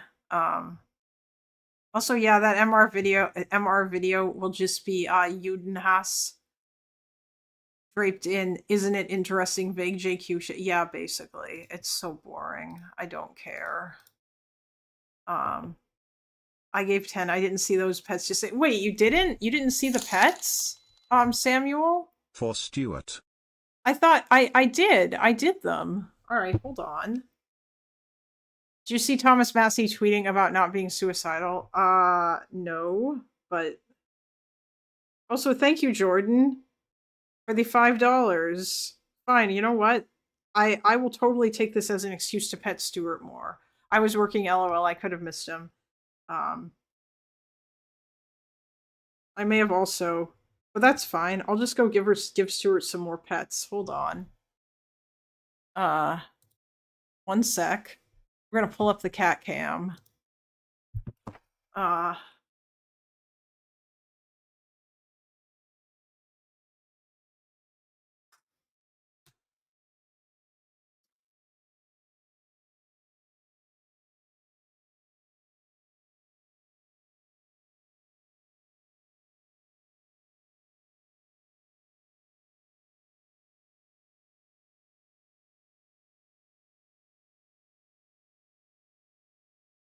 Okay, hold on. 1 second here. I'm just, oh, wait, did I not turn on the audio? Maybe I didn't. Oh well. All right, I'll go find him. We'll give him some pets.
Hello, chat.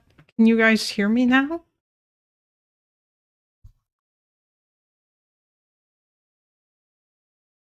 Can you hear me?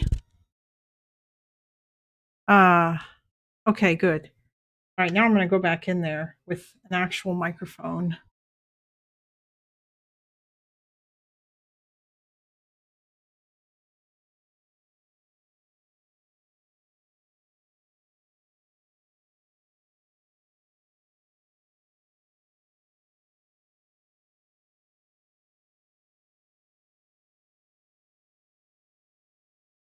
He's praying.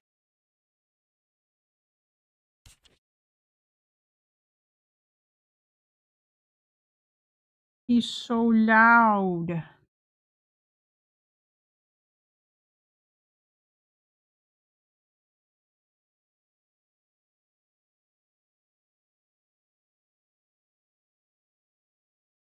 Hey. Hi, sweetie.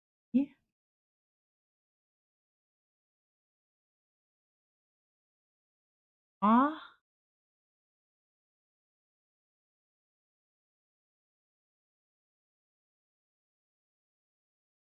Mm-hmm.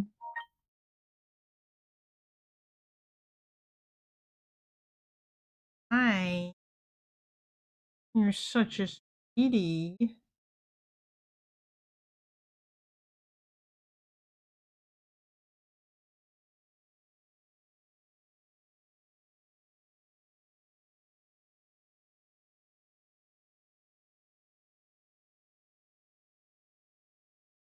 Oh.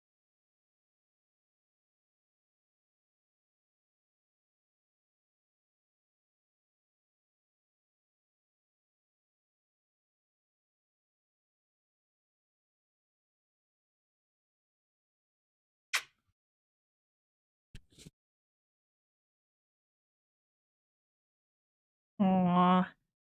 You're so cute.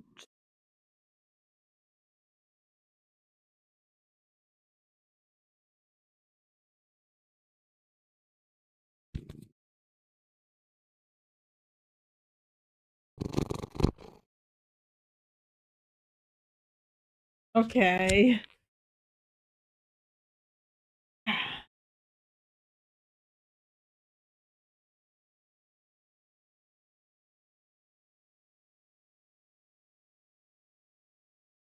All right.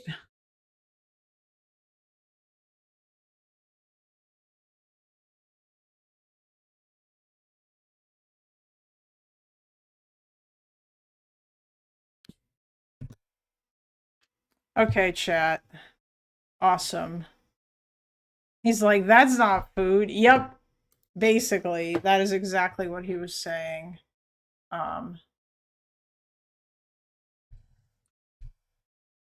Anyone else have a whisker collection, or are we just weird? Honestly, I probably will regret not having a whisker collection at a later point, but sometimes he does lose his whiskers, you know.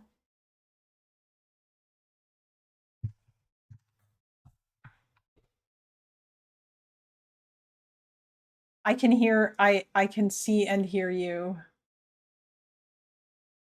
Yes, I gave him 15 pets. He has received his 15 pets.